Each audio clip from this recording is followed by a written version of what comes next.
access to government portals like immigration and URA when clearing goods.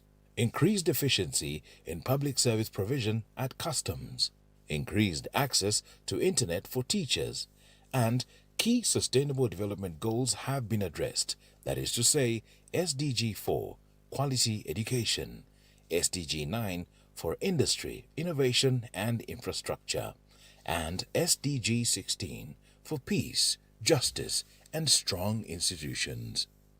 The Internet Connectivity Program ensures that all individuals, especially in remote areas, have access to the information and opportunities provided by the Internet. Through this program, 96 new sites for 3G/4G broadband connectivity and 500 Wi-Fi hotspot sites at border locations have been set up. 78 public access centers set up, including public libraries, 210 schools connected to internet, and satellite projects set up in 2 places, that is, Rwanda and Ntoroko. Did you know, in 2024, research is an integral aspect of Uganda's ICT sector. It fosters innovation, informs policy, promotes infrastructure development, and enhances economic growth. It helps institutions understand emerging trends and challenges while providing local solutions for a competitive advantage in the fast-changing digital era. WUKSAV's research support program for ICT aims to ensure that interventions are evidence-based and impactful in addressing gaps related to ICT in various sectors. The purpose of the eBooster program was largely centered on enabling the development of ICT solutions that would address challenges of access, communication, and communication facilities and infrastructure by the underserved and unserved communities and sectors. And the idea behind the unserved and underserved sectors is that usually because of the private sector commercial drive, these companies tend to focus on sections of the society that can afford and create meaningful markets, and then they tend to ignore markets that are not profitable. The program provides funding and grants for research projects that focus on ICT development and encourages multidisciplinary research that addresses complex social, economic, and environmental challenges related to ICT development. Solutions that we were able to attract were cutting across various disciplines. For example, we had some solutions on e-health, solutions on e-agriculture, solutions on e-education, solutions on fintech, those that address issues of payment, solutions on e-commerce, among others. So we evaluated these solutions in terms of Good morning, everybody. Good morning, everybody. Please find where to sit. Find where to sit. We want to try and keep time. You're most welcome to the National Communications Conference, 9th edition, where we are going to be changing the future of this country through ICT.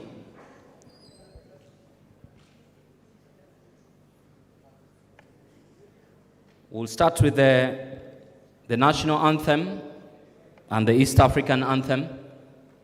So once we signal you, please make sure you stand up in respect of the 2 anthems.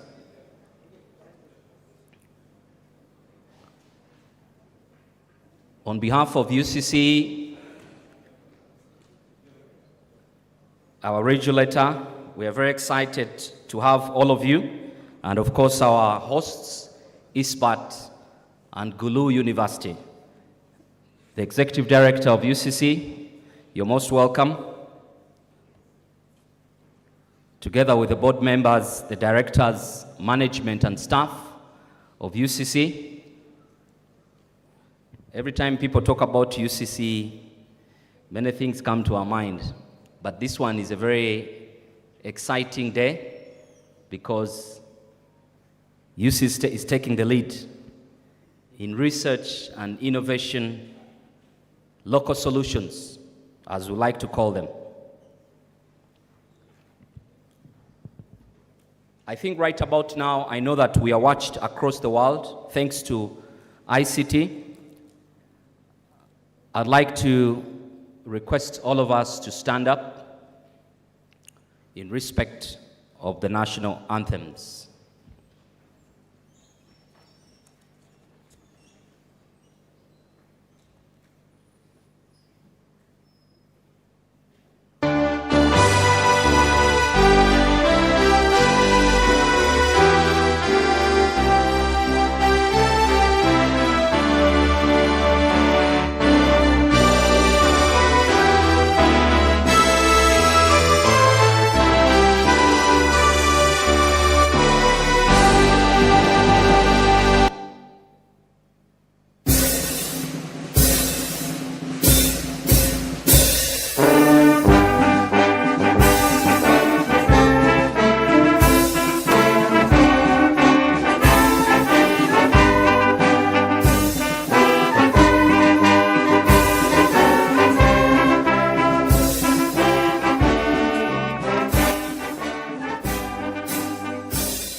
Thank you very much. We can now take our seats.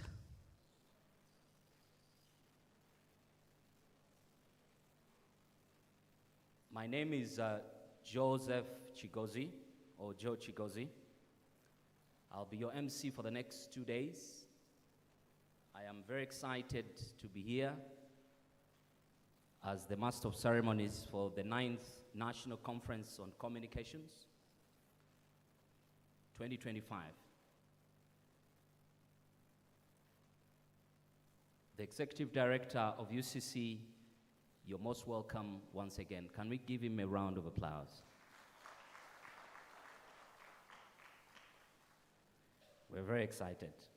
And of course, the Chancellor of Ishbat University, you're most welcome.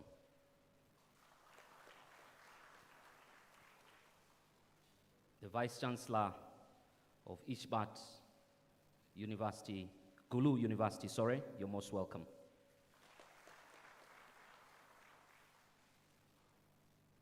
The Vice Chancellor of Ishbat University, you're most welcome.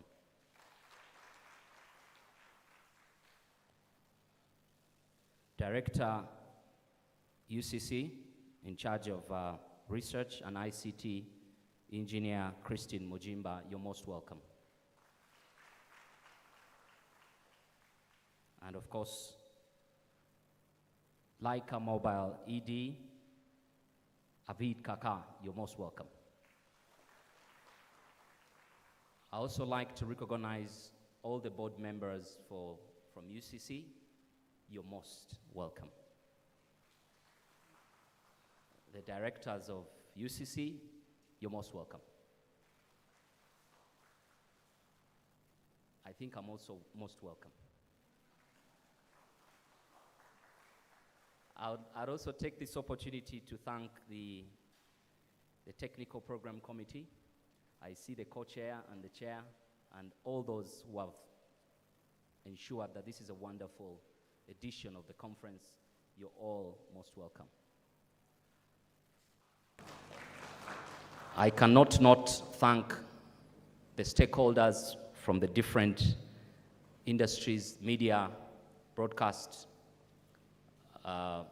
content creators, university students, universities, and the entire public that is here with us, and those who are watching us online. You're all most welcome. Of course, we cannot start the 9th edition of the National Conference on Communications without a prayer. We've carefully selected a young lady. She's called Darlene. She's a former top 10 Miss Uganda contestant. And of course, she's the former Miss Isbat. Right now, she's the one in charge of the job portal. She's the job portal consultant or coordinator at Isbat University. Please come and lead us into a prayer. Let's give her a round of applause.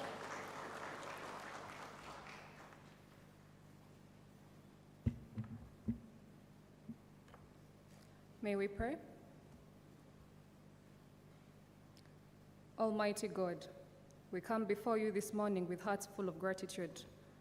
Thank you for the gift of life and for bringing us here together safely for this auspicious conference. Lord, we especially thank you for the presence of our Honorable Minister of ICT, the Executive Director of UCC, the Director of ICT and Research at UCC, the Chairman Board of Directors of Isbat University, the Chancellor and Vice Chancellor of Isbat University, the Vice Chancellor of Gulu University. Bless them abundantly for their leadership and commitment to the growth of ICT and education in our nation. Bless the organizers, the facilitators of this event, and every participant that has spared their time to come and participate here. We ask you for your divine guidance, wisdom, clarity as we share ideas, make decisions, and plan for the future. May this gathering be filled with productivity, ingenuity of purpose, fruitful decisions, and innovative solutions. Grant us open minds and creativity so that all we discuss today may bear lasting results for our organizations, for our communities, and our country at large. In your holy name we pray. Amen. Thank you. Thank you very much. You need to give credit to Isbat University. The transition is great. Beauty with brains. And of course, she's making sure that those students out there who are going to get into the job market are well coordinated. Right now, I'd like to say we've officially started the day one of the 9th National Conference on Communications.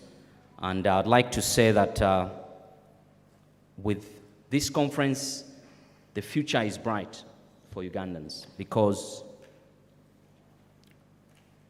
in 2010, when UCC started thinking about the idea, and of course in 2011 is when it all started. The idea became a reality, and we really need to thank UCC for this great innovation. 9 years later, it is by and large the most important, the most relevant platform to discuss digital solutions, local digital solutions. We need to give UCC a round of applause. The leadership are continuing to set the pace as far as ICT and solutions are concerned. I also need to say that Makerere University was the inaugural hosting university way back in 2011. And we need to thank Makerere University for believing, the first university to believe in this dream. No pun intended for Isbat and Gulu. Remember, I'm also an alumni of Makerere University, so once in a while, you'll hear Makerere University here and there. But of course, out of the 9 editions, Makerere University managed to host 5 of the editions. One of the most exciting one was during COVID, where everybody thought it will not happen. So Makerere University, again, because of ICT, if we can just look back to COVID, we realize that if it wasn't for ICT, most of us would never survive.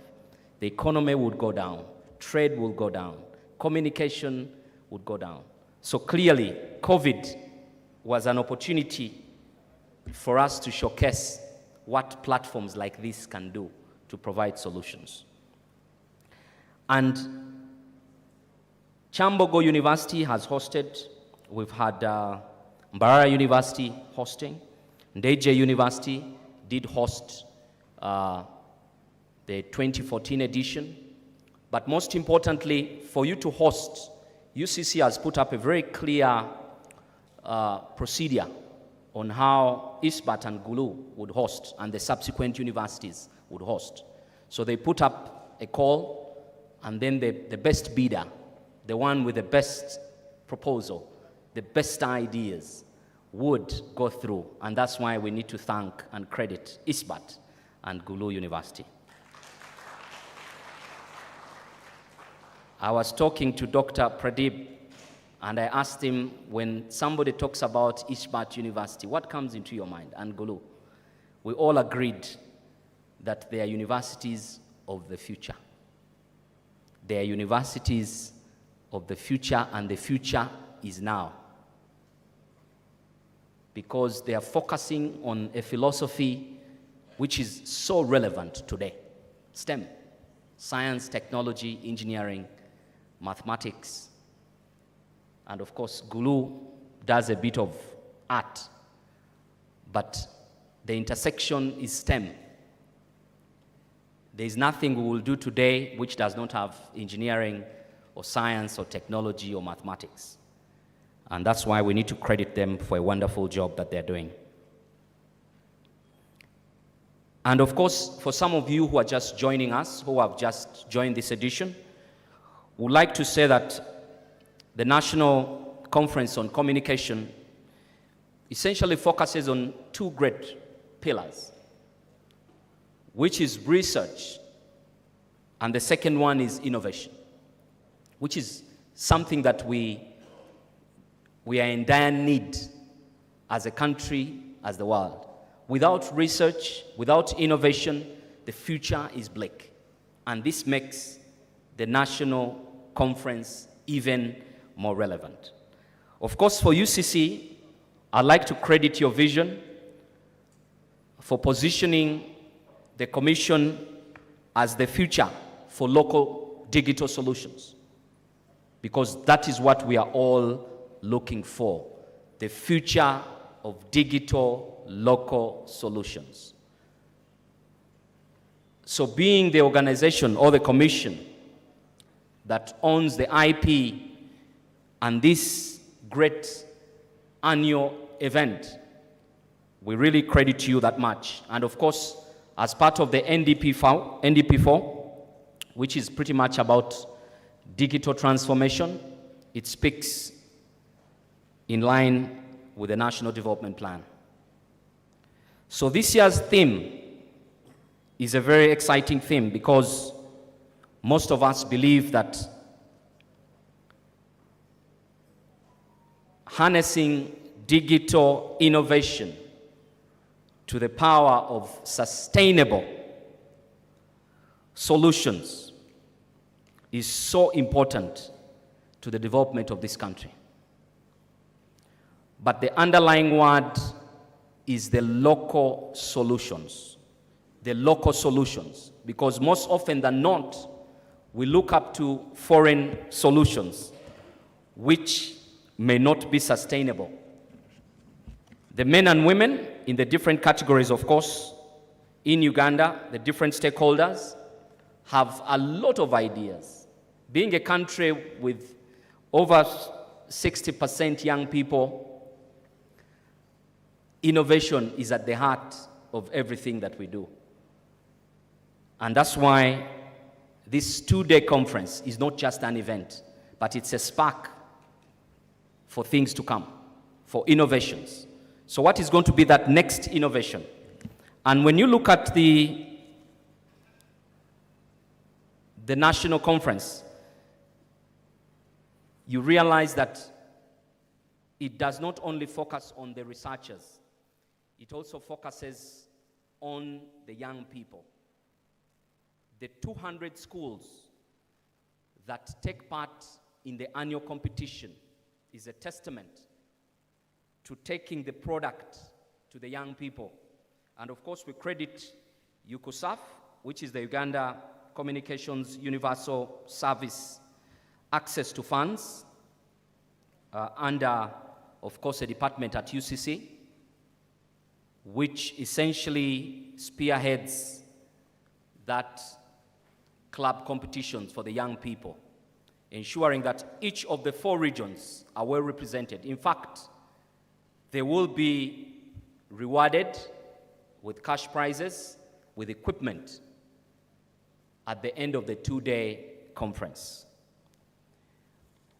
Without much further ado, allow me to invite a gentleman who is very passionate about education.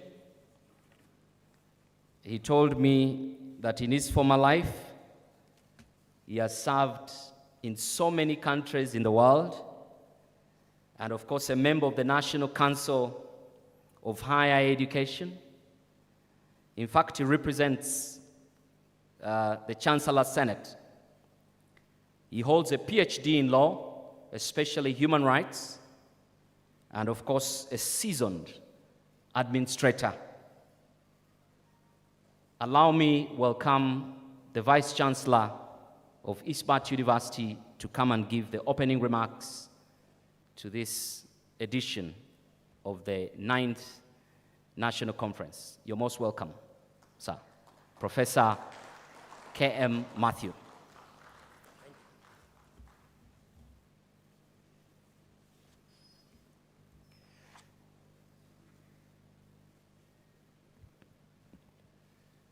Good morning to all of you. Thank you, MC, for the wonderful introduction. Our guest of honor, Honorable Minister of ICT and National Guidance, who is expected to join us shortly, Honorable George William Tembo, Executive Director, Uganda Communication Commission, Chancellor, Isbat University, Honorable Fred Omaj Mandir, Engineer Christine Mugimba, Director ICT and Research UCC, Professor Opruncha George, Vice Chancellor Guru University and Co-Chair of the Organizing Committee, Mr. Arvind Kakkar, Chief Operating Officer, Laika Mobiles, officials and representatives from the ministries, Vice Chancellors, Deputy Vice Chancellors and Head of the Department from various universities, industry leaders, Head of every institution and organization present here, keynote speakers, moderators, scholars, researchers and participants, representatives from media and press, all protocol observed. I am deeply honored and delighted to welcome you all for the 9th National Conference on Communication, NCC 2025. On behalf of the Organizing Committee, I extend our warm greetings to all distinguished guests, delegates, researchers, experts from academia, industry leaders, policy makers, scholars and students who have joined us for this significant event. I also welcome the online delegates who are participating in the events from various parts of the country. Uganda's communication sector continues to witness a rapid growth in mobile penetration and internet connectivity, supported by significant investment in fiber optic infrastructure and a liberalized market for internet and broadcasting. Those developments underscore the importance of digital inclusivity with initiative to improve digital transformation. The theme of the conference is harnessing digital innovation to power sustainable local solutions for Uganda's development goals. This could not be more relevant and apt at the present scenario of Uganda. We stand at a critical juncture where the digital transformation and sustainable development intersect to present unprecedented opportunity for our nation. Digital innovation is not only about technology, but about applying technology thoughtfully to address local challenges in agriculture, healthcare, education, and climate resilience, while empowering every Ugandan, especially our youth, women, and rural populations. Prior to this conference, our team for ICT Club competition interacted with around 200 secondary schools in various parts of the Uganda. The competition for the innovations were held in 4 regionals, that is Eastern region in Jinja, Western region in Barara, Northern region in Gulu, and Central region at Kampala. I thank ED and officials of UCC for entrusting this responsibility to ISBAS University in collaboration with Gulu University for organizing the 9th NCC conference. It would not have been possible to conduct this event without the invaluable support and guidance from the UCC officials and the advisory board of the UCC. I am grateful to founding chairman ISBAS University, Mr. Varghese Mundamatam, for his unwavering support and guidance to organize this conference. He has given us all the resources from the university. I also thank our Chancellor, Honorable Fred Omash Mandir, who is the patron of the organizing committee of the conference, for his advices at various times.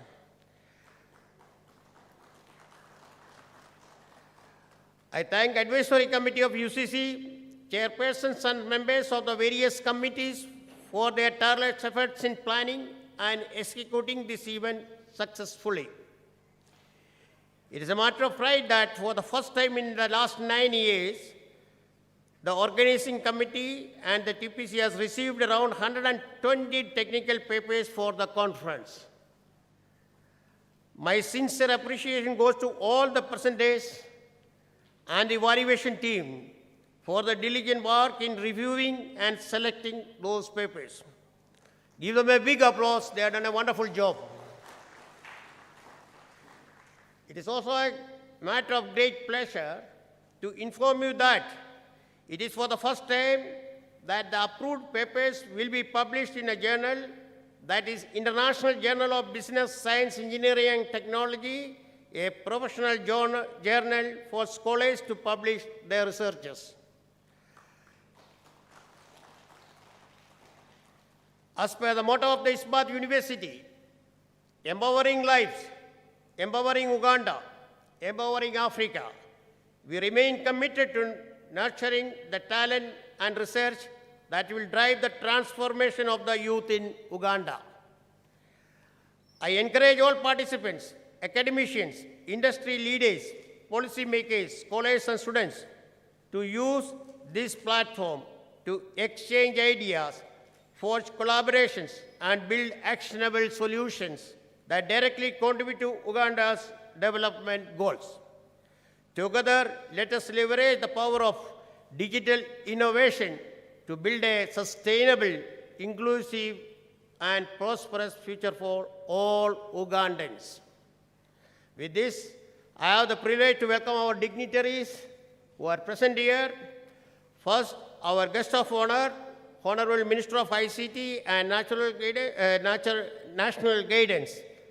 In his absence here, I welcome him for this conference, and he is likely to inaugurate shortly. We are expecting him. His responsibilities include driving digital transformation and innovation in Uganda, supporting ICT skills. We are expecting our honorable guest of honor shortly, so once he comes, we'll again welcome him.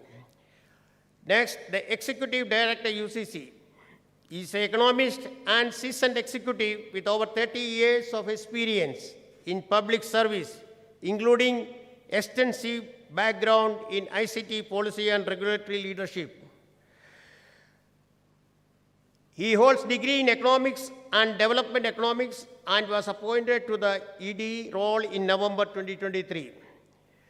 We sincerely thank you for your guidance, sir, and we thank you for your gracious presence. May I request Director Academic Affairs and the Chairperson of the Technical Paper Committee, Dr. Pradeep Kumar, to present a bouquet to the ED UCC.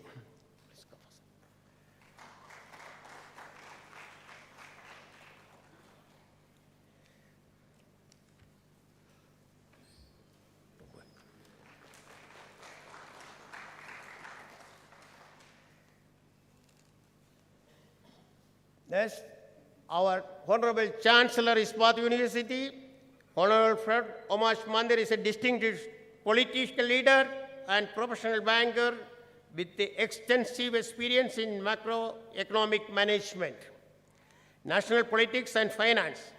Currently, he is serving as chairman of the Board of Microfinance and Chancellor of Ispat University and board chair at Uganda Debt Network. He has played pivotal roles in shaping the development landscape of Uganda and the wider African continent. His tenure as member of the parliament in 7th, 8th and 9th Parliament of Uganda and as Minister of State for Finance and Planning in the Ugandan government, as well as his pioneering role as a member of the Pan-African Parliament, underscore his commitment to driving socio-economic progress and regional integration. Honorable Chancellor, sir, we welcome you for this conference, and I request Dr. Tabo Gofri from Gulu University to present a bouquet to Honorable Chancellor.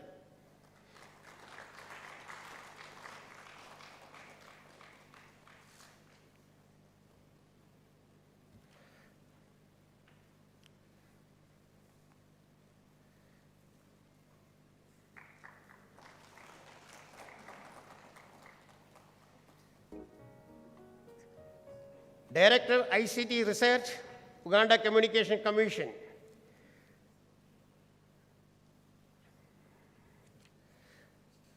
She has broad knowledge and experience in communication regulations, accumulated over 19 years in the areas of quality service, spectrum management, research and development, and innovation promotion.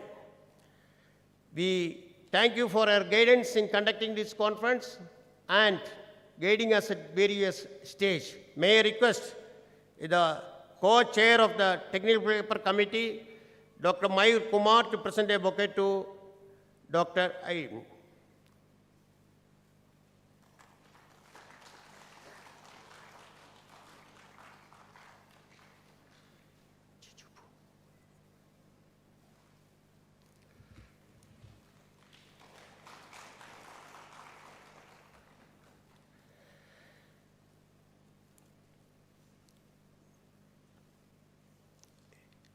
We have with us Mr. Arvind Kakkar, who is the Chief Operating Officer of the Leica Mobile. He is an expert in telecom and ICT industry. He is specialized in digital platform. We thank you for your sponsorship and support to conduct this thing. May I request Mr. Harish Kumar to present a bouquet to him.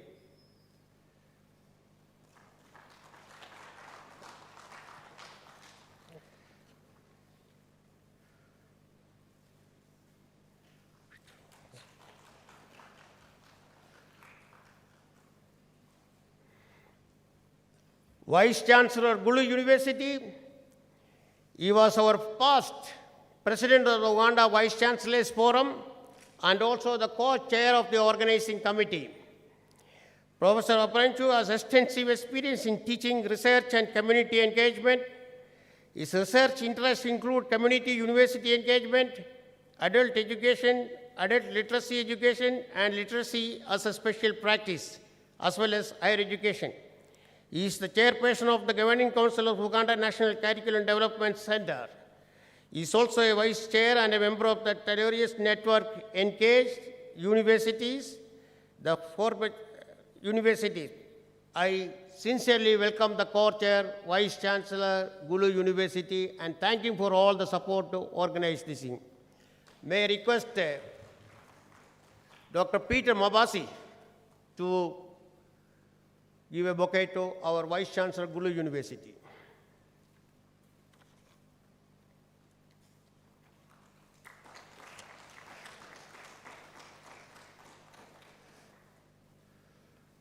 I also take this opportunity to welcome various vice chancellors, organizers. The ED NCHE is represented by Dr. Nora. May I request you to stand for recognition. Please give a big applause. She is Director ICT and Research at NCHE representing the ED. We have our Executive Director of Uganda Vice Chancellor's Forum. Professor, you are most welcome. We have Vice Chancellors from various universities.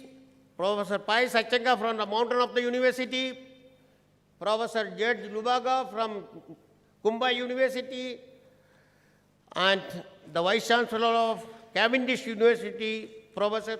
May I request all the Vice Chancellors to please rise. Professor Charity, she is also the Vice Chairperson of Uganda Vice Chancellors Forum, as well as the Chair of the Board. Most welcome, all of you. I welcome the members from the UCC Board. Thank you very much for sparing your valuable time and present here. May I request you to kindly rise for the recognitions. Thank you very much for your valuable support. I welcome all the professors and other members who are present here, and all the researchers, participants, scholars, and all my students, community from various universities who are present here.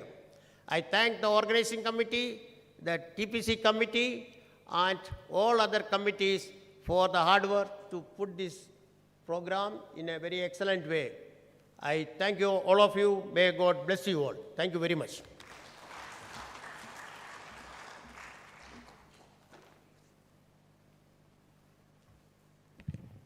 Thank you very much, Professor Kumar. We need to give him another round of applause.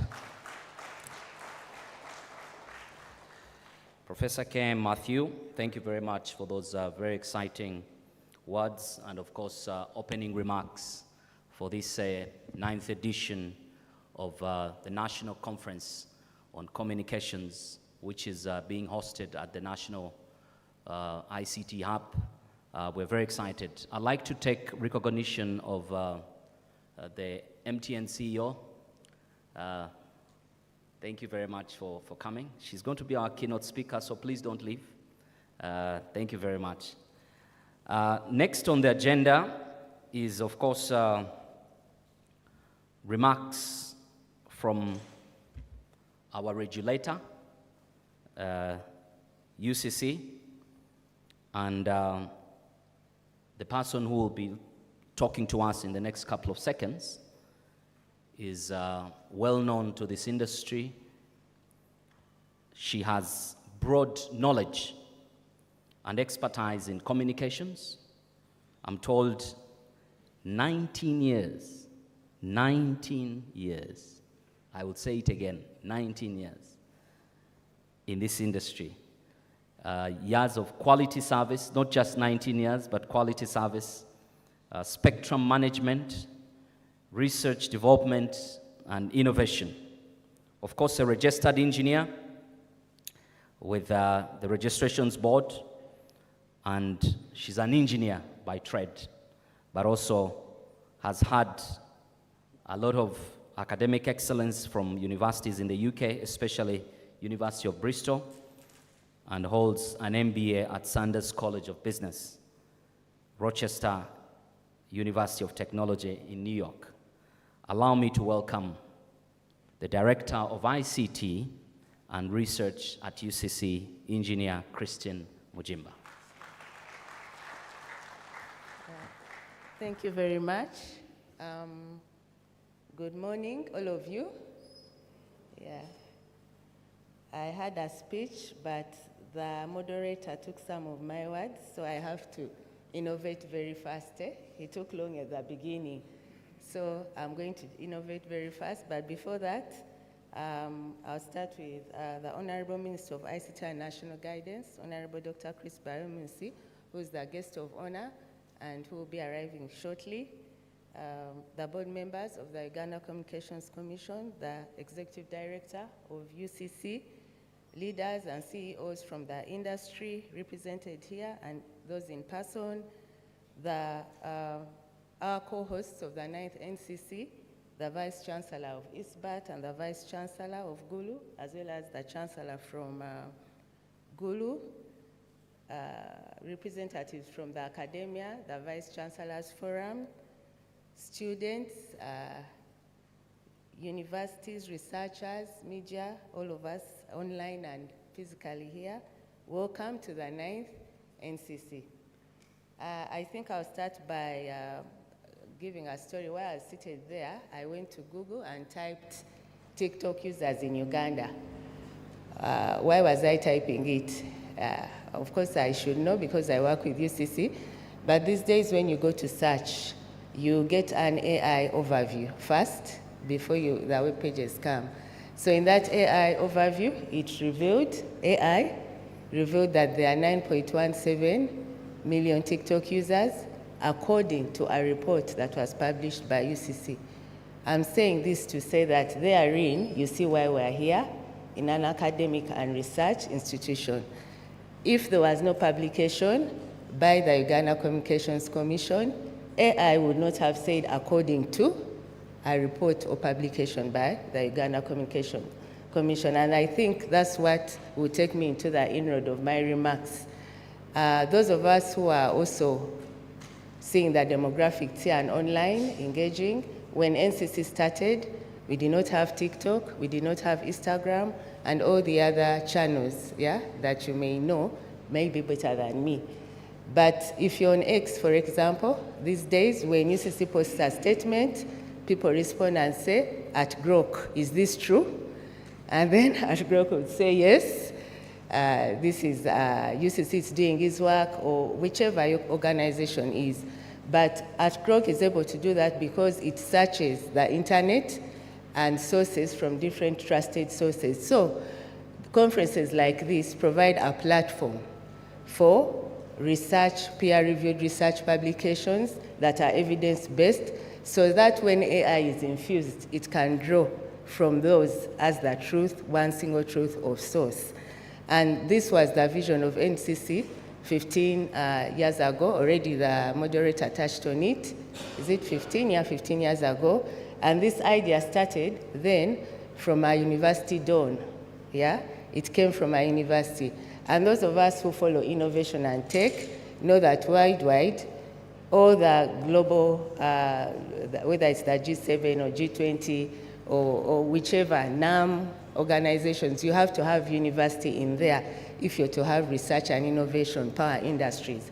So our university then, Dr. Dorothy Okello had this idea that, there's research going on, but this research remains in books, It remains in books, in the shelves of universities. It is not published.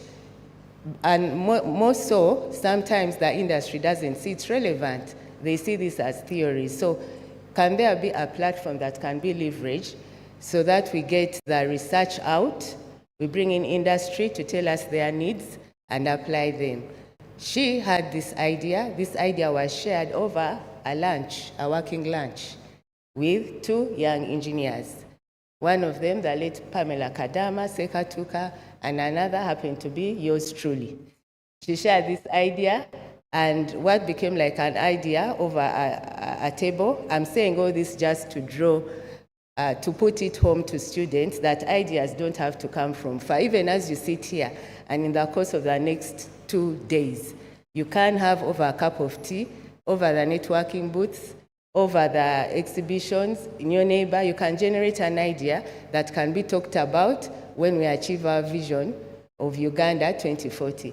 Anyway, this idea went on, she handed it over, it was conceptualized within the UCC, it was also handed over to other teams, and it has gone on to grow to become what it is now. The MC did mention that in the initial time, it was Makerere University. Makerere University ran with that, and then later, because this is a national conference and it has to have national significance, and when you talk about development, Uganda's development goals, they are not discriminatory. We all face them. This morning, we all use the same road, yeah? We all access our services from the same thing. We have the CEO of MTN here with us. We all use the same service providers. We have the universities represented here. We end up in these universities. When we have when we have health challenges, you may say, yeah, I'll fly to Nairobi, but if you're in Kabale, you're in Gulu, you may want to pass by. If it's an emergency, they'll probably pass you by the nearest health center. So at the end of the day, we all have the same development challenges. And therefore, that's how NCC has gone on to expand, to come from what started out in just Makerere University, but to also recognize that you can be educated from wherever you are, but that doesn't limit your ability to innovate, your ability to create local solutions. And then it iterated to say, we have universities, but wait a minute, when the students arrive at the universities, where do they come from? They come from schools, secondary schools. And so along the way, NCC introduced the industry, the chapter that looks at having other schools. And you heard the MC talk about the regional competitions, and in the 2 days program, you have those there. But what was the basis? That as you start schools, you don't have to wait at the university. You already know, your mind has been opened up, that one, the problem near you, you're the best person who is near the problem to actually get a solution. And you can begin to apply even the science that you're learning, or the arts, whatever it is. Today we saw Miss Isbat, she's coming here, yeah?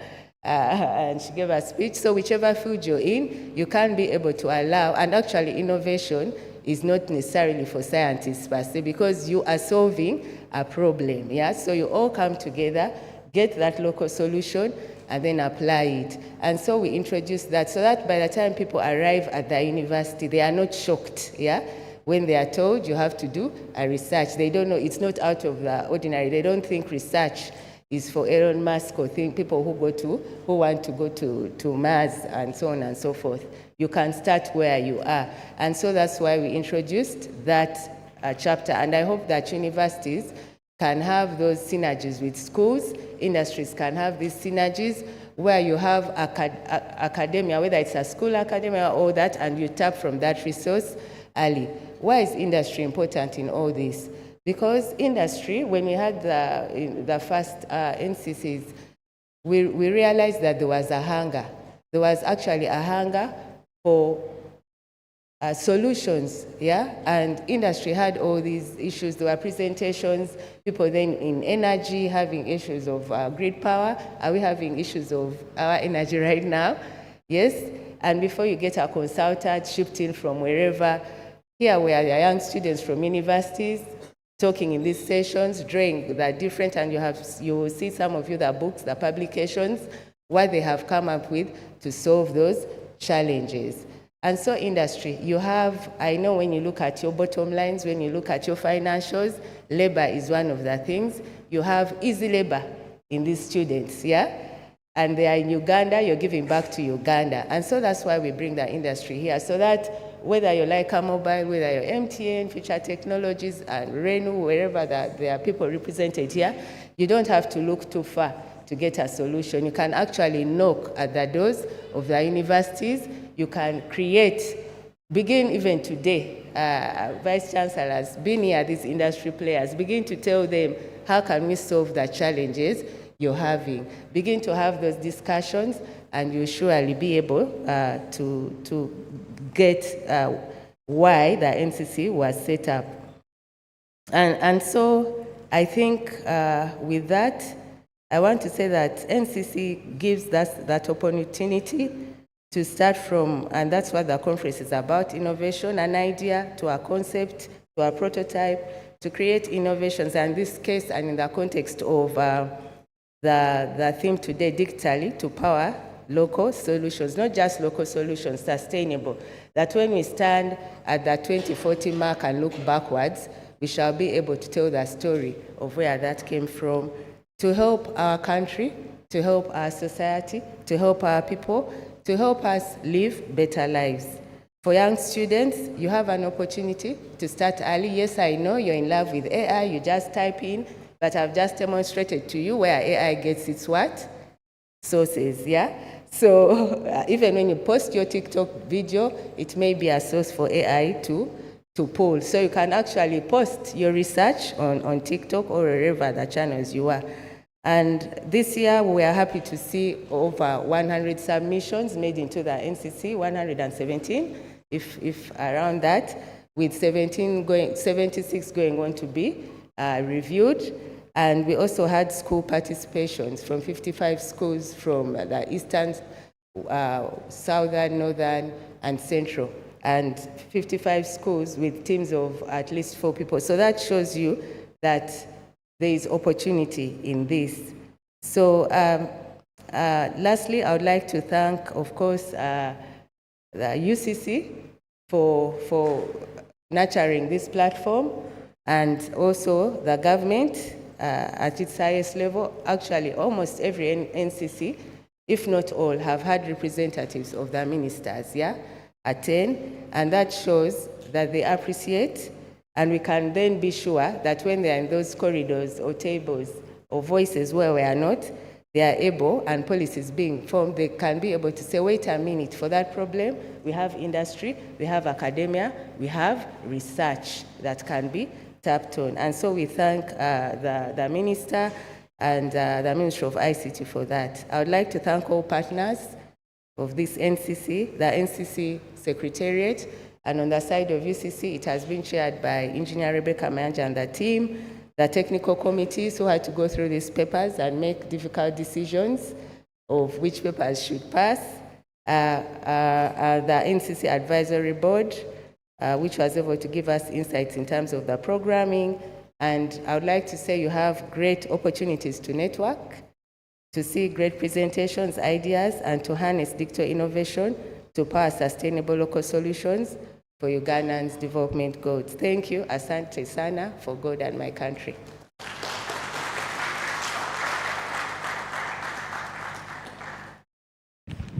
Thank you very much, Engineer Christine Mujimba.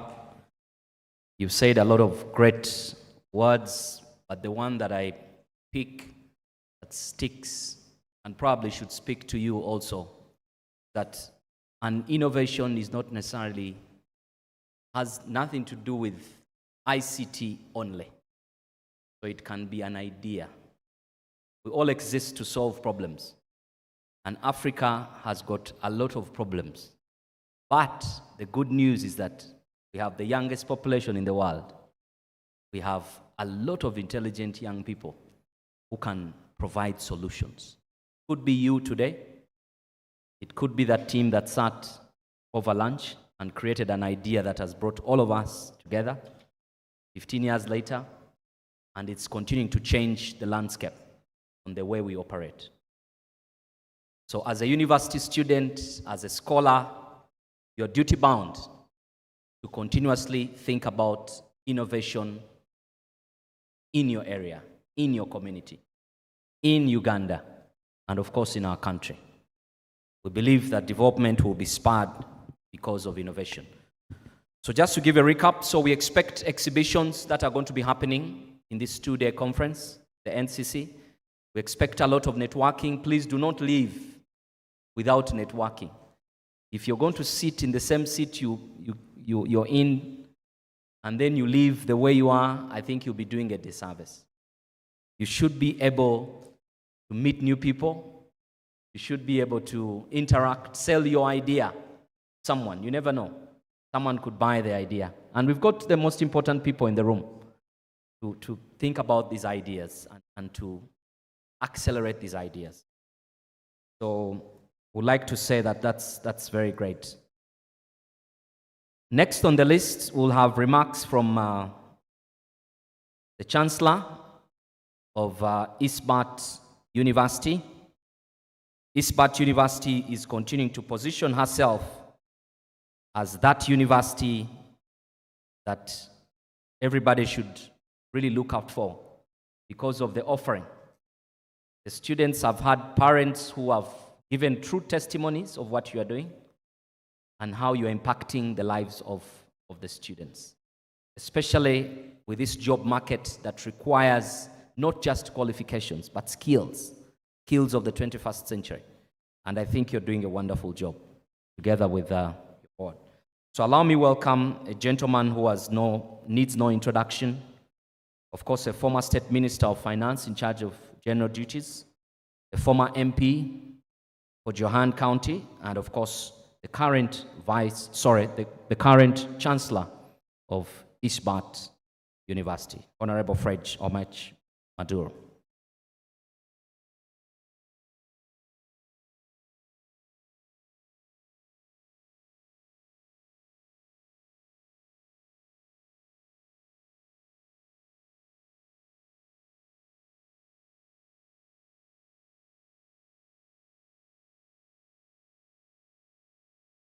Our guest of honor,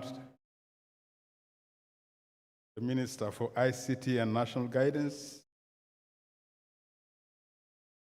the chairperson and board members of ICC, the Honorable Jose William Nyombi Tembo, Executive Director, UCC, the University Vice Chancellors here present, Engineer Christine Mugimba, Director, ICT and Research, UCC, the Vice Chancellor, Gulu University, Professor Openjuru George, the Vice Chancellor, Isbat University, all of you distinguished ladies and gentlemen. When I was completing my S6 at Lango College, Lira, one of my very good friends came to me and said, Fred, I've been in this school, this college, but I am leaving without anybody knowing me. So he suggested to me, can I go and, during supper time, insult their mothers so that they would remember that the tall brown man who insulted your mother. So you as innovators, local solutions, what would you advise? Can you get us some innovations, local solutions? And we advise that man so that he would be remembered rather than going to insult people's mothers.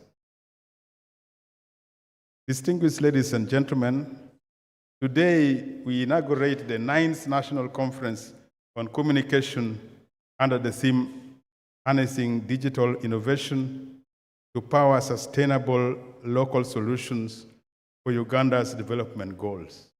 And this is the 9th. I would like to thank you, UCC, and all those who have ensured that this was a reality. All the universities that have participated.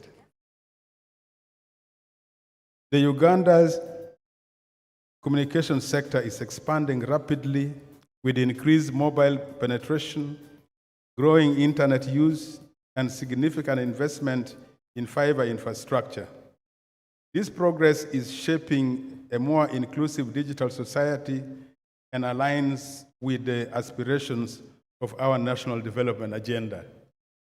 Distinguished ladies and gentlemen, as you are aware, the country is talking about ATMs as we move our economy, the GDP, from the current 66 billion US dollars to 500 billion US dollars within the next 15 years. And we are using these ATMs, which is emphasizing agro-industrialization, tourism, mineral development, which includes oil and gas, but above all, science, technology, and innovation. And this is the center of what we are here for today for. one part of the ATMs.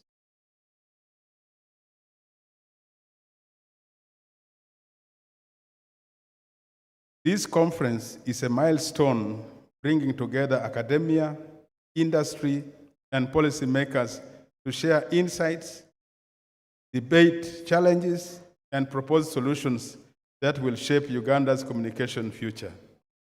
I sincerely thank the Uganda Communications Commission for sponsoring this conference and commend the collaboration of ISBAT and Gulu University in co-hosting this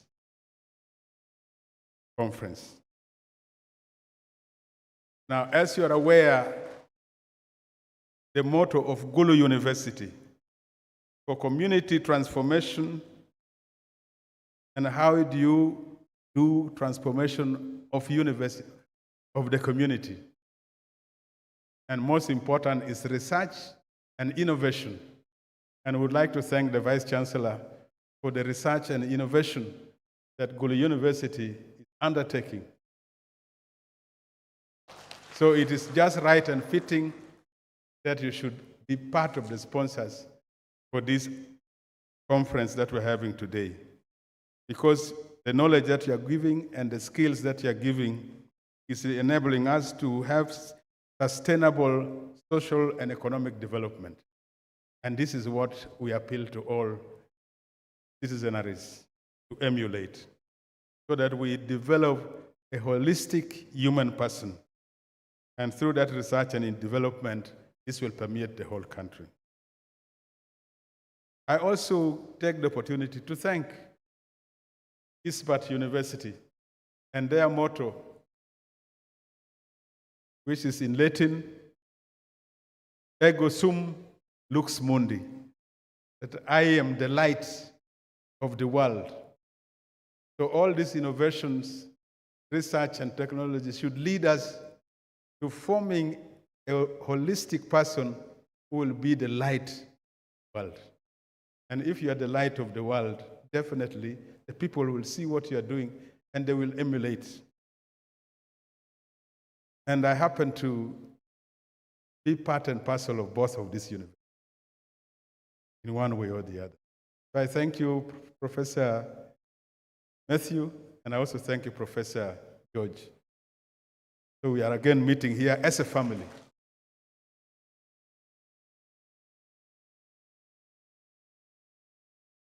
I take this opportunity on behalf of these two universities to welcome the guest of honor in a special way. I know he's listening because he's through innovations. He must be listening to what I'm saying. So, Honorable Minister, you're most welcome to this gathering. And we'd like to thank government for all that it is doing to ensure that there is peace and tranquility, to ensure that all the infrastructure available in this country is conducive to innovation, research, and technological developments. I welcome also my colleague, Honorable Minister, former, should I say current former? Because you are still current former minister, and now the Chief Executive of the UCC, for giving us this opportunity to continue to have this conference. I'd like to thank the CEO of Laika Mobile for the support you're giving to this conference, and for continuing to give support to the research and innovation that will catch your eyes these 2 days and beyond, so that we continue to implement whatever will come out of this. In ISBAT University, our programs are designed to ensure employability aligned with Skilling Uganda vision, which we give credit to Government of Uganda. With the launch of our job portal, we seek to bridge academia and industry easing the path for graduates into meaningful employment and entrepreneurship. Innovation as the heart of development, whether technological or organizational, let us embrace it. And it is the key to building solutions that respond to Uganda's specific needs. And I do not need to emphasize this because I'm talking to the converted. As I conclude, I congratulate UCC, Isbat University, Gulu University on this successful organization of this conference. And should you call on us again, as Makerere University did, to sponsor this 5 times, as I mentioned, I had earlier, Isbat University is here to stay. So should you call on us again, we shall be in a position to act. As a former student of Makerere University, I would like to end with the motto of Makerere University. Profuchuru Edificamus, that we are building for the future. But now I can assure you that the future is now. So we are building for now, and I say all this for God and my country. And I say it, ego sum lux mundi. May God bless you all.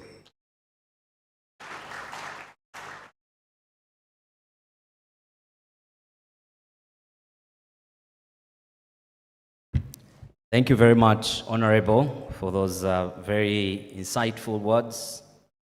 I realize that hosting of the NCC has become very lucrative because it started with Makerere, but now you have to qualify to host. Reminds me of the Pamoja bid, the Uganda cranes and Uganda, Tanzania, and Kenya. Yeah, that's already great innovation because it was a birthright for Makerere at the moment. It looked like a birthright. But now you have to bid.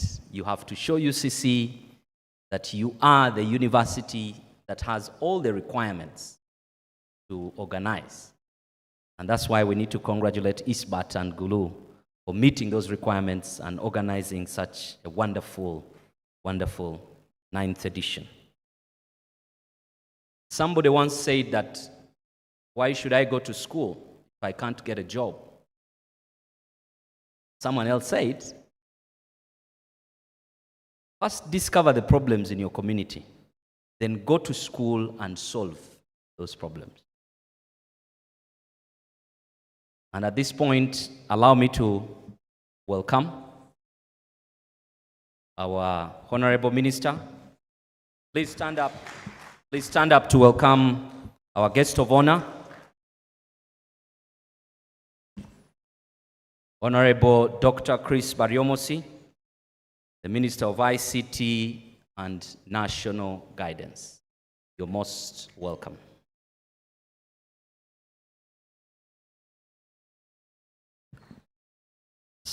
So our guest of honor, we are deeply honored to have you here. Honorable Dr. Chris Baryomosi, the Minister of ICT and National Guidance. We have almost concluded the inaugural session, but at least you've come on time to officiate the 9th NCC. We've had amazing speeches and remarks from, of course, the Vice Chancellor of Isbat University.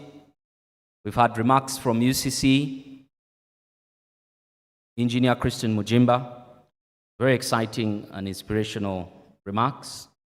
And of course, we've had remarks from the Chancellor of Isbat University, who has also highlighted a few remarks. And at the moment, We are still continuing with the first session of the NCC.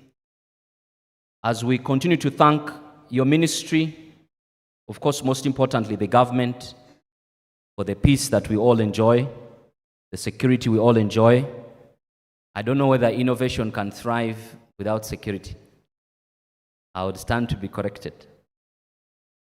With the peace that we all have, with the leadership of Doctor and your entire team, and of course, UCC has been at the center under the leadership of his Executive Director, Honorable Nyombi Tembo, the board, and the directors together with the management team. So I'm here, I don't know whether I'm in position to welcome the ED of UCC, but I'll try. I'll try. And of course, the Vice Chancellor will welcome the Minister. I hope it's okay with you, Honorable Nyombi Tembo. Thank you very much.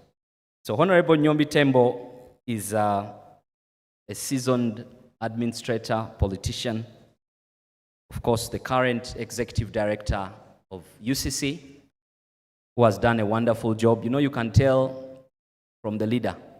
When you see Dr. Bariomosi, when you see Honorable Nyombi Tembo, when you see the board, you can clearly see that the leaders are doing a wonderful job. Because they say it starts from the top. So the leadership is great. The leadership, yes, we can clap again. We can clap again. Thank you very much. We can clap again. So,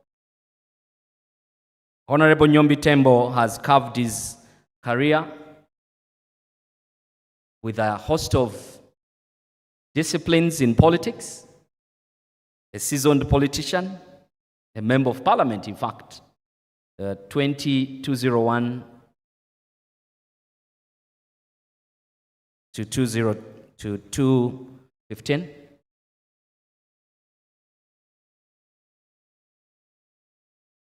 And with a CV that I like, the thing I like about your CV, Honorable Nyombi Tembo, is the fact that you're part of the creatives industry, which makes you very flexible and, it's a playwright, a songwriter, but also part of the digital transformation agenda.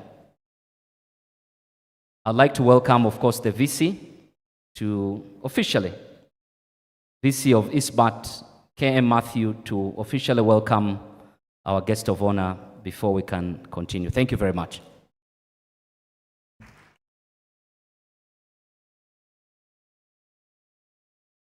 Thank you, MC.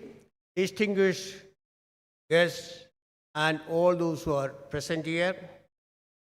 We take this opportunity to welcome our guest of honor, Honorable Minister of ICT and National Guidance, Honorable Chris Briomasi, Minister of ICT National Guidance, for accepting our invitation and coming and gracing this occasion for inaugurating this conference. He was traveled all the way from Berara last night, and I'm grateful that he has reached this inaugural session. Honorable, we are grateful to you for your gracious presence, and he's a Minister of ICT and National Guidance, a physician, public health specialist, and a demographer. His responsibilities include driving digital transformation and innovation in Uganda, supporting ICT skills development and promoting local innovations. And as you are aware, he is also the chairperson of the Council of University, and he is also related with the academia and a medical field and now IT. We cannot have a better person than him to inaugurate this conference. May I request our Honorable Chancellor to formally welcome him by giving a bouquet.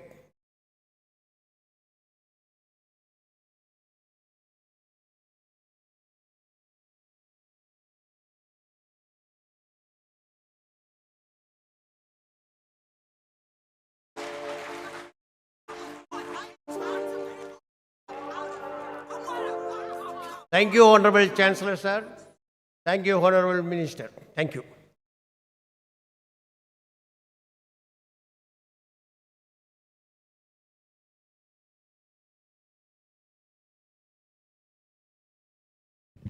I like the innovation of the bouquets, isn't it?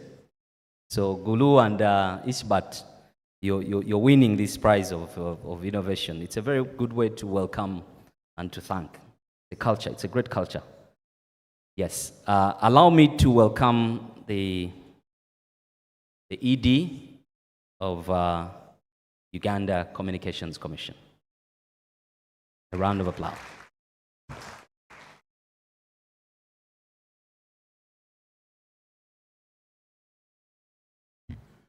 Thank you, Director of Ceremonies, Honorable Minister, Dr. Chris Baryomunsi, Minister of ICT and National Guidance, my elder brother, the Chancellor, Honorable Jachan March, Vice Chancellor of Isbat University, the Vice Chancellor of Gulu University, our elder, Professor Lugujo, in the house.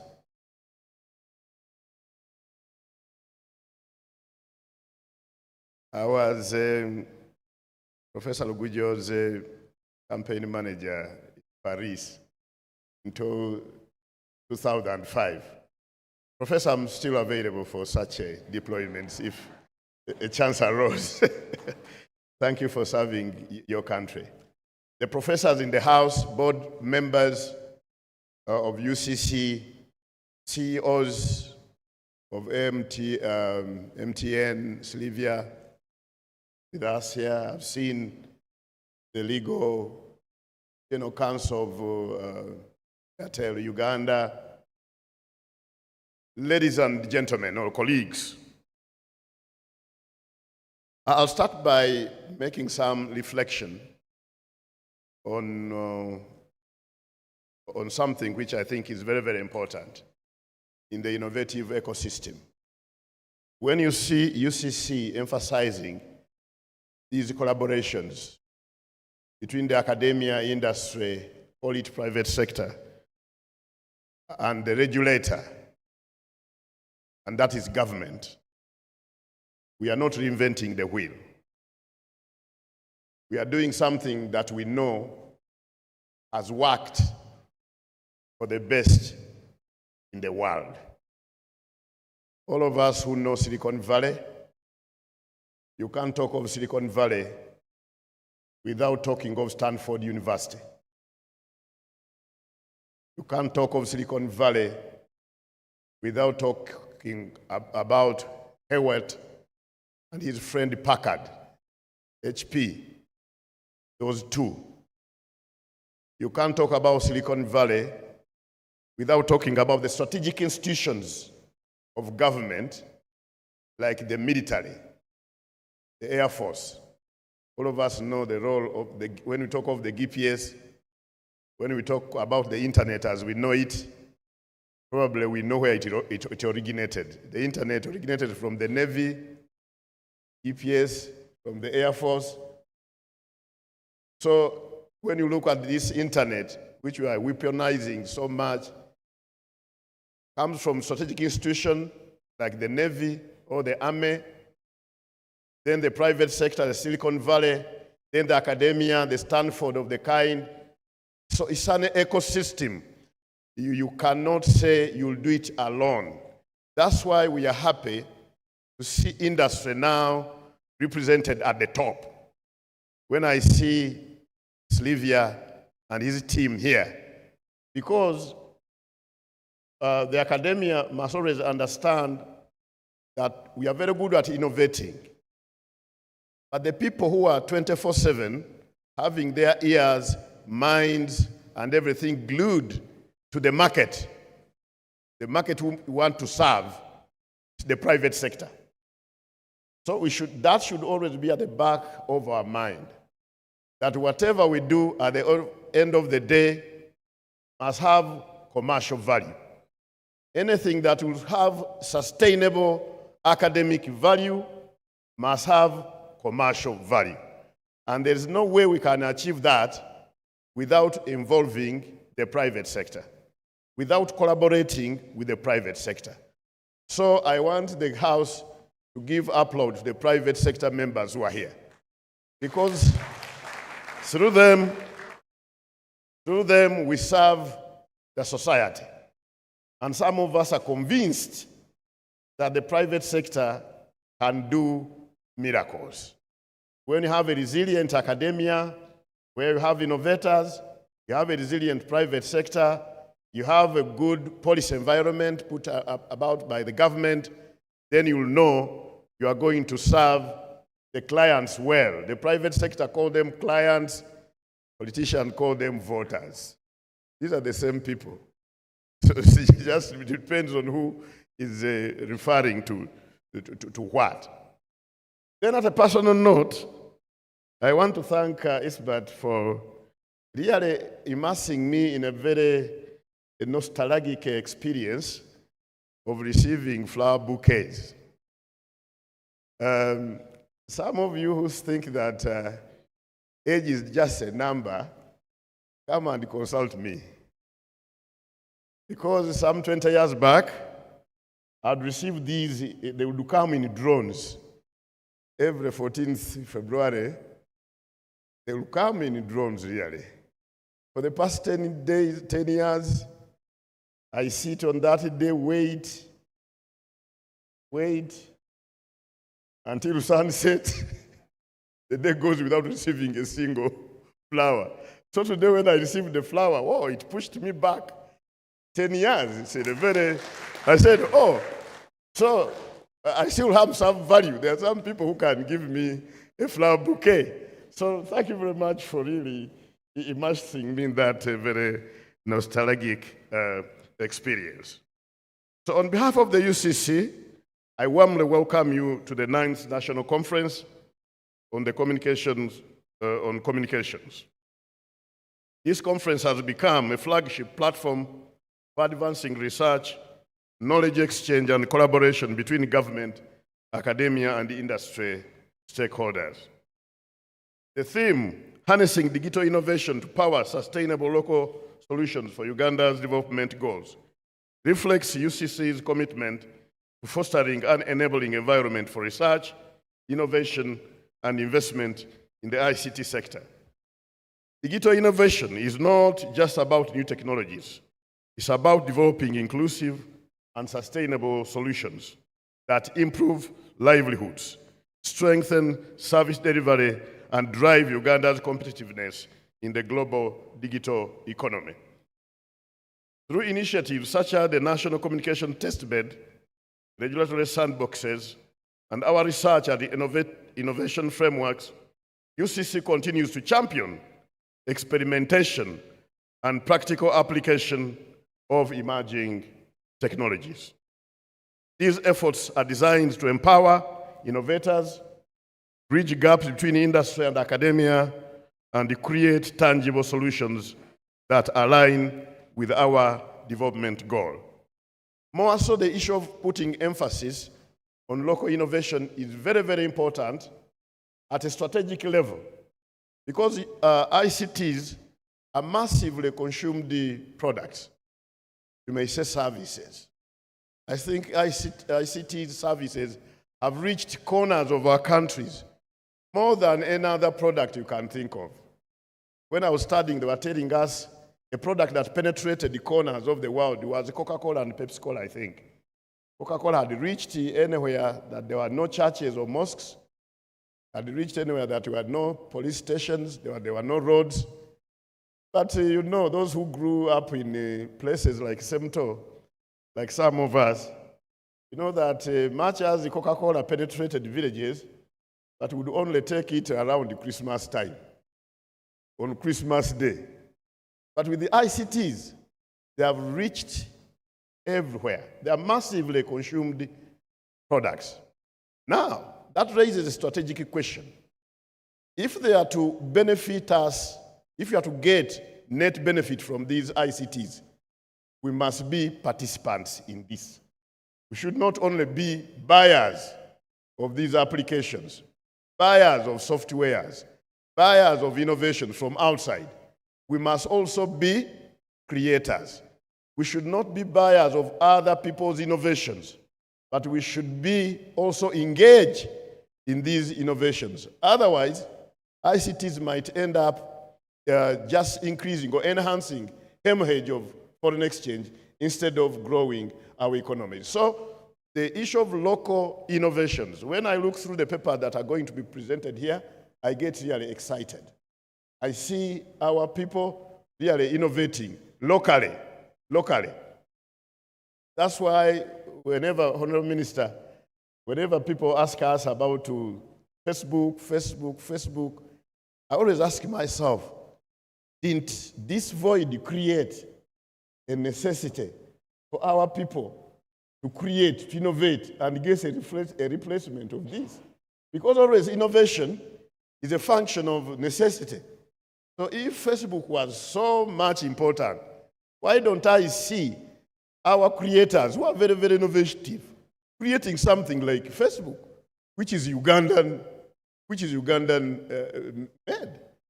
So let us really be innovative, and let us emphasize these local products. With those few remarks, Mr. Chancellor, sir, Isbat University, Gulu University, allow me to invite the Honorable Minister, Dr. Chris Baryomunsi, to come and address us. Dr. Chris.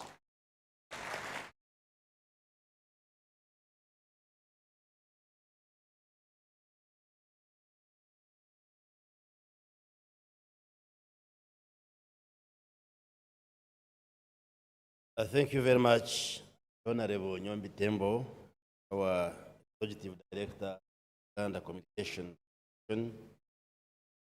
Permit me also to stand on the protocols already observed and acknowledge high table, but there's no table here. Members of the front bench here, including the Chancellor at University, Red Homage, Honorable, also the Vice Chairperson of the Electoral Commission of NRM. So I thought he had come to conduct elections.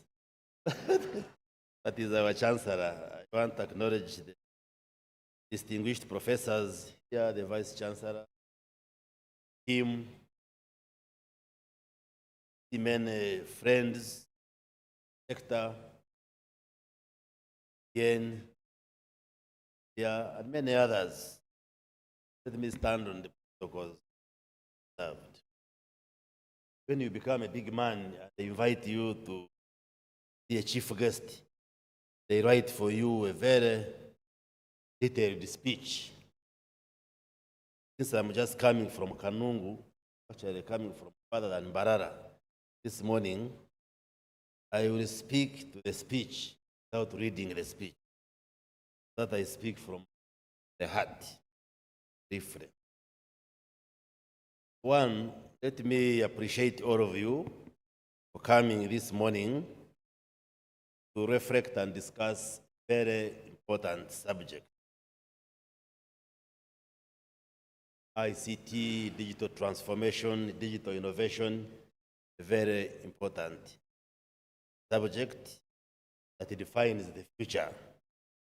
I usually tell my audiences that I'm the minister in charge of ICT, therefore digital transformation, and the future is digital, therefore the minister in charge of the future. So we are discussing the present and the future of not only Uganda, but society. So I therefore want to add my voice to welcome all of you and thank you for sparing time. And thank the organizers, the teams behind this arrangement, and everybody that has come part of this. Today, you cannot avoid technology. issues of digital transformation. Whether you hide your head in the sand, technology will be roasted. And gone are the days when you would think that issues of technology, issues of ICT, are issues of the Western world, or issues those people who are far from us. We have to embrace technology. We have to live with it and have to integrate technology in our day-to-day lives. Therefore, I would want to state for the theme this 9th National Conference of Communications, harnessing digital innovation, power sustainable local solutions for Uganda's development goals. We all know that society in the whole world has been transforming, and sometimes we use the terminology of industrial revolutions. We have had the first industrial revolution, second, the third, now we speak of the fourth industrial revolution, and even some societies even speak of drifting into the fifth industrial. This defines how technology has been evolving and impacting the day-to-day lives. And when we speak of the fourth industrial revolution, we speak of the many emerging technologies that we speak of today.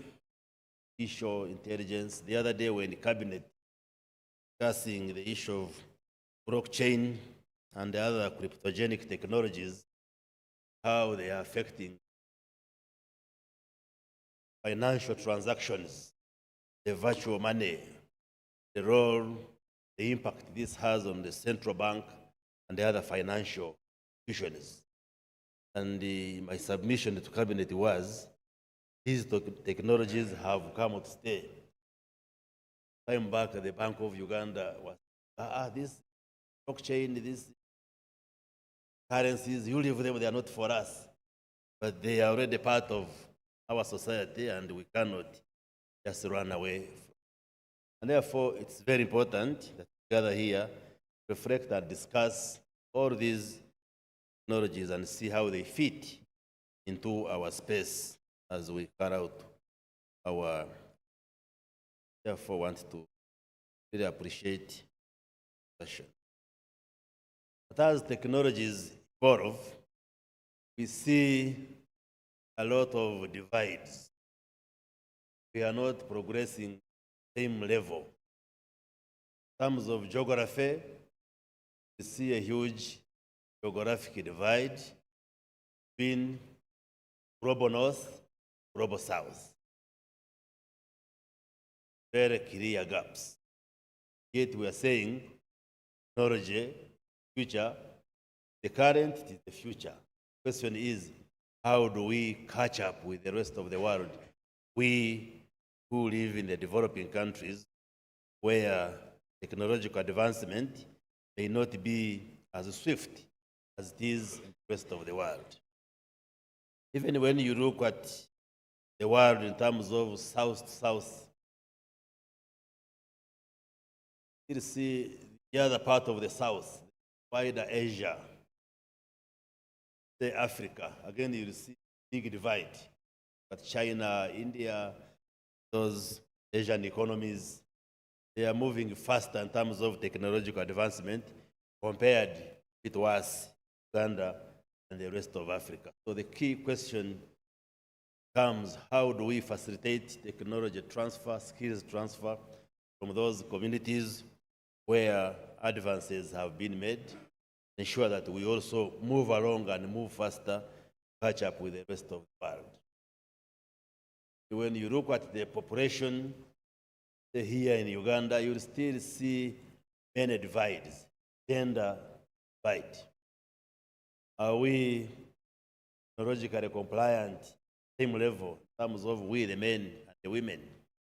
When you look at it from the demographic aspect, young people and the aged, so there are all these gaps.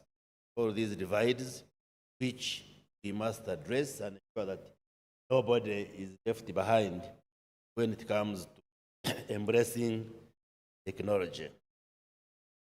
I am happy that we have an audience here, brings together different players, us who are in the government, the academia, the universities are here, the industry, various stakeholders. I think this is the right forum to have this kind of discussion.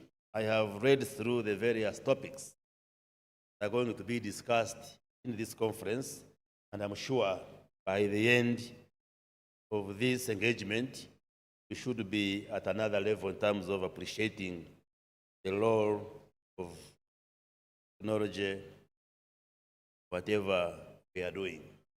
Universities play a very big role advancing research, advancing innovation, and we appeal to the universities to invest more in research and innovation.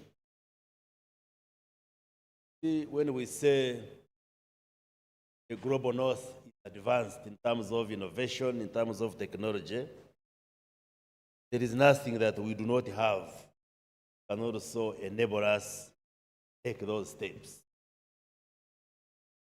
The human brain is created to cause innovation, and the brain of a human being very different from the brain of any other creature, wired differently to facilitate that innovation. And therefore, there is no reason as to why scholars, students, the academia in Africa, in Uganda, cannot equally innovate the rest of the world. Like Honorable Nyombi Tembo was saying, there has been this cry of Facebook. When are you opening Facebook? I'm sure even after this speech, the media will ask that question. But Facebook was just an innovation by an individual. Why are we unable to create our own Facebook or any other social media platform that can facilitate communication, like most of these platforms, Twitter, WhatsApp, all of these platforms we use every day.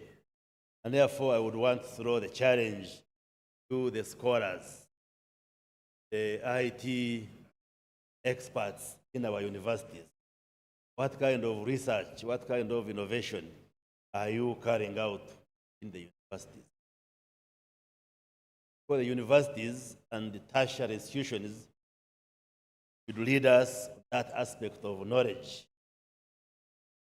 And sometimes the challenge that I see that we have a disconnect between academic institutions, the industry, and us who are in the policy-making phase government. I know a lot of universities are carrying out research, innovations, but the question is how do those innovations translate into policy? How do those innovations and research outcomes inform industry? How does MTN or Airtel or any other telecom organization benefit from the work being carried out in the universities? That's a question we should ponder on. How does the work being done by ISBAT, by Makerere, or any other academic institution inform us who are in the government, who make policies, better running of society?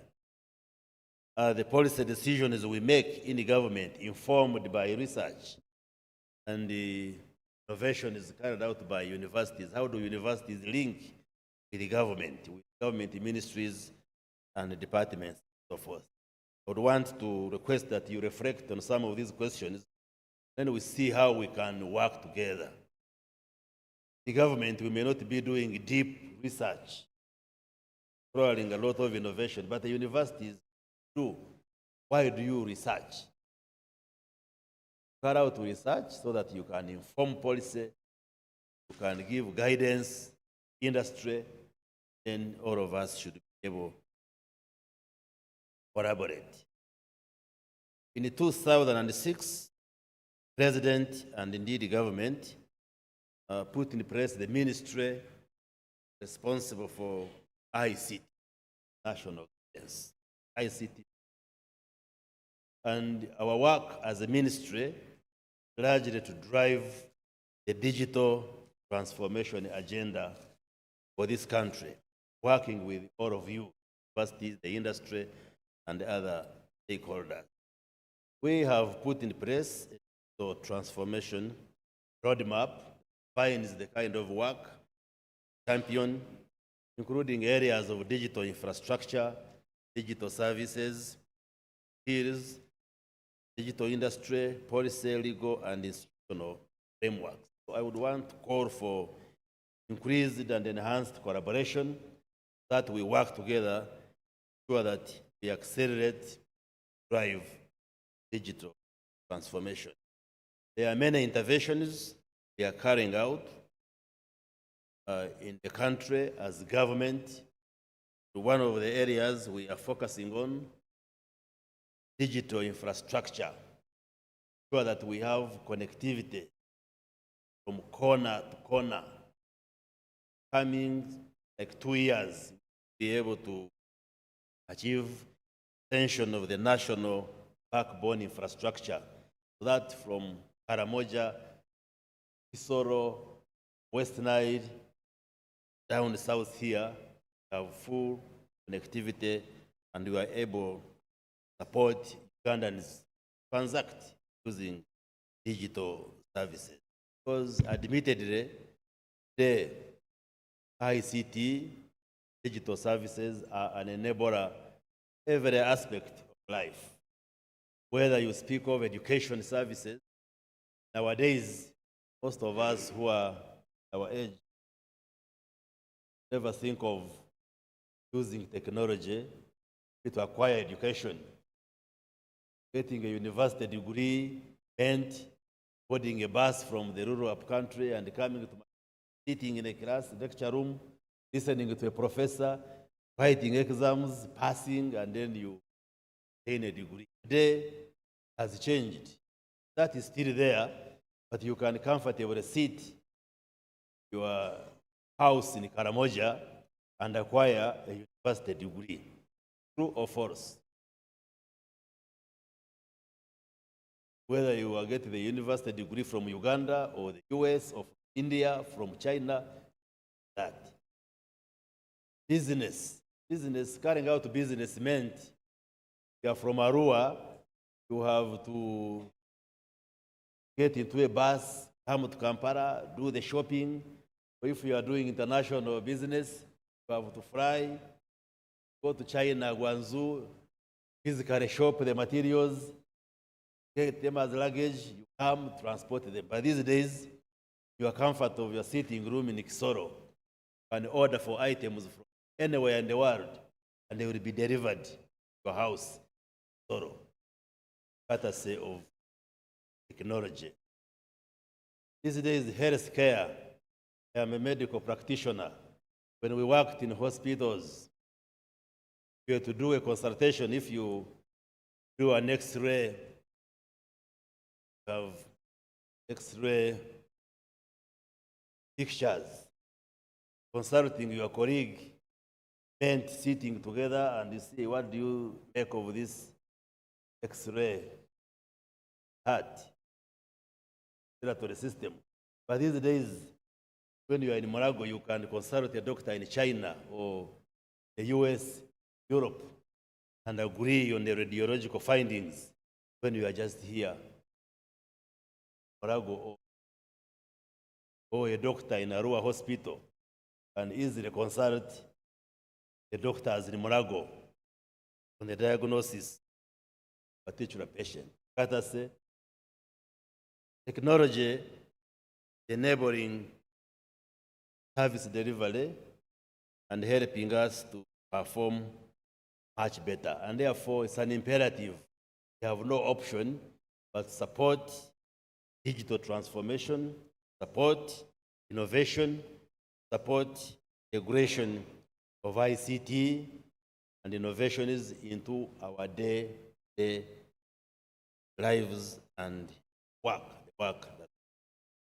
Therefore, I would want to throw a challenge to all of us, whether we are from the academia, whether we are from the industry, whether we are students, whether we are from government, like some of us. Let us do everything possible within our space to facilitate this digital transformation, because it enables us to do things much better and much more efficiently compared to when we didn't have access to technological services. As I conclude my remarks, let me also add that technology is good and it is enabling us to perform our duties much more effectively and efficiently. But also there is a downside of technology. And I would want to appeal to all of us, particularly the young people. No, they are also students here. Sometimes we get consumed in the negative and helpful aspect of using technologies, especially when it comes to social media communication. As a political leader, I am on many social media platforms, app groups and others. At times I take time just to read through the kind of communications that go through all these platforms, especially as we go into the political season. Finding people get consumed into hate communications, politicking all the time, insults, abuses, especially you, the young people. And I would want to appeal and urge you that let's use communication platforms constructively for development. A young person today, when you give him, say, 10,000 shillings, say, I have given you 10,000 shillings, most likely that young person will buy MOBs, then just engages in this unhelpful social media communication. Maybe he's attacking his local member of parliament, or he's attacking the president, or another presidential candidate. While we do not limit the freedoms of Ugandans as far as communication is concerned, but our guidance is that let's use these platforms responsibly. And together with the UCC and other agencies, we are exploring possibilities of regulating that space. Because communication in Uganda is regulated. Communication is through radio, television, print media, but digital communication has posed a challenge. And we have discussed this in Cabinet. Cabinet has instructed me as the Minister for Communication to get technologies that can help us, not limit your freedom to express yourselves, but be able to filter some of these offensive communications that you people channel through social media. When this comes, don't say we are now gagging Ugandans. Because, for instance, I might be here addressing you as a chief guest, and somebody is posting that the Minister of Information is dead. When I am here very energetic and very vivacious and talking to you, and somebody takes pride in saying, Minister of Communication has died, and we even put a picture of a dead person. We are saying, should that one be allowed to continue? When the president is there campaigning in the north, somebody is killing him on social media. Yes, we allow freedom to express ourselves, but we are saying, let's use these social media spaces responsibly.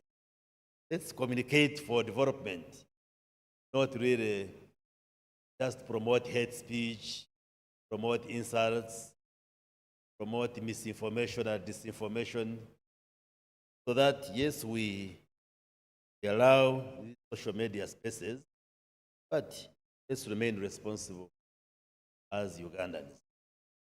Especially so, we are going into an election period. Like people ask about Facebook.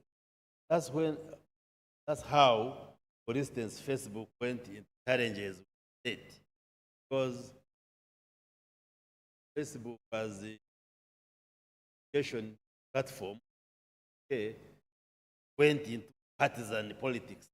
And I have discussed this with the high-profile management Facebook, and we are sorting out the issues. I was telling them, yes, we allow you to operate at the invitation of Ugandans. Uganda is not a lawless country, so you should play by the rules. We are going into our partisan politics. Why don't you stay out of the politics? Just to do the communication service instead of taking sides. Why the challenges with the state, but the issues are being sorted out. And while I talk to Facebook, an appeal to all of us, let's move through the political electoral times carefully without infringing and defying or offending the established rules and the laws of the land. Once again, I want to thank you for coming to be part of this conversation. I appreciate the organizers who are behind 9th National Conference on Communications. Once again, appreciate the theme, harnessing digital innovation, power sustainable local solutions for Uganda's development goals. I want to emphasize that we have the ability as Ugandans, as Africans, to innovate and come up with solutions to address the day-to-day challenges which afflict us as people. Africa, I am one of those who believe in Afro-optimism. We in Africa, and indeed Uganda, we can do it, we are able to do it, as long as we work together and support each other. I want to pledge on behalf of the government of Uganda that we shall continue to provide that space, enable all of us play our part. We shall continue to support the academia, the universities, tertiary institutions, do research, innovate, so that we can come up with, as well as the industry players, further pledge, continue working together, support you. Where there are challenges, please, there as a government, facilitate your work, so that together we can innovate and have sustainable local solutions to our day-to-day challenges in the country. With that, I want to declare the 9th National Conference on Communications officially opened. Thank you. May God bless all of you.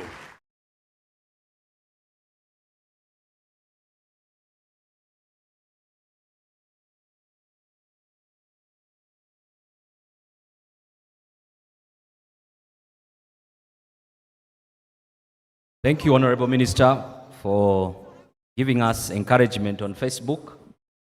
Young people have waited for quite some time, but I'm glad you are engaging at a very high level. But also on our side, I think as young people, am I still young also? We need to be responsible. When you go on Chinese TikTok, do you know what you see? How to do it. When you go on Ugandan TikTok, do you know what you see? Who knows what you see? Yeah? So we are in charge, but we need to be responsible, especially our future. That platform, those platforms are so important.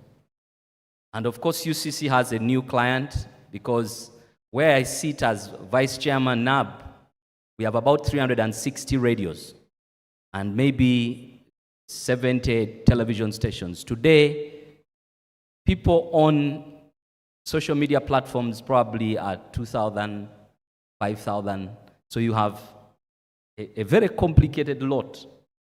But with innovation, again, there can be a way to monitor, regulate for the good of our country.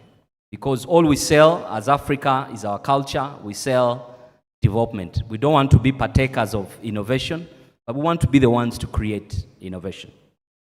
So I'd like to recognize the UCC board members who are here and the team. If you allow me just 1 minute.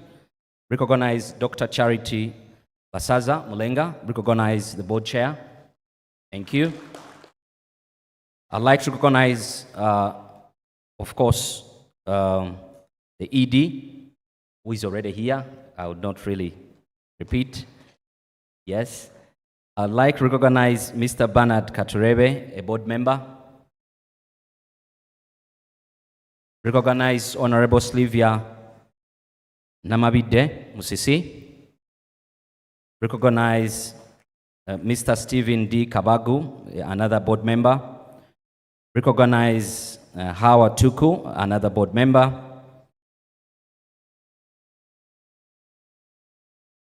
Recognize Engineer Paul Odoy, another board member. Recognize Engineer Geoffrey Agoi, a board member. Recognize Dr. Edwin Mugume. This is part of the NCC board membership. Thank you very much.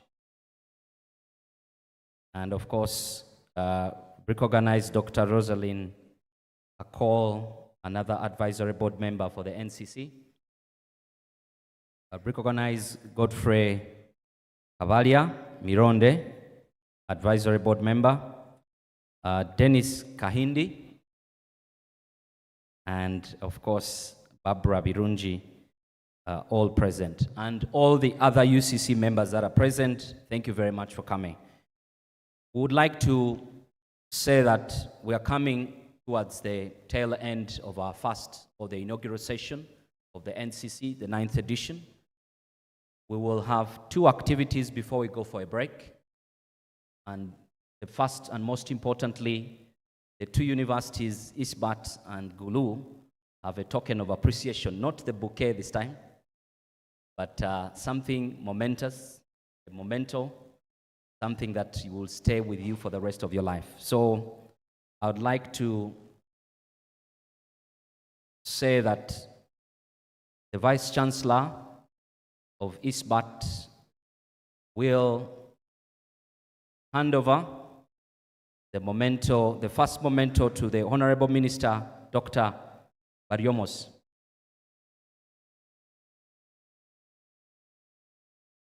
Yes. Please, the Chancellor, you can join, you can hand over.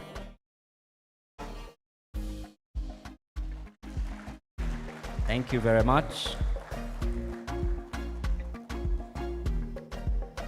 I know Dr. Barriomos receives a lot of them, but that's a special one. That's very, very special. Thank you for accepting our gift. Our ED, Honorable Nyombi Tembo, also from the bouquet now to a memento. I know you've you've not received many, but the Vice Chancellor of Isbat will hand over that one. Thank you very much. The Chancellor of Isbat, for your great work, we also like to honor you, and this will be done by the Vice Chancellor of Gulu, Professor Epenjeru. Thank you very much.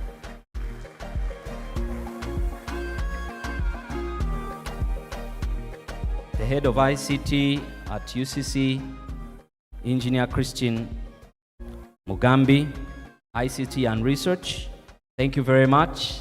You deserve that momentum, and it will be handed over by Munywa. Munir. Yes, engineer Munir. Sorry. Thank you very much.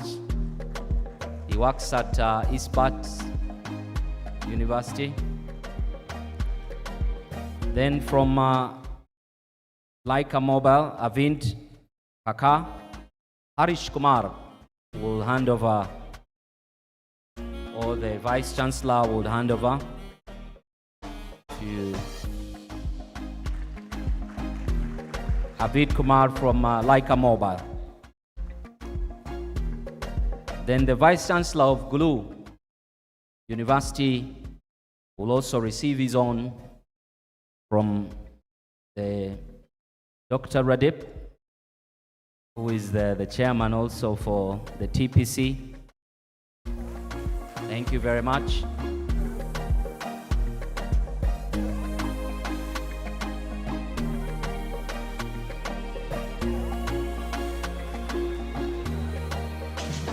I have been reliably informed that Ispat University is working on something very exciting, and they've called it the actual intelligence. They are moving away from artificial intelligence. They are working on something bigger than artificial intelligence. So let's watch the space. So on our behalf, and of course, UCC, a vote of thanks is in order, and it will be done by Professor Epenjero L. George, the Vice Chancellor of Gulu University. You're most welcome.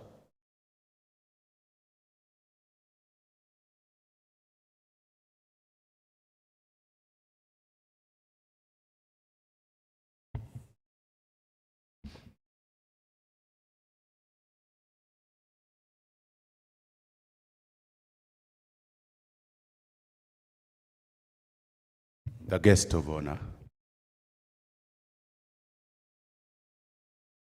important conference, Dr.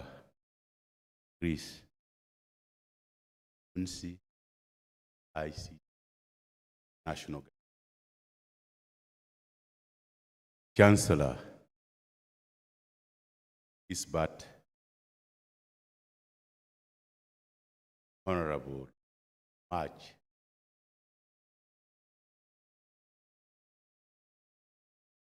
the Executive Director, Uganda Communication, Nombi Thembo, George Will, and your board members. The Chair, Board of Directors of ISBAT, Bagis, Danata, my colleague, the Vice Chancellor of ISBAT, Professor A.M. Matthew, my colleagues, Vice Chancellor, other universities present.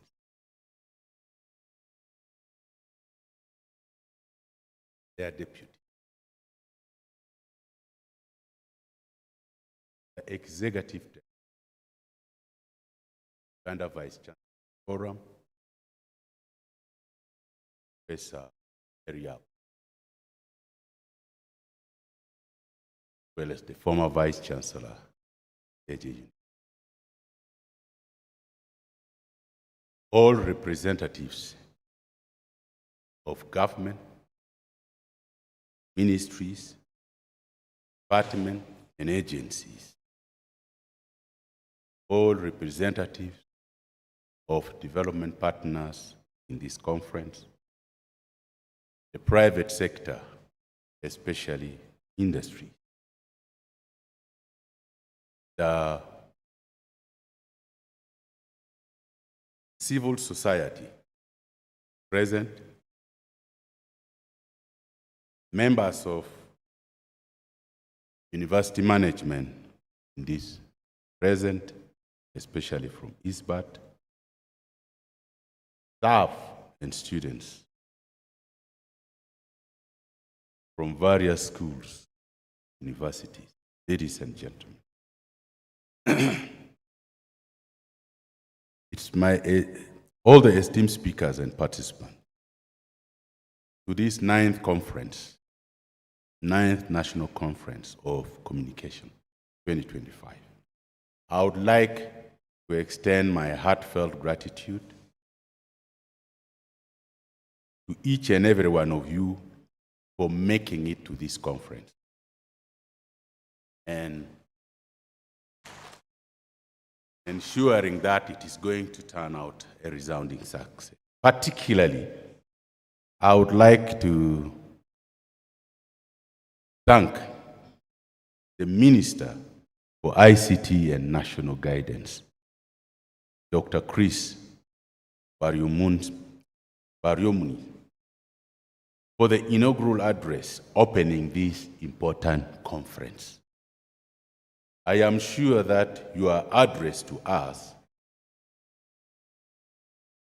has been a thought-provoking, and it goes a long way in stimulating discussions and in stimulating discussions and unwavering commitment to harnessing digital innovation for sustainable local development in this conference, which will truly inspire the nation. I commend you for such a wonderful address. I would also like to commend the organizers for curating a program that will spark meaningful conversation, fostering a sense of community among participants present in this conference today. The theme, harnessing digital innovation to power sustainable local solutions for Uganda's development goal, resonate deeply with all of us, and I am thrilled to see the level of response that we have garnered on this first day. I'm also thrilled for the excitement and enthusiasm already shown in this first part of the conference. And I know this will go on to generate the discussions on digital innovation for social impact. Technology, social impact, technology for sustainable livelihood, and environmental sustainability through future skills. And digital governance are also of particular enlightening and good promise. The theme of the conference addressed the wider area of innovation enshrined in Uganda's Vision 2040 and the National Development Plan 3 and 4.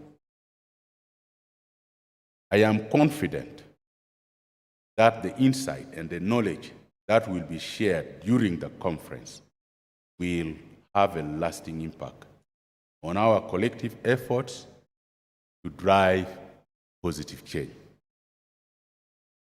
The conference is providing a platform for researchers, policymakers, industry leaders, and innovators with an opportunity to explore how cutting-edge technologies that can addressing some of the unique challenges of our community. I appreciate the focus of fostering inclusive innovation.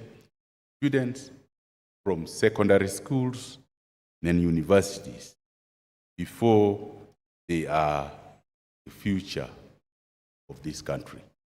They are the next generation that will take over this country, and I'm happy that the activities have taken place all over the country, including at Gulu University, where competitions were nice and winners of innovation emerged. Of particular interest was that from Lira, where they innovated digital AI translators for the Lao language. We want to see that developed and it become significant significantly used for instant translation in this country. At Gulu University, of course, my council member is here, he has told you. We are doing the same through ICT training at Gulu University, from undergraduate level to PhD. Research is to understand is being undertaken in the various areas of ICT, including data science, big data analytics, cybersecurity, augmented reality, artificial intelligence, ICT adoption, GIS, system science, e-governance, and many others. We are working with the Ministry of ICT and National Guidance in establishing an innovation hub at the university, in addition to the collaborative projects that already supporting our research. And we thank the Minister for the countrywide ICT hub planning. But of course, we still need to do more, improve access to high computing power for emerging fields of IT. The computing research for social change is important, not those which the minister is complaining about. As we conclude this year's innovation activities in this conference, I would like to express my deepest appreciation to our speakers, panelists, and moderators for finding the time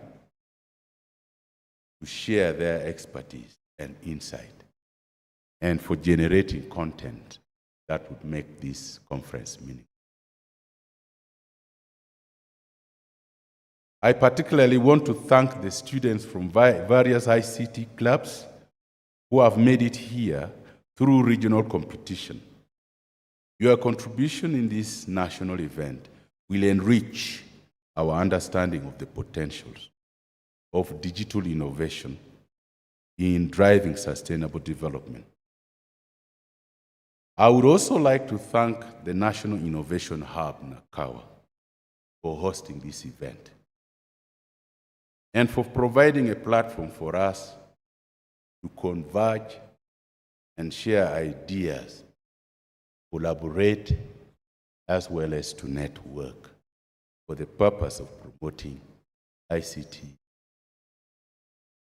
As we move forward, I urge all the participants to continue the momentum generated during this opening session and the coming conference and after the conference. Continue generating sustainable solutions for our communities. Let us harness the power of digital innovations to drive sustainable development and create positive change in our communities.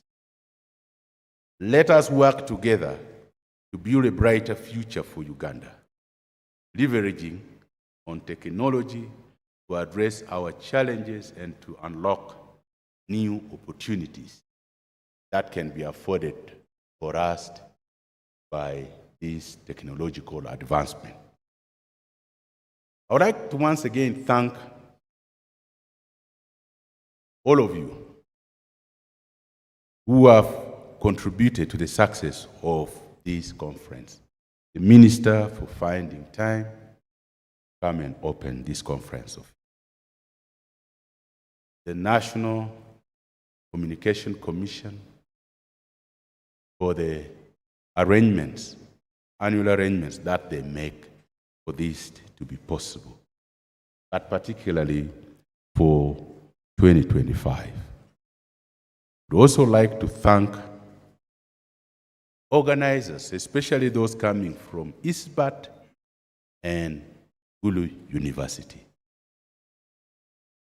Gulu University is located in northern Uganda, ISBAT located in Kampala, central Uganda.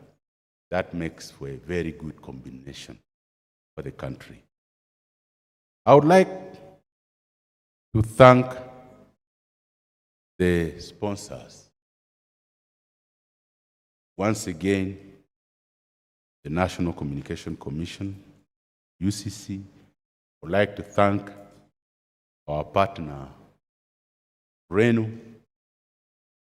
Like to thank Leica Mobile, Features Technologies. I would like to thank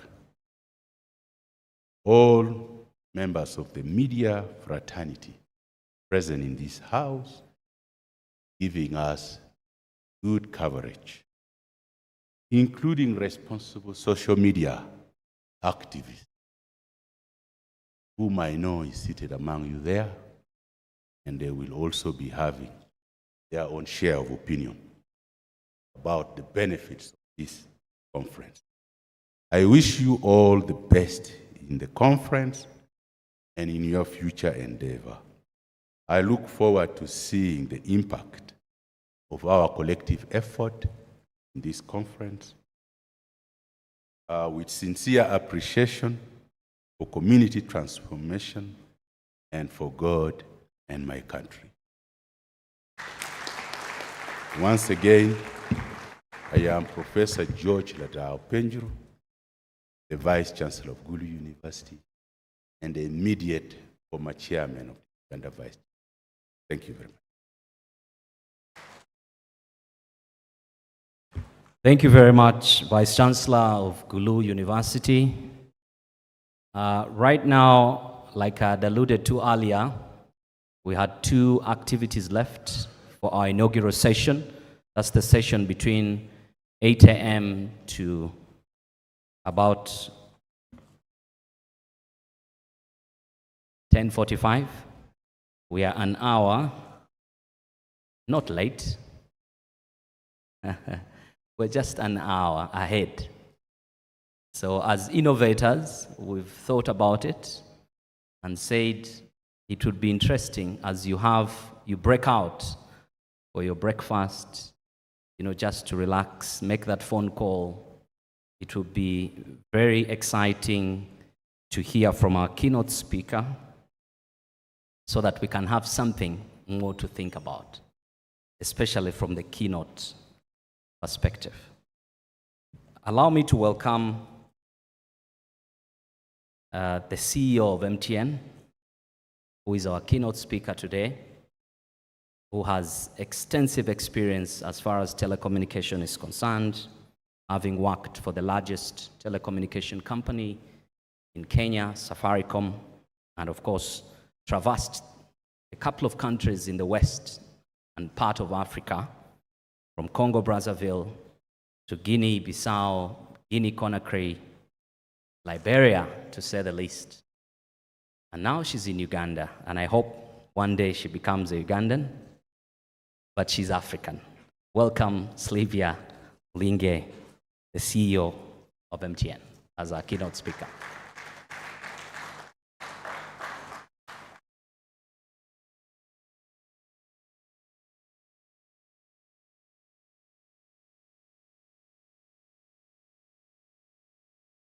Thank you very much. I've qualified for the bouquet of flowers. Thank you.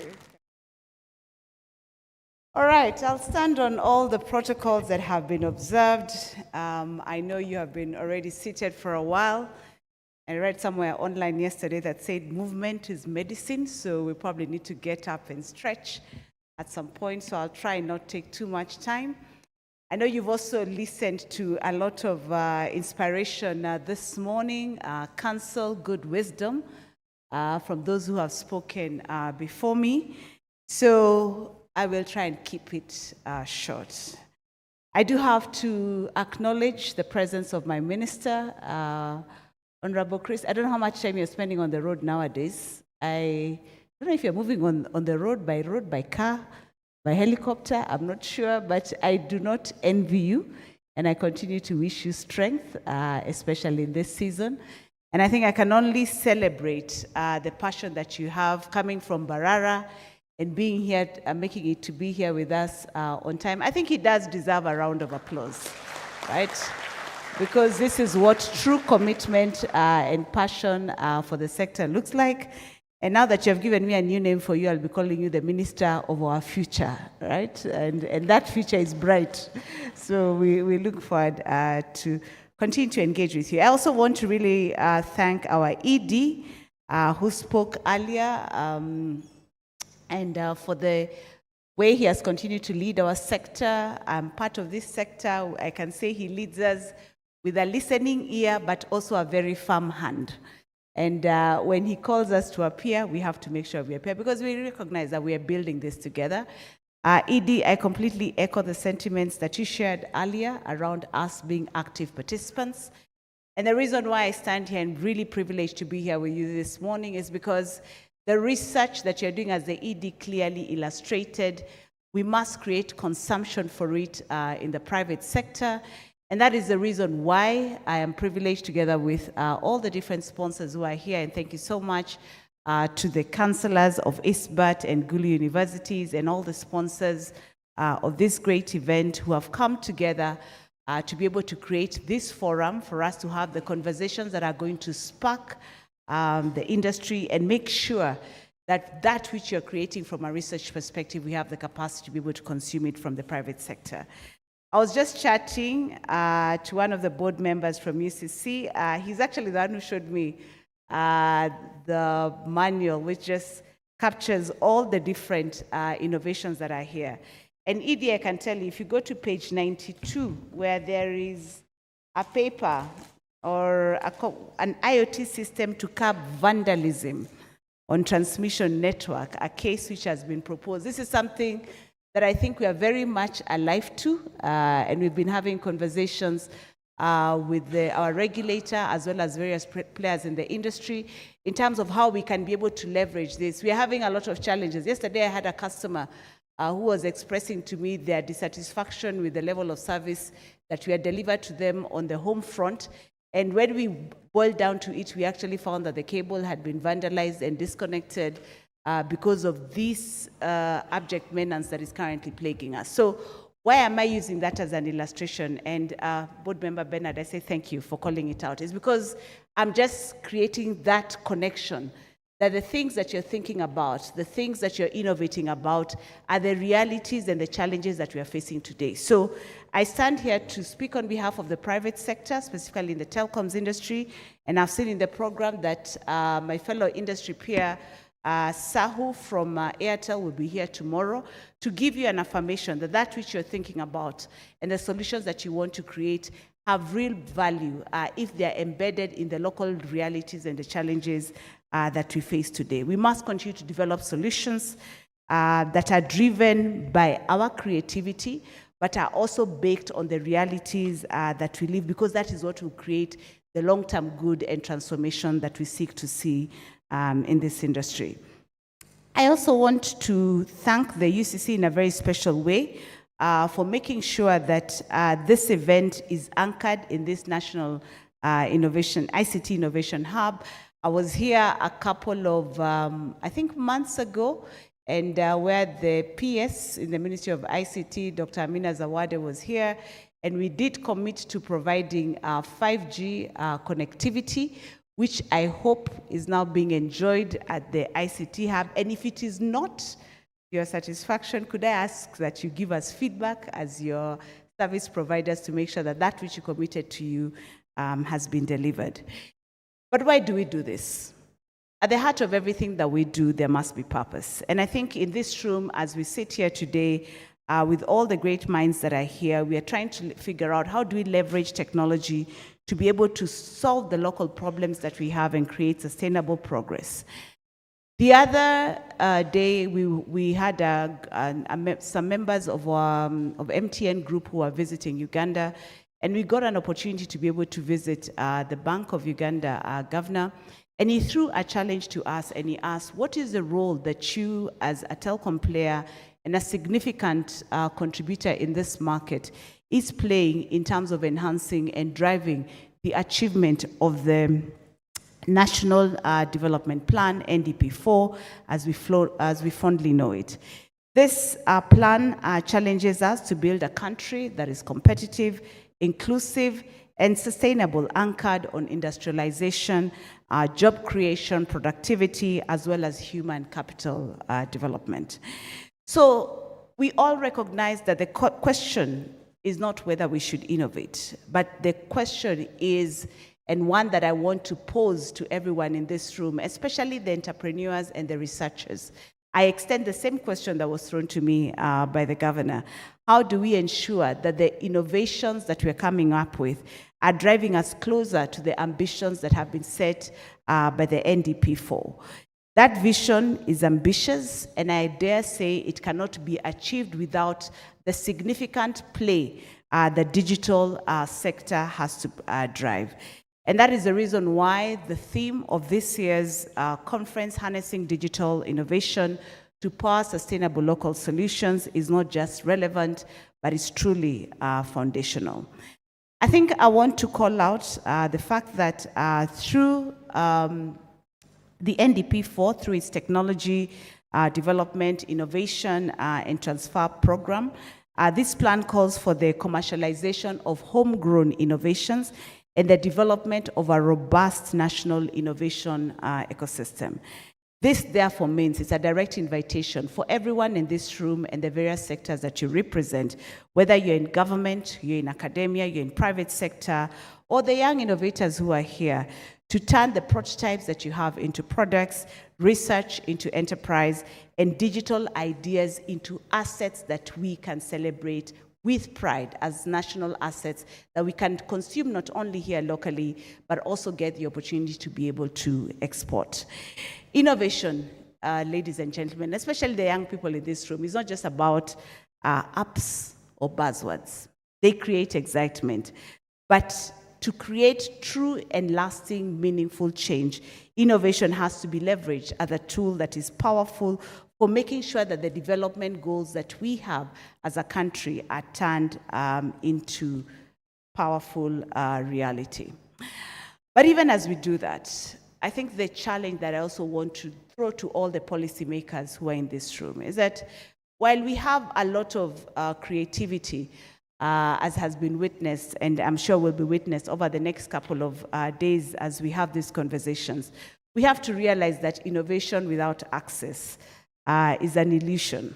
You can build the most advanced digital platforms, but without access, the promise of innovation does not reach the people who need it the most. And that is a very passionate agenda that we have as an industry. Why do I say that? The ED, when he was here, spoke about participation, and he said, even if we create coverage, and that coverage, I know UCC is holding us as industry players to make sure that we deliver it, so that the minister's dream of making sure that every area from here to Karamoja to Kanungu, whatever part, whether you're in Gulu, in the north, you are adequately covered by the coverage that we provide. We must make sure that our people have the capacity to be able to consume. Today, less than 40% of Ugandans own a smartphone, and that is the lowest rate in East Africa. Our teledensity, based on the reports that we have, indicates that we stand at 69%, far behind markets in West Africa like Ghana, which are at 125%, Kenya, who is our neighbor, at 116%, and Nigeria, which has achieved 100%. One of the key reasons of this, when you walk and you interact with customers who we get a chance to serve across the country, and it's a great privilege, we do this on a daily basis, is that the cost of entry is very high. The cost of entry-level smartphones, I know ED, you know I'm passionate about this, is still above 230,000, yet this is the tool that we want participation to happen, and it's also the tool that many of the young innovators and researchers who are sitting here get to do discovery and create an opportunity to be able to get an opportunity to be able to create innovations that are significant in terms of driving the change that we seek. We know that without a device, there's no digital economy. No use for the fintech technology that we are speaking about, no use of online learning. I think the minister spoke about you can now get a university degree seated in the comfort of your home. We have broken the brick and wall boundaries that we have. So you can get that degree from the US, from Gulu University, from Makerere, from the comfort of your home. But to be able to do that, we must have access. If you don't have access, then there is no online learning, there's no access to e-health, there's no access to e-government. Those x-rays that our minister, who is also a doctor, was talking about cannot be exchanged, and therefore it becomes very difficult for us to be able to scale and drive the innovation that we need. For us as an industry, we are advocating for tax reforms that make digital access a lot more affordable and inclusive for all Ugandans. If we truly, as a country, are serious about digital transformation, we must address the high cost of devices that limits a lot of the young entrepreneurs and researchers in the room, which continues to exclude millions from participating in the digital economy. Affordable access is not just a telecom ambition or a telecom cry, but it has to become a national imperative. Reforming the current tax structure will help unlock this penetration, boost digital service uptake, and ultimately grow the economy in a way that is both inclusive and sustainable. For us, we have our commitments as a licensed national telecoms operator, which are which are described in the coverage obligations that have been designed by the Uganda Communications Commission, and we are working hard to make sure that we deliver on them. We must continue to invest and are in total alignment to invest in rural expansion, ensure that we drive last mile connectivity and network upgrades, even in markets that are difficult to access, because we believe that access is a right and it is no longer a privilege anymore. But to be able to do that, we must also make sure that at the same time, we are driving that same level of intensity by also making sure that we provide access. Otherwise, all we are building is highways and no cars for people to be able to drive on them. We can build the towers, we can activate the signal, we can fulfill every clause that is required in our license. But if people cannot afford a device, if digital skills are lacking, then that infrastructure goes underused, and therefore that's what then creates a difficult economic case to continue to propagate this. And I think it would be a failure if we put in the digital infrastructure that the minister has spoken to without making sure that the tools to connect are also available. So the commitment that you have from us as a private sector is that we will keep on building. We will keep on providing you with the connectivity. We will keep on making sure that we are servicing the needs that you have to help you to unlock the impact that you have. But for us to be truly transformational and make sure that we achieve the agenda that has been set in the NDP4, we must continue to make sure that we pair coverage with affordability, with adoption and usability through smart policy, public-private coordination, and investment in digital access. I am very, very grateful for the support and the guidance that we have continued to receive from the UCC. And I know we are still having a lot of conversations in terms of how we continue to accelerate the adoption that is required. And you have our commitment that we will do our part and hold our inch in delivering the ambition that has been set by the government. There are many other structural, I think, access challenges that we can continue to engage in.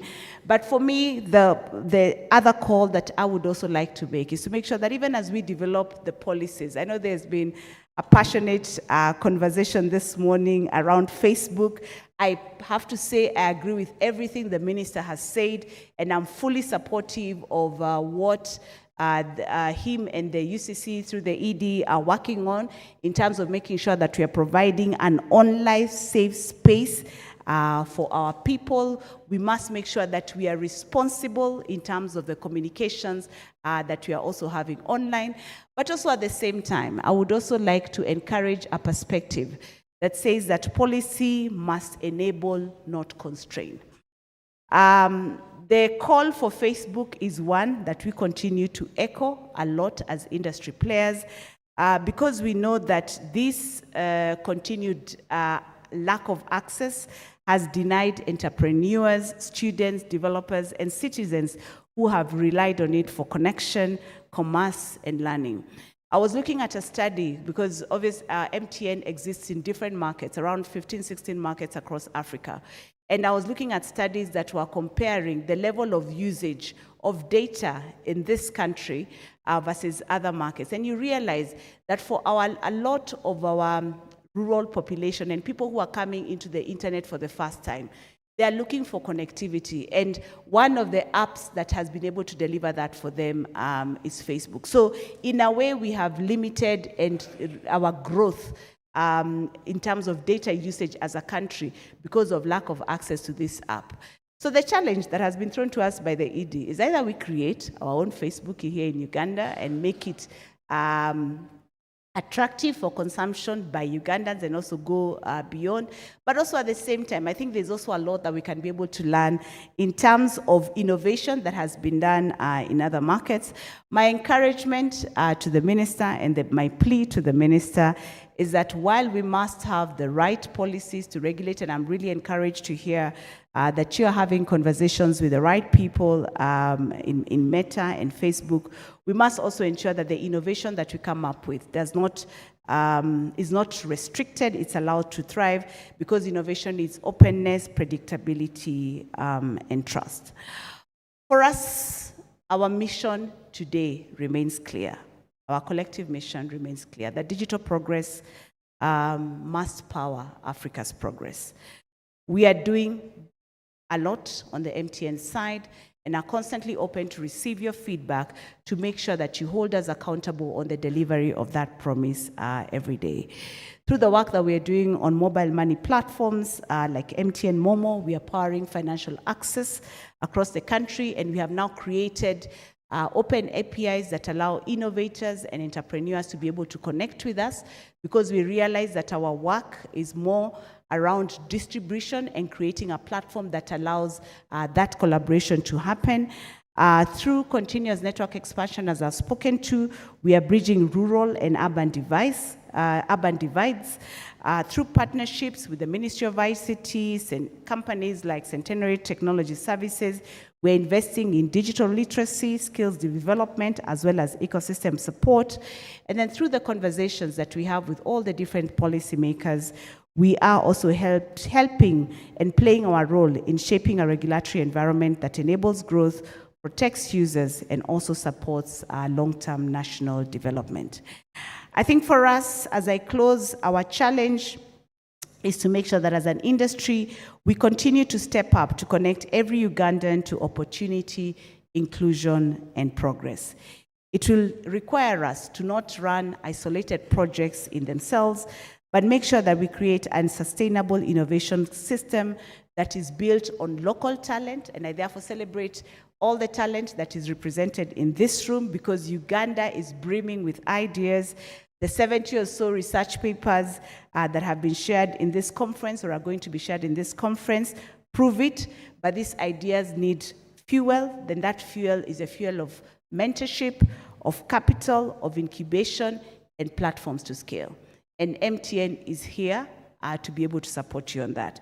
The second thing, of course, is that innovation requires rails, so we must invest in infrastructure, and we will hold our inch in terms of making sure that we deliver on the connectivity. And with the government, the Ministry of ICT, as well as the regulator, continue to work to make sure that as we provide connectivity, we also provide affordable devices. We also make sure that power is available and secure platforms that allow these solutions to be able to reach everyone, because a smart solution that cannot reach the last mile it will just remain a concept and not anything that is driving transformation. The last item, other than local talent and infrastructure, is also to make sure that we drive an environment where we capitalize a lot on collaboration. So platforms such as this or conferences such as this are significant catalyst transformers, and are important in terms of driving the change that we must see. So as I close, to all the students and young innovators who are here today, you are not waiting in line for the future. You are already building it. And I celebrate everyone with a builder's mentality, everyone who has put their hand to work. Your ideas are fresh, your ambition is bold, but also make sure that even as you build, your ideas are practical and are speaking to the realities and the opportunities that we have in this market. Build what solves the problems that our communities face. Think beyond invention to creating long-term impact, because that is what will truly be transformational. Uganda's digital economy is not coming, it is already here. And you are the people in the room who are already shaping it. The choices we make today will either result in us creating a Uganda that accelerates into the vision that has been set by a great government, or it remains a plan that is on paper and is not realized. So my challenge to all of us, myself included, together with my team, is to make sure that we turn this plan into a story for action by leveraging digital information, powering sustainable local solutions, and turning our development goals into reality.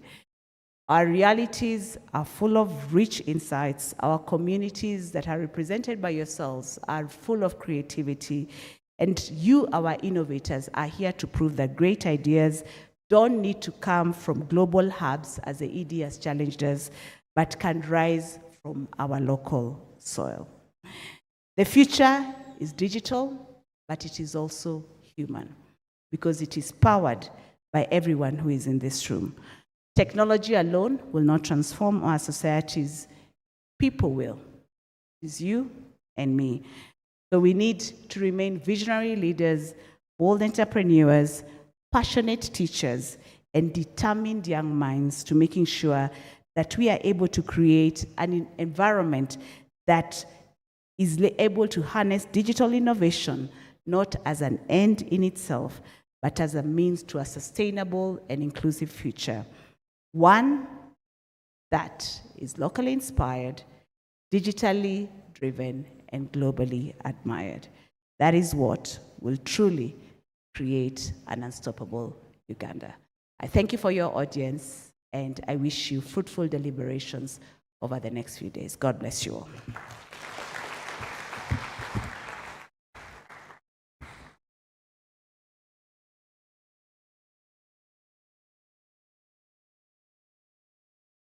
Another round of applause for our keynote speaker. Yeah. So for the young people, I think breakfast is done. Yeah, when you feed the mind, when you feed the future, the rest doesn't really matter. But I'd like to thank you all for your patience. I'd like to thank you all for being very good in our inaugural session.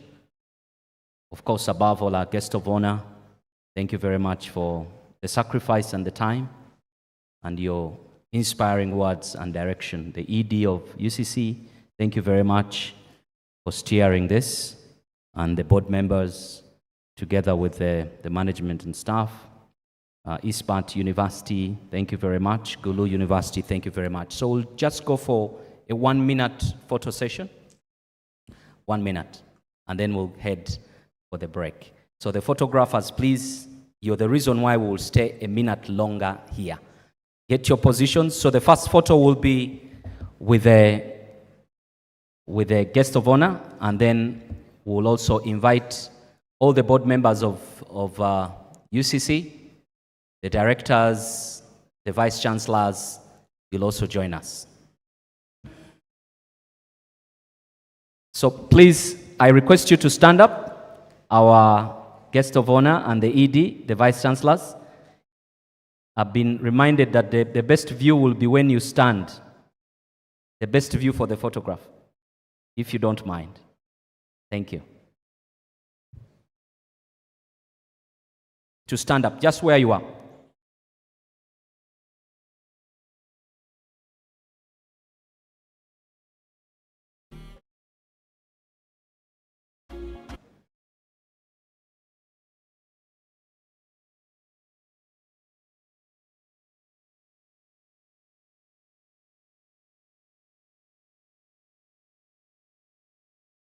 That will be the first set of the photograph. I hope it's done.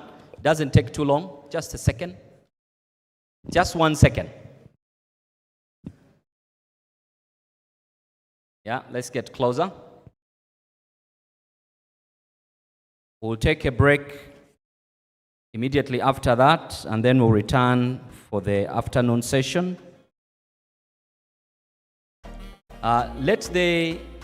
Yes, come and join us, our keynote speaker. Come and join us, the board members of UCC. Please join us. The vice chancellors, join us. The directors of ISBAT, please come and join us for our last photo session. Please don't miss out. Try and make sure you fit in. Photographers, please direct us where we need to stop. Chancellors, vice chancellors.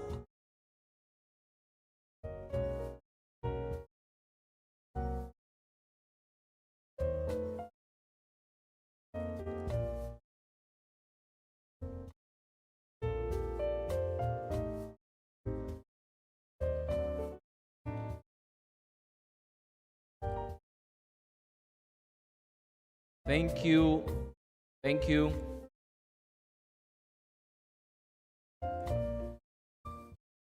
So for those who are going to take breakfast, if you've been sitting on the first and second row, you'll go on the left. If you've been sitting on the first and second row,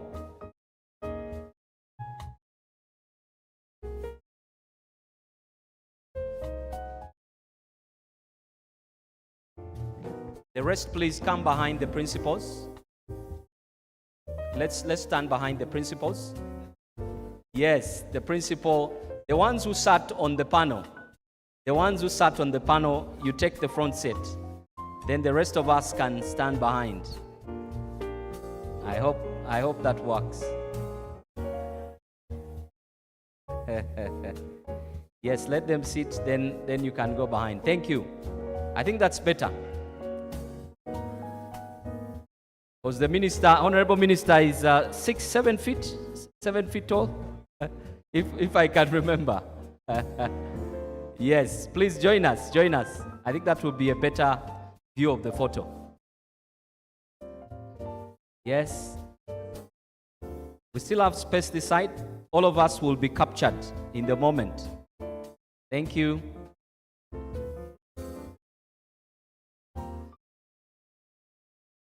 Thank you. Yes, so we only want one photograph, official photograph. I hope you've captured all of them. Thank you very much. Thank you. So the principals, you can head straight to your left for some breakfast or some bites. If you've been sitting on the first and second row, please take the left, and the rest of us can take the right. I'll join you on the right.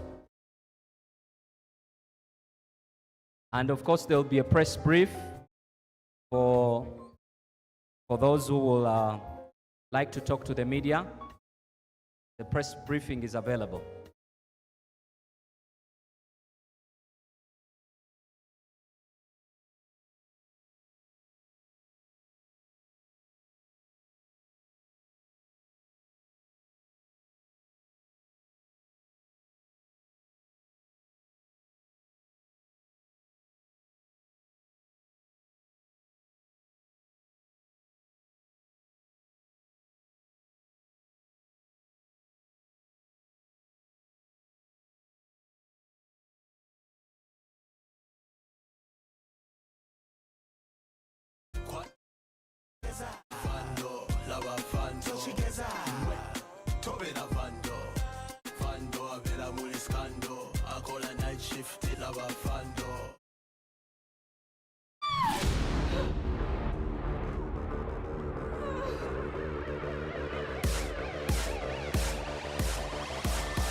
Vandalism is an offense punishable by up to 10 years in jail.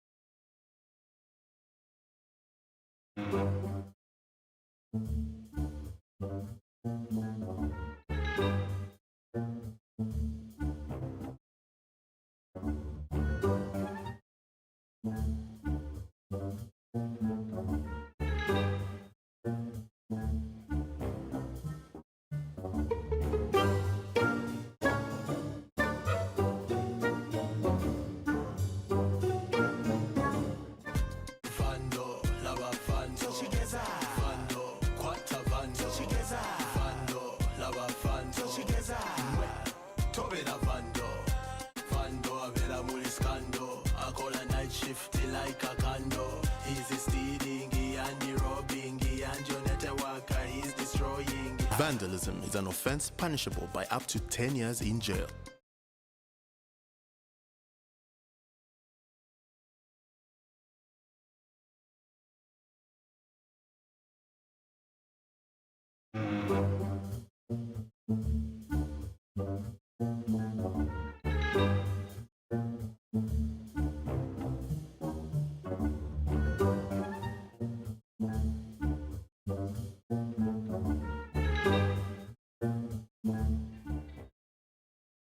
Research is an integral aspect and as it fosters innovation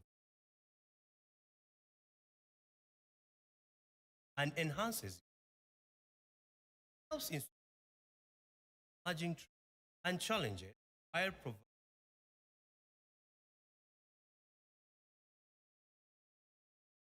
serves research support ICT aims attention and impactful in addressing gaps related to ICT barriers.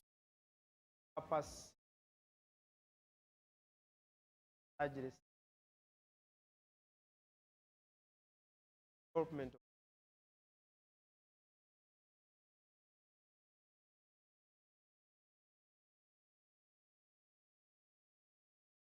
by the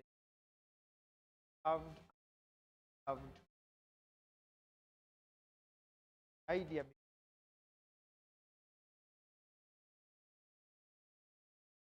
private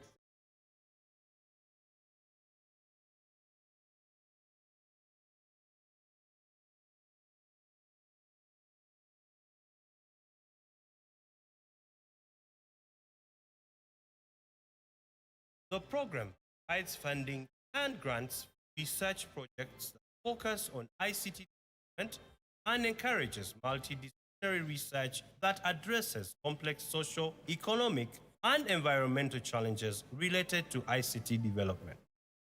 Solution is that we were able to attract, we're cutting across various disciplines. For example, we had some solutions on e-health, solutions on e-agriculture, solutions on e-education, solutions on fintech, those that address payment, solutions on e-commerce, among others. So we evaluated these solutions in terms of their applicability, in terms of solving real-life problems that people who are underserved and those who are unserved are facing right now. So we evaluated them on the basis of that. Also looked at how practical these solutions can be. Through workshops, seminars, and conferences, researchers are given opportunities to exchange knowledge and collaborate on ICT-related research topics. This promotes the development of innovative solutions and encourages partnerships between academic institutions, research centers, and industry experts. So the purpose of the e-booster was to identify companies that are already in that line of business and would be supported scale up to reach the unserved and served sections of the communities and other sectors. We have created what we call the National Digital Observatory. So this Digital Observatory is able to tell you as a country for decision-making purposes how many persons with disability do we have in a country in terms of sex, how many females, how many males, in terms of age. Also, we have a mobile application. These farmers, wherever they are, this mobile application can help them actually market their products, number one. Number two, diseases. Even if you don't understand a particular type of disease, the only part is to take a picture, send it where? On the app, call someone at the call center, explain to you the type of what? Of disease that is there. And we have also come up with scientific papers with universities, policy briefs that are helping government through the Ministry of Gender actually make the right decision concerning person with disability. But also we have had several other projects. Recently we had a project with them called the unserved and underserved communities, digital skilling of unserved and underserved communities. Together, the program contributes to UCC's strategic mission to develop a robust communication sector that drives economic growth and prioritizes Uganda's third National Development Plan, NDP3, focus areas on digital transformation. The research support program enables the development of innovative solutions and identification of research needs and priorities related to ICT development and digital transformation, leading to more impactful interventions.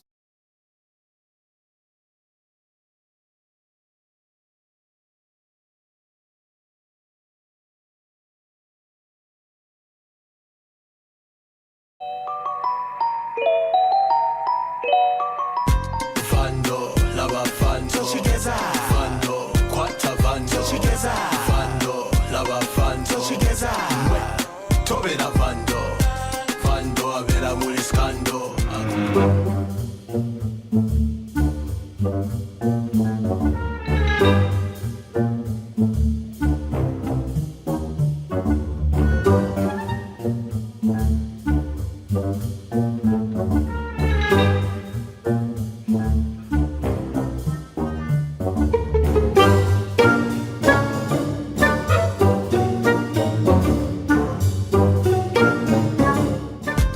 Vando, lava vando, vando, kwata vando, vando, lava vando, tobera vando, vando avera muliskando. Akola night shift like a kando. He's stealing and robbing and Jonathan Walker he's destroying. Vandalism is an offense punishable by up to 10 years in jail.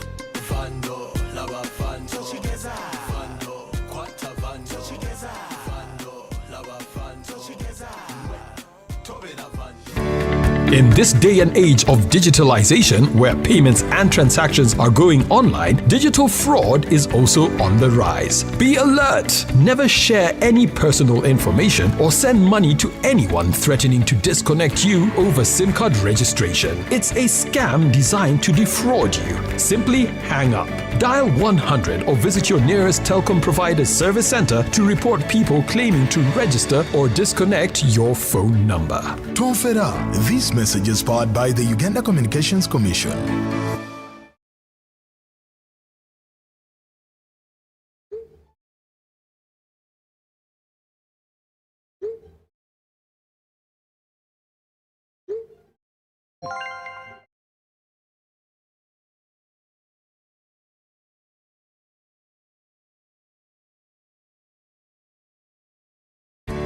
In this day and age of digitalization, where payments and transactions are going online, digital fraud is also on the rise. Be alert! Never share any personal information or send money to anyone threatening to disconnect you over SIM card registration. It's a scam designed to defraud you. Simply hang up. Dial 100 or visit your nearest telecom provider's service center to report people claiming to register or disconnect your phone number.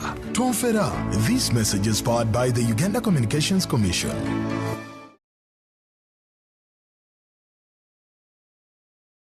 A story has been unfolding over the past 25 years. It's a tale of vision, determination, and innovation set against the backdrop of the vibrant nation of Uganda. This is the celebration of 25 years of the Uganda Communications Commission, a journey that has not only etched an indelible legacy across this nation, but has also propelled an entire sector into a new era, bringing services closer to the people. As the sun rises over the horizon, Uganda Communications Commission has extended its reach, establishing regional offices that bring our services and regulatory tools closer to the people. Monitoring sites and digital loggers now stand as sentinels of connectivity, ensuring that every corner of this country is covered. The transformation from the Rural Communications Development Fund to the Uganda Communications Universal Service and Access Fund, UCUSAF, signifies an unwavering commitment to bringing the power of ICTs to all Ugandans, especially those who have remained unserved and underserved. Innovation and creativity have flourished through flagship programs such as the Content Development Support Program and Uganda Film Festival, nurturing the creative industry. The National Conference on Communication fosters collaboration with academia, while the Computer Emergency Response Team CEO Breakfast cultivates connections that fuel progress. The Communications Consumer Parliament brings together regulators, operators, and consumers to provide accountability and receive feedback. Through the years, ICT has evolved, cementing its pivotal place in the national development agenda. From NDP 1 to NDP 3, ICT has transformed from a groundwork layer to a driving force, expanding coverage to underserved areas and becoming an enabler that integrates seamlessly across sectors like education, health, and agriculture. Strategic partnerships have brought efficiency and productivity to sectors like education, where digital resources bridge the gap. Precision farming has empowered agriculturalists with real-time data and market access, and the tourism sector thrives on seamless connectivity.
Today's digital age, many women worldwide lack digital literacy. According to the International Telecommunication Union (ITU), over 50% of women globally remain offline, especially in developing countries like Uganda. The internet penetration rate for adult women is 56% compared to 63% for men. Reports also show that women are more likely to borrow mobile phones from a male household member and are less likely than men to own a smartphone. This gender gap in digital access and meaningful use has limited women, particularly in rural areas, from benefiting from online opportunities in education, employment, business, networking, and capacity building, ultimately reducing their earning potential. I was unable to communicate well because there are some jobs that you can get in the internet, but I didn't have a phone. The Digital Skilling for Women program by UCSAF aims to bridge the gender-digital divide by providing tailored digital literacy training to women and girls across Uganda. Through this program, women are equipped with essential digital skills including internet usage, digital marketing, and online safety, enabling them to harness the power of technology for personal and professional growth. We're trying to teach them those skills that can help them create content they could use on YouTube or TikTok or any other sort of platform they could use to enhance their skills, but also create some bit of money for themselves. They were also taught about brand development, skills and marketing, how to use their gadgets to create communication design, which should be able to profit them in their enterprises and their marketplace engagement. In the training, I learned how to make posters, my business, learned how to make videos, actually edit videos. The training also introduced me to TikTok, I was not on TikTok. I was not on Instagram. I was not on LinkedIn, and I was not on Twitter. I got to know about all those things during the training because as they were introducing an app, they would encourage us to open an account. And that's how I got onto the platforms. Overview, we have impacted over 7,000 women across 45 districts, and most amazingly, 50% of these women can ably use smartphones for their businesses. We have seen a social cycle change of mindsets in these communities. We are coming from communities where men didn't easily allow women to access smartphones, be on phones, but that has changed at a percentage of 20%. And also we have seen an increase of 10% in the usage of smartphones, of just social media. We have seen an increase, and then also we have seen an increase of 30% in acquiring smartphones. Digital skilling for women is transforming lives, enabling women to become active participants in the digital world and driving socio-economic development in their communities. Before, I didn't know how to make a graphic. I didn't know how to edit video, but now I'm able to do that, and I'm willing to teach someone out there who is actually interested. I'm able to communicate at any time I want, and I get information outside. People call me for certain good things outside, maybe for a job. I learned how to use WhatsApp, make video calls. Okay, how to use the internet, perfect myself on internet skills, business on internet. Yes, Facebook, maybe I have friends abroad, I want to make those calls. Training ebintu bye nayigamu engeri y'okukola nga nteeka bizinesi yange ku mutimbagano nga noonya bakasitoma. Ebyo nayigamu n'okuyigiriza abalala nabo okuba nga bakola ekyo kye mba ndikola. Overall, the program has significantly contributed to Uganda's efforts in promoting the global agenda on Sustainable Development Goals (SDGs), especially Goal 5 on gender equality and empowerment of all women and girls, and SDG 8 on decent work and economic growth through digital skilling. During the stakeholder sessions, yes, we have been having men, but can we have now digital literacy sessions for men and to appreciate why it is important for a woman to be digitally literate? Between the years 2017-18 to 2023-24, UCSAF supported 32,879 people through community ICT training, majority being women in rural underserved communities.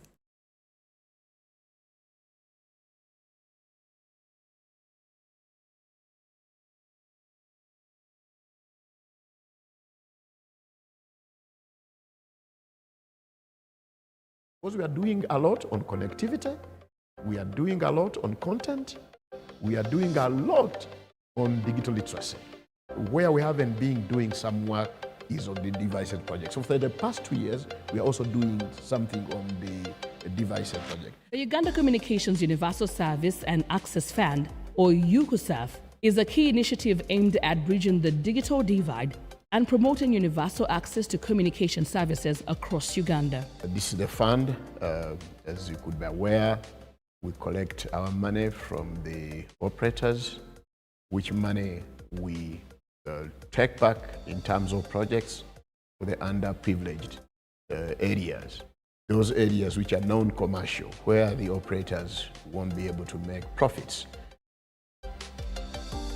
Formerly known as the Rural Communications Development Fund, RCDF, UCUSAF was established in alignment with the Uganda Communications Act of 2013 and the UCUSAF regulations of 2019.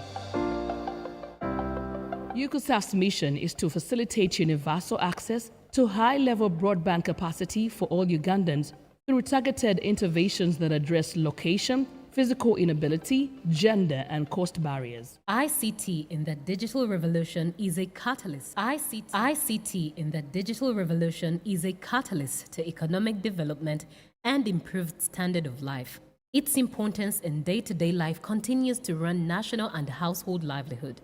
However, for many people in rural, hard-to-reach areas, the benefits of ICT remain a dream. The lack of knowledge on internet use and limited access to services widens the digital gap. The State of ICT in Uganda Report 2019 by ICT Research Africa indicated a notable digital divide of 7% urban to rural gap in internet use, which means that only 9% of Ugandans in rural places have access to the internet. The Devices for Underserved Communities program is a proof of concept project that seeks to increase access to smart devices for households in poor communities, unserved and underserved areas. For the past 5 years, we've been implementing the UCSAF 3. UCSAF 3 has been mainly looking at 3 aspects in the work we're doing. We are looking at enhancing broadband access to the underserved and unserved population or communities, content mediation, and research and advocacy. This program aims to help reduce household poverty and illiteracy, while also contributing to a critical mass usage of ICT and adoption that can bring down the cost of the internet. The program is being implemented through the distribution of free dual-grade and solar-powered tablets, pre-installed with data connectivity, renewable for 6 months, and relevant basic local content. So we go to a village, we select everybody, we give them a device. When we give them a device, this device is not just a device, this is a smart device. Of course, we know that we have power challenges. So these devices have a solar charger inbuilt. The Devices for Underserved Communities program continues to impact individuals with the tools and skills needed to improve their livelihoods and participate in a digital society. Heard from district population officer that it's a phone that the government of Uganda need to give to a village. In that village, there should be a household which is 150. Our LC1 take lead, do that, then we send the name of the list of the household to district population officer. Later on, we add the information again that that phone will going to be distributed in the village. All the household in the village are going to get that phone. There has been noticeable improvement in digital literacy, connectivity, and access to ICT services. In addition to providing devices, the program offers digital skilling programs, including basic software and hardware maintenance for the tablets. Bringing that phone alone was big help. And then adding on the training after receiving the phone even made now life easier, because there was a challenge of networking. As we received those phones, it has really given us some hope in mind. And we had no clear communication. If my father sent me just mere center to call his brother or any other person that he has, he just walk from here up to where that person is. But now this advance.com of the phones here, it has easier. The issue you come with the phone. But if you can distribute, like if you select like a sub-county like Laboamida, all the people who are in Laboamida, you're supposed to distribute to all of them, not only to be in a village. So that all of us be having that phone. The experience we've gotten is that in all households, without exception, immediately at the expiry of the 6 months, now you see them really getting their little resources to buy data to get those experiences.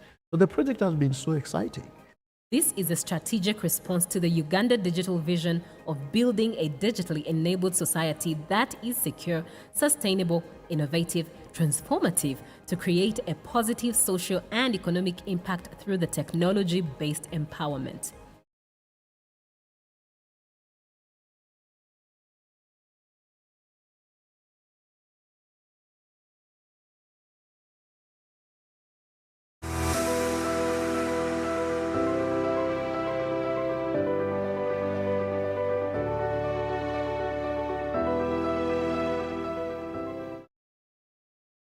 I know many of us have our experiences and sometimes frustrations with our telecom services. All the solutions to improving our service experiences lie in increasing the capacity of our networks. This essentially means more sites. Sites, the public mainly call these masts. This can, however, be towers, rooftops, or even poles.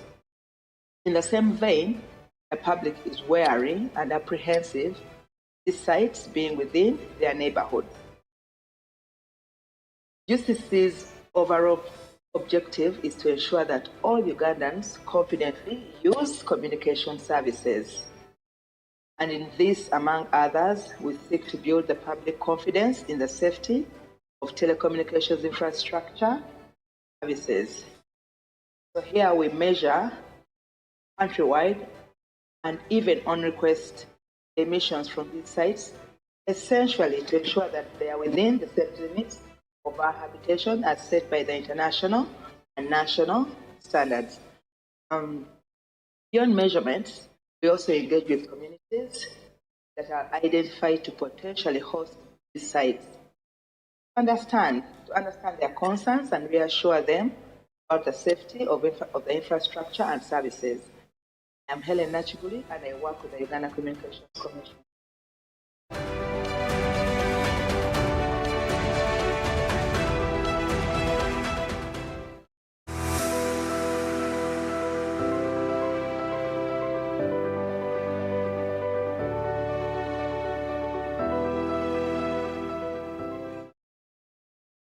I know many of us have our experiences and sometimes frustrations with our telecom services.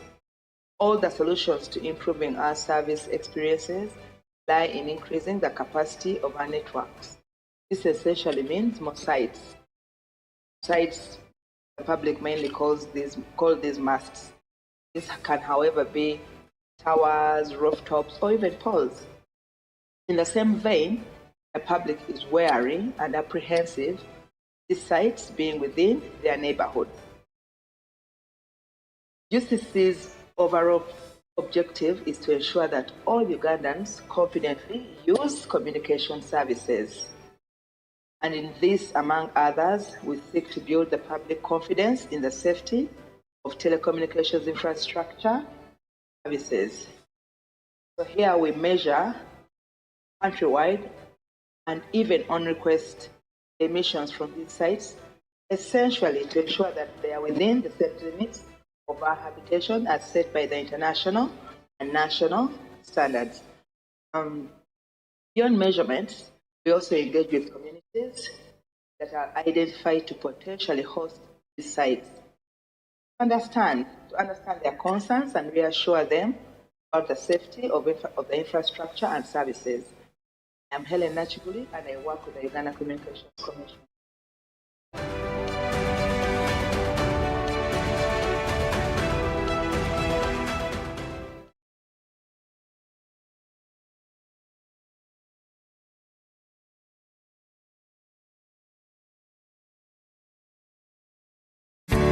In this day and age of digitalization, where payments and transactions are going online, digital fraud is also on the rise. Be alert! Never share any personal information or send money to anyone threatening to disconnect you over SIM card registration. It's a scam designed to defraud you. Simply hang up. Dial 100 or visit your nearest telecom provider's service center to report people claiming to register or disconnect your phone number. Tonfera, this message is powered by the Uganda Communications Commission.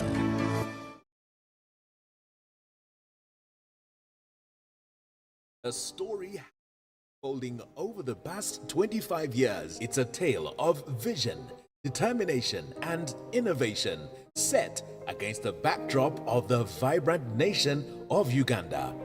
This is the celebration of 25 years of the Uganda Communications Commission, a journey that has not only etched an indelible legacy across this nation, but has also propelled an entire sector into a new era, bringing services closer to the people. As the sun rises over the horizon, Uganda Communications Commission has extended its reach, establishing regional offices that bring our services and regulatory tools closer to the people.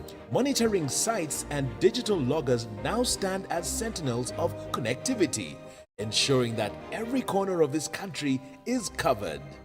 The transformation from the Rural Communications Development Fund to the Uganda Communications Universal Service and Access Fund, UCUSAF, signifies an unwavering commitment to bringing the power of ICTs to all Ugandans, especially those who have remained unserved and underserved. Innovation and creativity have flourished through flagship programs such as the Content Development Support Program and Uganda Film Festival, nurturing the creative industry. The National Conference on Communication fosters collaboration with academia, while the Computer Emergency Response Team CEO Breakfast cultivates connections that fuel progress. The Communications Consumer Parliament brings together regulators, operators, and consumers to provide accountability and receive feedback. Through the years, ICT has evolved, cementing its pivotal place in the national development agenda.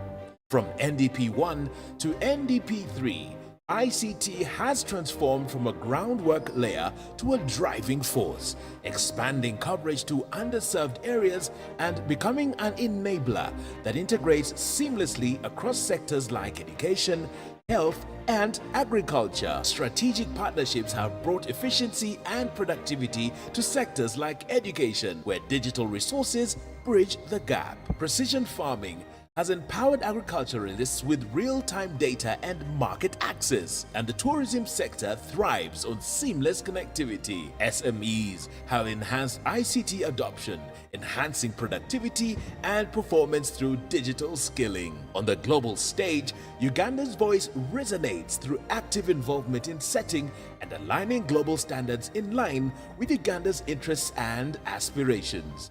Uganda's participation and leadership in international organizations has not only elevated the national brand, but also reinforced our commitment to playing a pivotal role in shaping the future of global communications. The past 25 years have witnessed remarkable growth in the sector, which now boasts of 325 radio stations, 48 TV channels, and from 2G to the cutting-edge 5G technology. Connectivity has reached even the remotest corners, and usage metrics have soared, ushering in unprecedented levels of mobile phone and internet penetration, plus value-added services such as mobile money.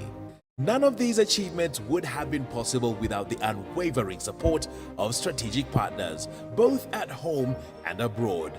Together, we've achieved so much, and we stand united in the understanding that the journey is far from over. As we pause to reflect on these remarkable achievements and stand at the inception of a new chapter, one thing remains certain. Uganda Communications Commission remains steadfast in its mission, which is clear: to transform Uganda into a brighter, more connected and inclusive tomorrow.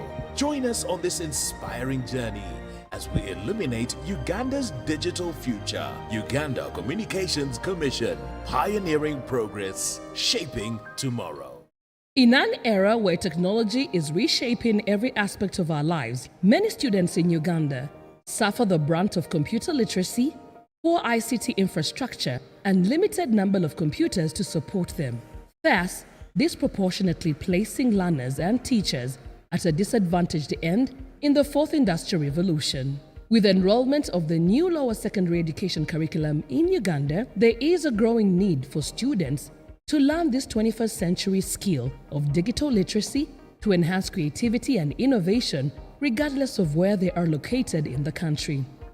The ICT in Education program is at the forefront as a solution transforming education in Uganda. This initiative is dedicated to enhancing the quality of education and digital skills for learners by providing vital ICT infrastructure and resources. UCUSAF aims to enhance education quality and digital skills for learners through the installation of school ICT labs, integration of digital science content in secondary schools, support for ICT clubs, ICT training for teachers, and the creation of an e-learning platform. Ungwe Secondary School received digital devices from Uganda Communications Commission, and these were 20 pieces of computer, and then we had also the wireless routers. We were one of the luckiest schools to benefit from this UKUSAF program. So we got around 21 computers, headsets, 21 solar, 6 panel, then also 4 big batteries to run those computers. These efforts are designed to improve student performance in STEM subjects, science, technology, engineering, and mathematics through interactive learning tools, illustrative learning, and access to diverse content integrated into the secondary curriculum. From the time they brought those computers, started making research on computers, and conducting our studies on computers, and studying online. From using the computers, it has helped me to know how to create a document, and it has helped me on my academics as well, because we use that internet for research so that it can improve on my academic performance. I have learned to research using a computer, like those ends of a long ago. We never know how to use a computer, but as for now, I can now carry a research using a computer. It has simplified also in doing work. Even the teachers can also give us some work. They can also use those computers for making us timetables. You just go and see the timetable in the computer. This innovation has positioned Uganda to address the Sustainable Development Goals, SDG 4 on equality education, SDG 9 on industry innovation and infrastructure, and SDG 10 on reduced inequalities through promotion of inclusive learning for learners with disabilities. As a result, more than 1,000 school ICT labs were set up, 306 schools have been connected to internet, 300 teachers have been trained, and over 300 students have enrolled for e-learning. 4 schools were supported with assisted devices for learners with disability. 183 schools have ICT clubs. Learning content has been installed in 298 schools, and 9,404 teachers have been trained in the teacher-head teacher retooling system. This internet was so much disturbed by the weather. When it is raining heavily, you cannot access it. And since many gadgets were connected to it, computers and what, it used to be slow. Then also it was only limited to with a computer lab and a few offices within school. As we look to the future, continued investment and expansion of these initiatives are crucial to ensure all students have access to the digital tools and infrastructure necessary for success in a modern economy. Research is an integral aspect of Uganda's ICT sector. It fosters innovation, informs policy, promotes infrastructure development, and enhances economic growth. It helps institutions understand emerging trends and challenges while providing local solutions for a competitive advantage in the fast-changing digital era. UKSAV's research support program for ICT aims to ensure that interventions are evidence-based and impactful in addressing gaps related to ICT in various sectors. The purpose of the eBooster program was largely centered on enabling the development of ICT solutions that would address challenges of access to education structure by the underserved and unserved communities and sectors. And the idea behind the unserved and unserved sectors is that usually because of the private sector commercial drive, companies focus on sections of society that afford to get meaningful markets, and then they tend to ignore markets not profitable. The program provides funding and grants for research projects that focus on ICT development and encourages multidisciplinary research that addresses complex social, economic, and environmental challenges related to ICT development. Solutions that we were able to attract were cutting across various cities. For example, we had some solutions in agriculture, education, on fintech, those that address payment, on commerce, among others. So we evaluated these solutions in terms of their applicability, in terms of solving real-life problems that people who are underserved and those who are unserved are facing. We evaluated them, so looked at how practical solutions be. Through workshops, seminars, and conferences, researchers are given opportunities to exchange knowledge and collaborate on ICT-related research topics. This promotes the development of innovative solutions and encourages partnerships between academic institutions, research centers, and industry experts. So the purpose of the e-booster was to identify companies that are already in that line of business and be supported to scale up to reach the served and sections. We have created what we call the National Digital Observatory. So this digital observatory is able to tell you as a country for decision-making purposes how many persons with disability do we have in a country in terms of sex, how many females, how many males, in terms of age. Also, we have a mobile application. These farmers, wherever they are, this mobile application can help them actually market their products, number one. Number two, diseases.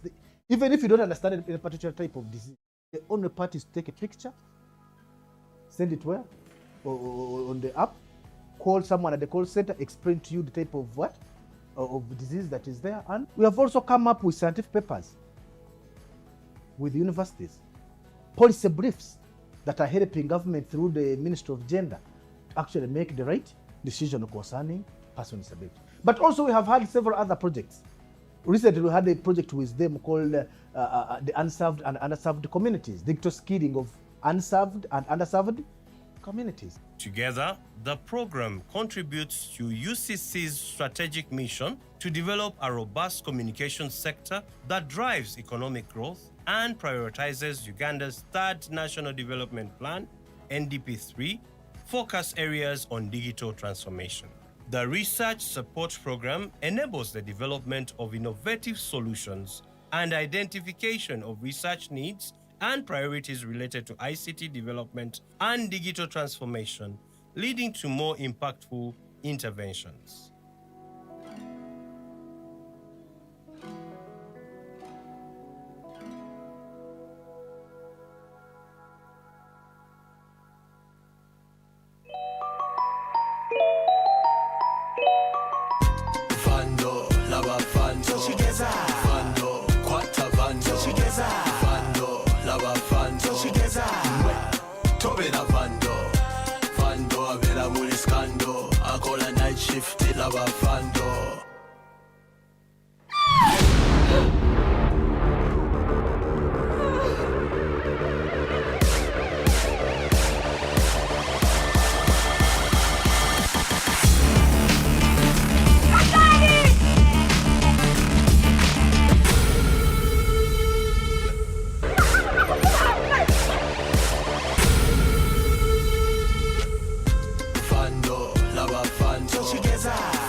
Vandalism is an offense punishable by up to 10 years in jail.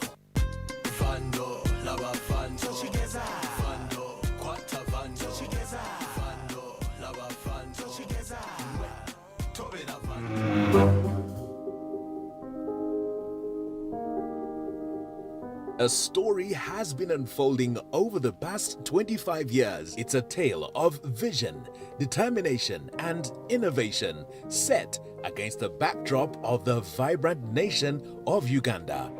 This is the celebration of 25 years of the Uganda Communications Commission, a journey that has not only etched an indelible legacy across this nation, but has also propelled an entire sector into a new era, bringing services closer to the people. As the sun rises over the horizon, Uganda Communications Commission has extended its reach, establishing regional offices that bring our services and regulatory tools closer to the people. Monitoring sites and digital loggers now stand as sentinels of connectivity, ensuring that every corner of this country is covered. The transformation from the Rural Communications Development Fund to the Uganda Communications Universal Service and Access Fund, UCUSAF, signifies an unwavering commitment to bringing the power of ICTs to all Ugandans, especially those who have remained unserved and underserved. Innovation and creativity have flourished through flagship programs such as the Content Development Support Program and Uganda Film Festival, nurturing the creative industry. The National Conference on Communication fosters collaboration with academia, while the Computer Emergency Response Team CEO Breakfast cultivates connections that fuel progress. The Communications Consumer Parliament brings together regulators, operators, and consumers to provide accountability and receive feedback. Through the years, ICT has evolved, cementing its pivotal place in the national development agenda. From NDP 1 to NDP 3, ICT has transformed from a groundwork layer to a driving force, expanding coverage to underserved areas and becoming an enabler that integrates seamlessly across sectors like education, health, and agriculture. Strategic partnerships have brought efficiency and productivity to sectors like education, where digital resources bridge the gap. No problem. Yes, ladies and gentlemen, we are ready to start our next session, so please take up your seats. Let me try and mobilize the rest of the teams still having breakfast. So, ladies and gentlemen, if you've had your breakfast, please come in for the next session. We are running out of time. Just in case you have your coffee, you can walk with your coffee inside so that we can keep time. Please. Thank you.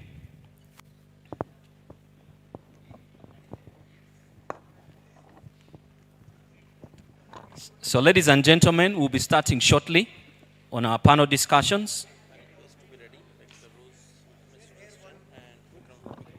Yeah. He will invite. Yeah. He will launch them. Yeah. We've already agreed. So I'll invite him. I'll invite him. Yeah. No problem.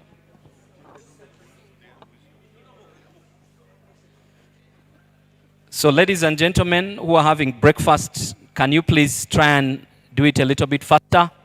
We are starting the next session of our panel discussions. Thank you.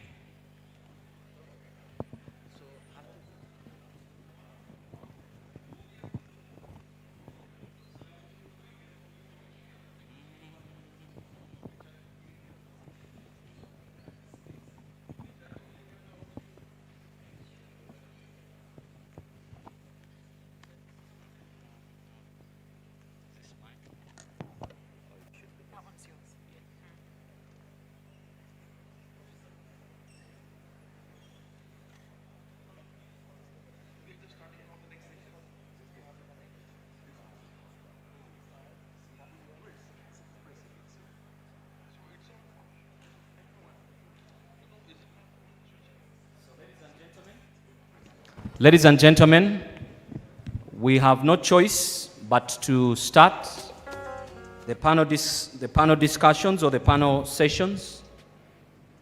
I'm just inviting everybody who is still outside to please come in and join us so that we can try and keep time. The next session will go for an hour before we take our lunch, official lunch break.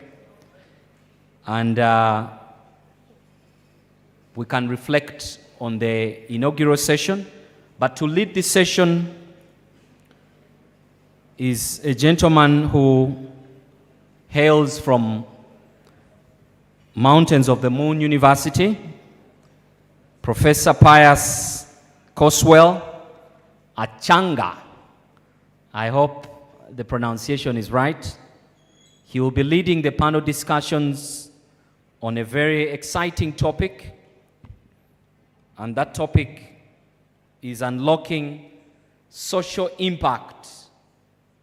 Unlocking social impact through digital innovation. Unlocking social impact through digital innovations. From pilots to scalable solutions in health, education, and social services. But before he comes in, we have 1 or 2 videos that we wanted to play for you as we start the second part of our session. We have 2 to 3 videos that we'd like to play, so please put your eyes on the screen. Innovation demos, what we've called the short profile videos that are promoting local solutions. Thank you. Immediately after that, Professor Pius Coswell will join us. It is with great excitement that I announce that the top 5 winning innovation groups will each receive a check of Uganda shillings 5 million.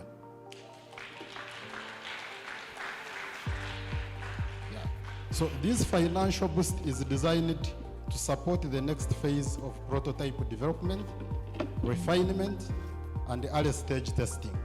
So it is our hope that these funds will move your solutions one step closer to commercialization and market readiness. Our theme, transforming innovative student projects into minimum viable products and services towards commercialization, emphasizes a vision that extends beyond these 4 days. Innovation without implementation is mere invention. It is now time to turn your MVPs into functional products, scalable services, and ultimately sustainable enterprises. The whole intention of having the boot camp was for you to have a chance to meet the people who sit on your panels, to meet people from industry, these judges, such that you know what to do. Let me take this opportunity to appreciate our dear mentors. We have had mentors from all walks of life, starting with our very own mentors from UICT, mentors from again Mbarara University, mentors from Ntinda, Nakawa Vocational Institute, mentors from Busitema University, mentors from Luera Electronics and Semiconductors. We thank our institution, our management for really their support. Echo it again, much as we are supporting partners, but if it wasn't for our principal and management. Whether you win today or not, you're already a winner for having gone a step further from your peers, because now you have knowledge from this experience that your peers don't have. There are so many projects that get done and innovated all over the world that never make it on the market. The reason they don't is because of not taking the market research seriously or into consideration. So what does that mean? There's a methodology called design thinking, which through the bootcamp, they've taken you through. At the core of design thinking is user research, market research, user experience. Whatever step you skip in that methodology. We'll catch up with you. The winners, congratulations. And those who have not been read, please don't give up. It is never the end. As the judges and personally, I liked all of your work. And what you have to know is your dream is always valid. And as Luera, we are open to all of you to support you because, as I earlier mentioned, we are supported by Science, Technology and Innovation Secretariat. That is the Office of the President.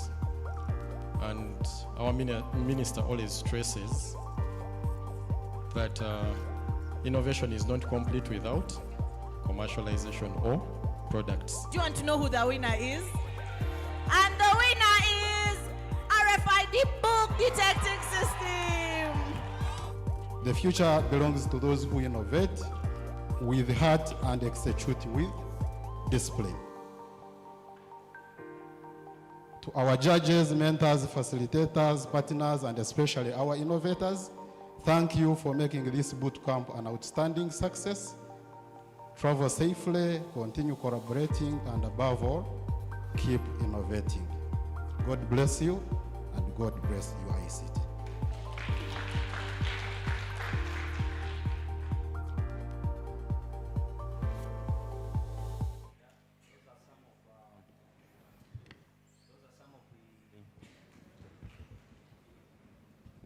Those are some of the innovations.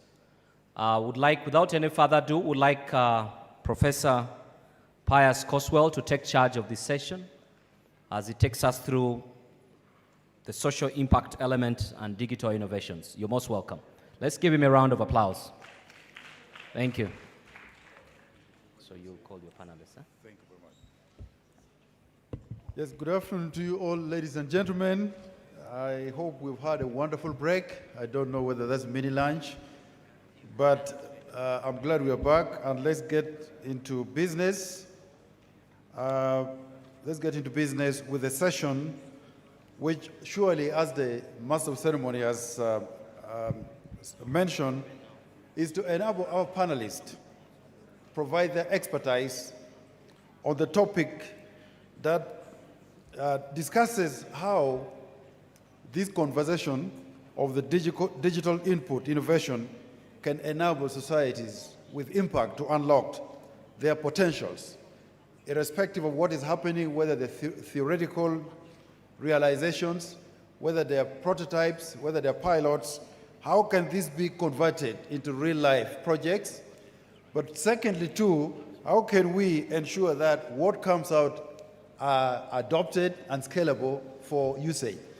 So that is what we are going to go into, and the panel that will support to organize and present this discourse is carefully selected. Someone who should be talking about health in terms of digital usage, education, and social usages. So the first panelist that you will allow me invite is Dr. Rose Nkasi.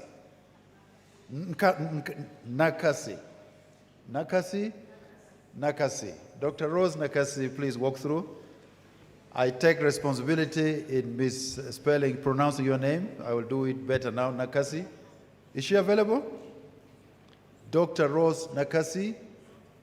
If I don't have her, I will move to the next speaker, and that is Mr. Winston David Agaba.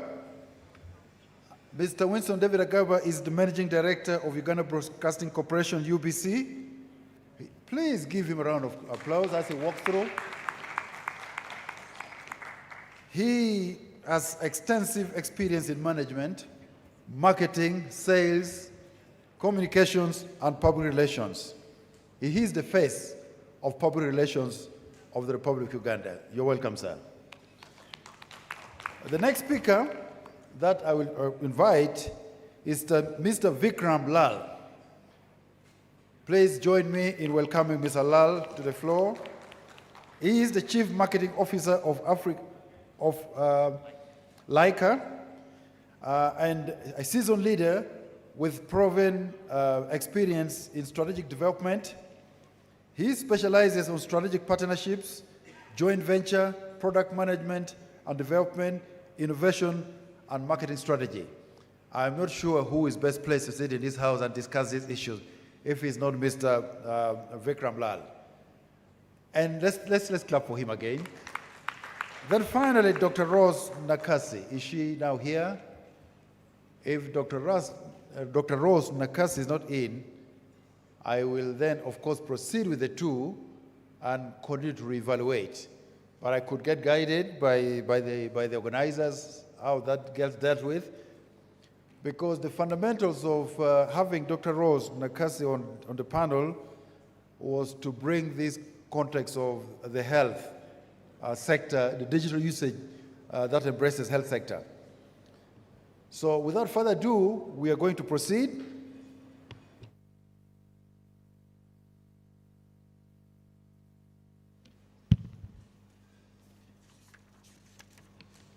Ladies and gentlemen, at the commencement of this very exciting conference, the unveiling, we've been very privileged, in my view, to have received very eloquent speakers in their own rights, but presenting worthwhile accounts of what connects us to the day. I want to borrow from Honorable Nyombi Tembi, when he gave the account of, he gave the analogy saying that the power of ICT, comparing that to the usage of Coca-Cola. And when he talked of, they obtained Coca-Cola in Semutu only during Christmas. But what we are saying here, and what he seemed to have said, if I recollected well, is that if we are to digitalize, if we are to move into technology, the usage must be every day, all the time, not only on Christmas days or only on Sundays. So I think that is perspective in terms of what we do. We also listened to the managing director, country CEO of MTN, one of the key communication providers that enables the narrative. And I heard us pick one interesting word. She talks of the imperatives.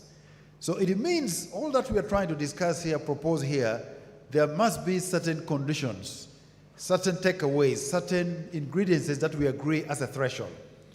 And I want to believe that touches issues to do with access, connectivity, among other things. So therefore, Managing Director of Uganda Broadcasting Corporation, I'd like to invite you to give a 5-minute perspectives of your understanding of how can we get impact, unlock this opportunity with the potential we have, challenges abound, to enable Uganda to transform and realize the benefit of digital transformation. In 5 minutes, sir. Thank you very much. A good afternoon, ladies and gentlemen. We want to thank really the sponsors for making this happen, and Eastbart University championing it all the way. Innovation and how innovation outcomes can impact on our society positively, because there are also the negative impacts. When we look at the simple innovations that came out a few years ago, in Uganda, we were one of the first people, in East Africa, one of the first people to enjoy the benefits of mobile money. Did you know that? While other European countries were grappling with the fact of transactions, mobile money right now, as we speak, is transacting over platforms and in billions. When you look at innovations like the preloading of electricity, Yaka, that app was developed by a Ugandan and sold to a South African company for almost peanut. So on our part as communicators, and I really speak as the power of communication, how do we empower our communication vehicles to bring to the fore all the innovations that are coming out from the innovators? And it's from that background that the Ministry of ICT and National Guidance thought it wise to put up this innovation hub, which we must congratulate them upon, because the young minds can come here and innovate without having challenges of paying rent, electricity, connectivity. So if we had such hubs around the country, every region or every town having an innovation hub, we believe that the potential of our young, upcoming minds, there is so much that they need to support the innovations in the seemingly little things of life that we call little. Malaria is still one of the biggest hindrances both to manpower, workman hours, and life. People are still dying of malaria. What innovations can we come up with, and how can we promote those innovations? Because I think that was one of the areas that you touched on. So many innovations do not see the light of day. As communicators, not just looking at the government communication arm of UBC, but also the other private players, NTV, NBS, Bukede, name it.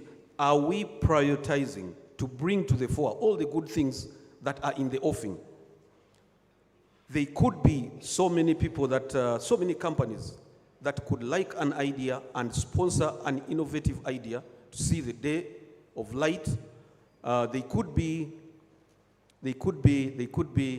people in the market that actually see beyond the innovation and engage the innovators to grow and incubate these ideas into products that make our life much easier.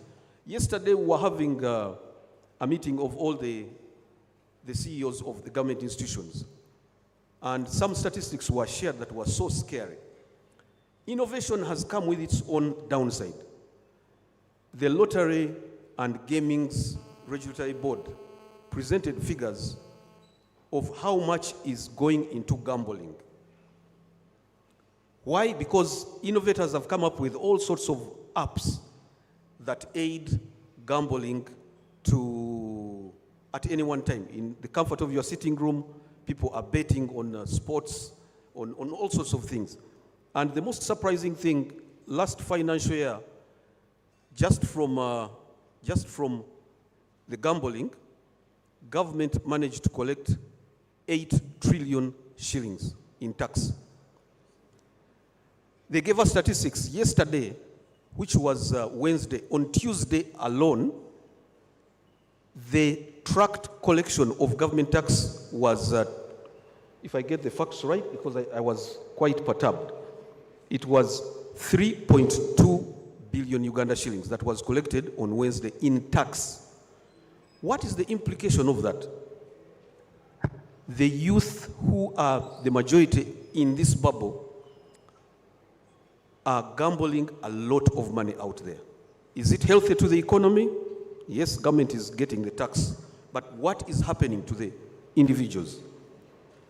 Is there an innovation that could be put out to discourage this vice, because it can not be a positive vice? I could have digressed a bit, but I come from the communication arm.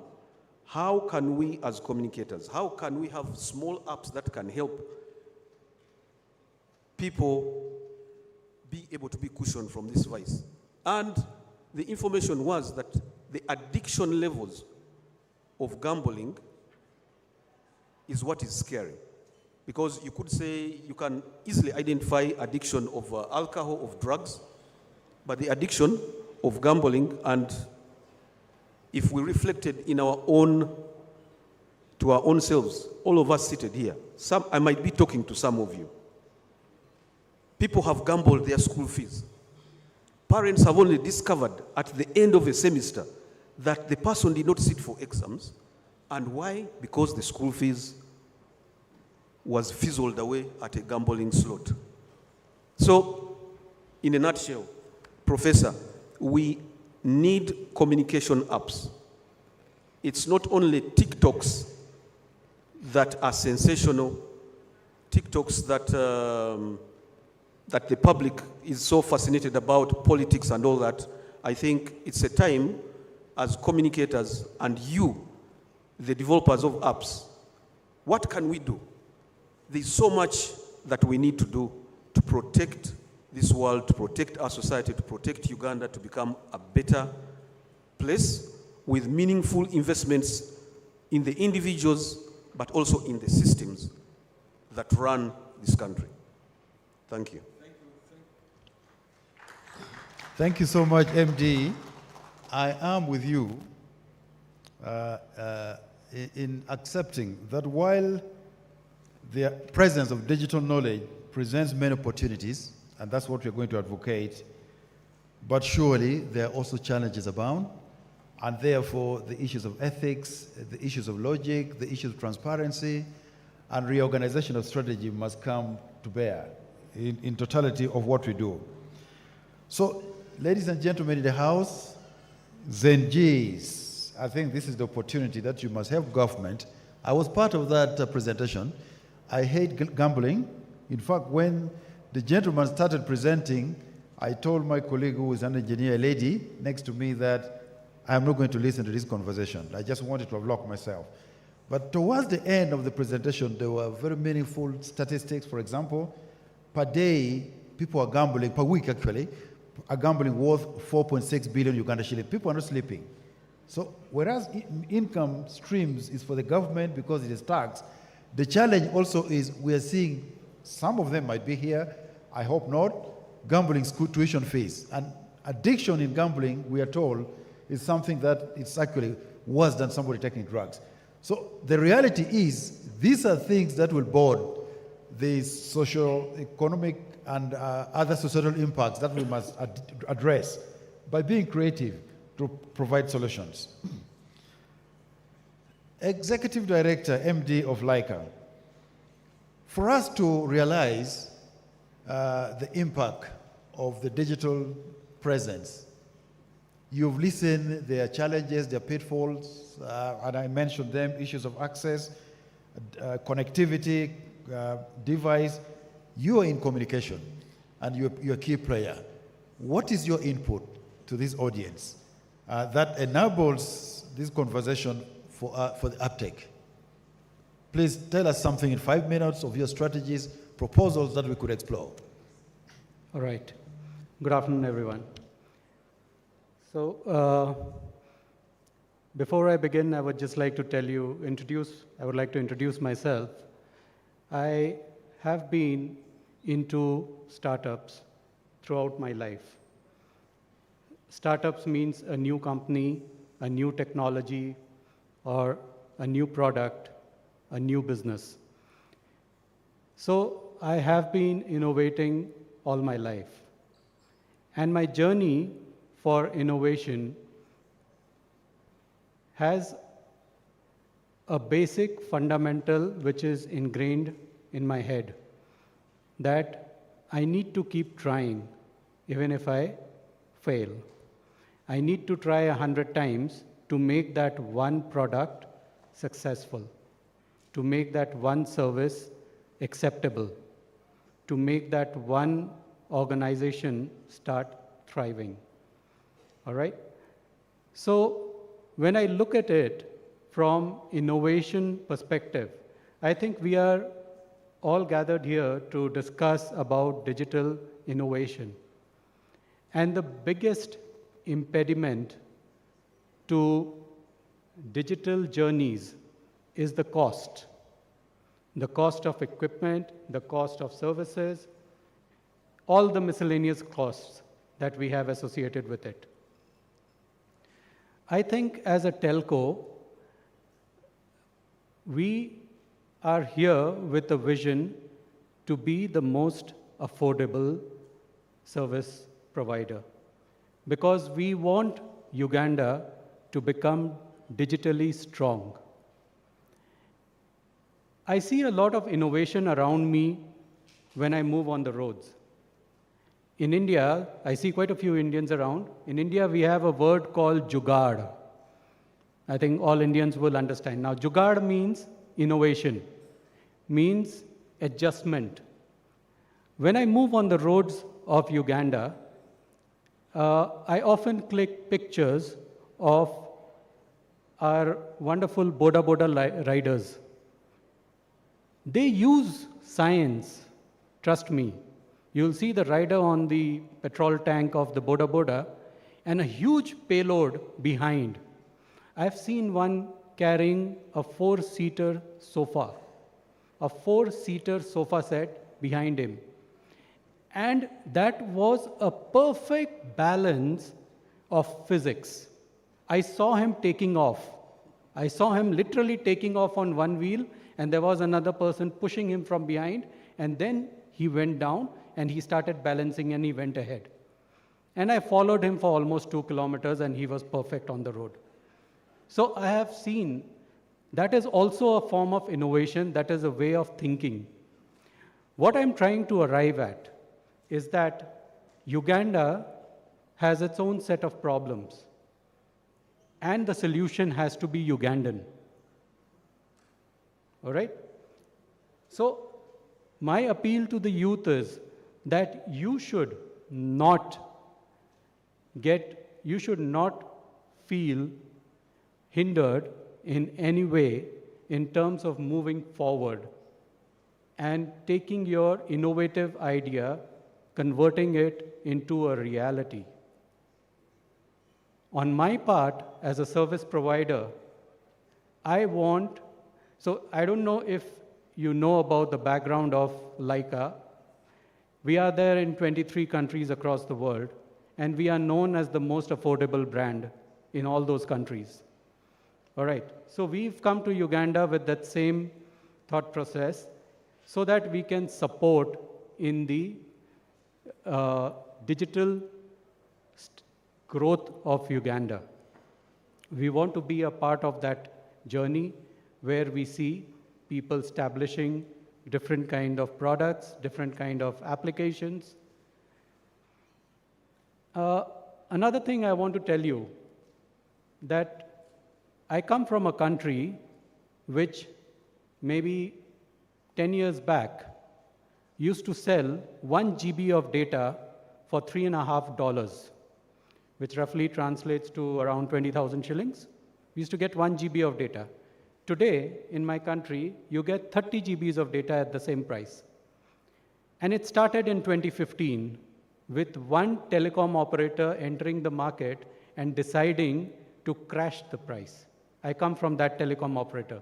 It's called Reliance Jio. Now, what happened in India?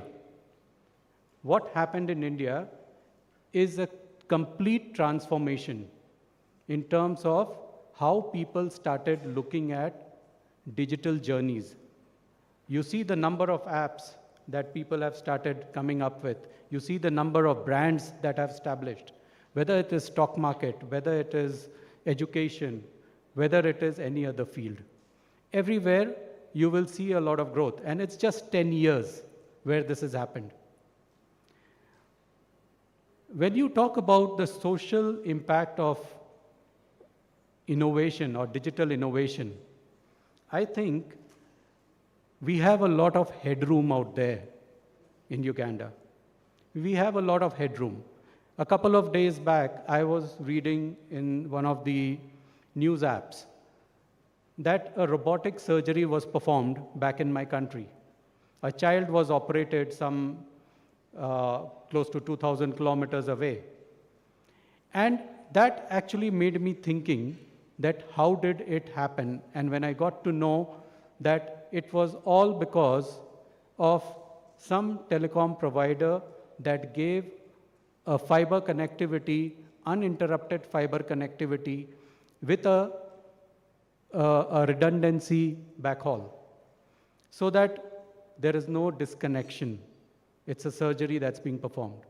Now that was something which I had only thought of as a concept. Again, this happened back in my country only. That I had thought as a concept that, okay, someday robotic surgeries can happen. Medical and education, these are the two places where I feel that there is a lot of digital innovation that can come in and that can lead to the growth and development of Uganda. Yeah, thank you very much. Let's clap for MD Leica Mobile. I wanted to build up from where the director, MD of Uganda Broadcasting Corporation ended. And you stated that you talk of power of communication, the force it has in terms of shaping our aspirations, perhaps motivating us or dissuading us. And possibly you are not here, but I was fortunate to have sat here in the morning hours and listened to two eminent speakers. First was the Minister of ICT, and then, of course, Executive Director, Uganda Communications Commissions, in which at the moment the Facebook is closed. And there's a story to that. This is because, in my view, engaging the community, if we want to get the impact and also maybe motivate these young men and women to move into a certain direction, how we package the information requires careful strategy, but also there must be supportive structures. So in my view, there ought to be that level of co-creation, that you have people who are innovative, who will stop at nothing but just unleashing any information. On the one hand, on the other hand, you have government policymakers who are also mindful of the limits where you have to go. So where is the confluence? Where is the point of connection in terms of getting this ability to do anything you want?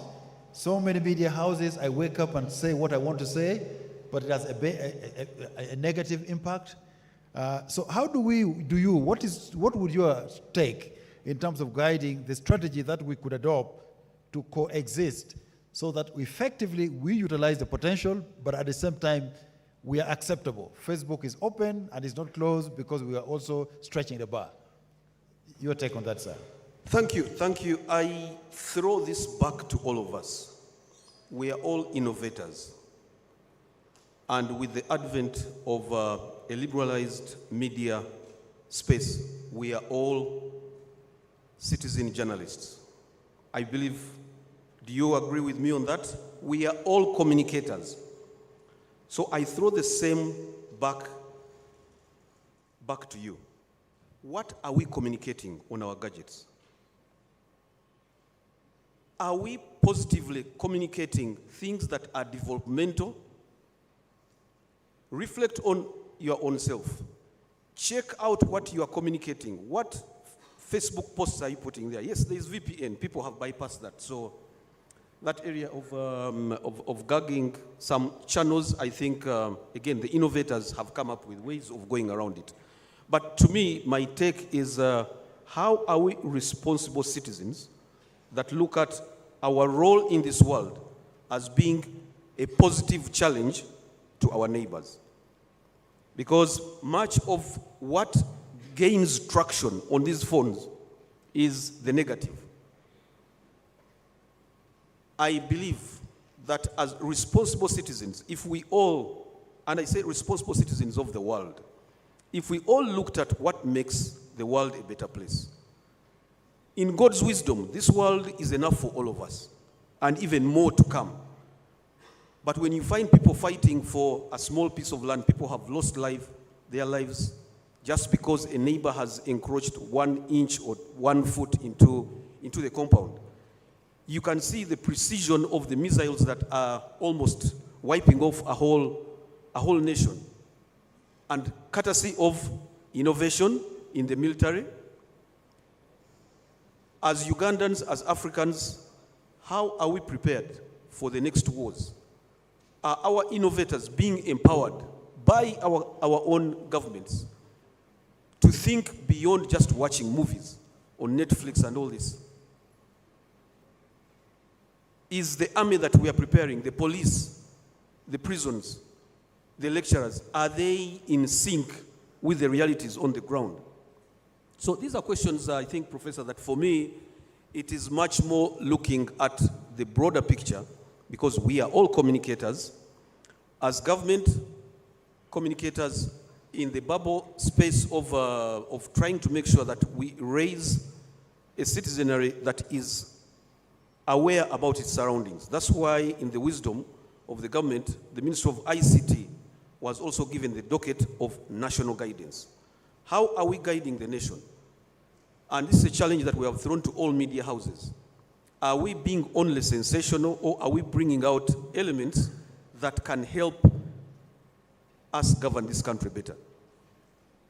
When you tune into all these other international channels, tune into BBC, tune into Al Jazeera, tune into, there are some things they do not show. But we as media, and when I say we, I mean me and you, you find somebody very excited to post an accident and showing you all the gruesome, what is on scene, dead bodies and all that. This is traumatizing. Not everyone is ready for that trauma of seeing, you know, dead bodies and all that. In the bare minimum broadcasting standards, it's there. So to us, it is how do we help each other?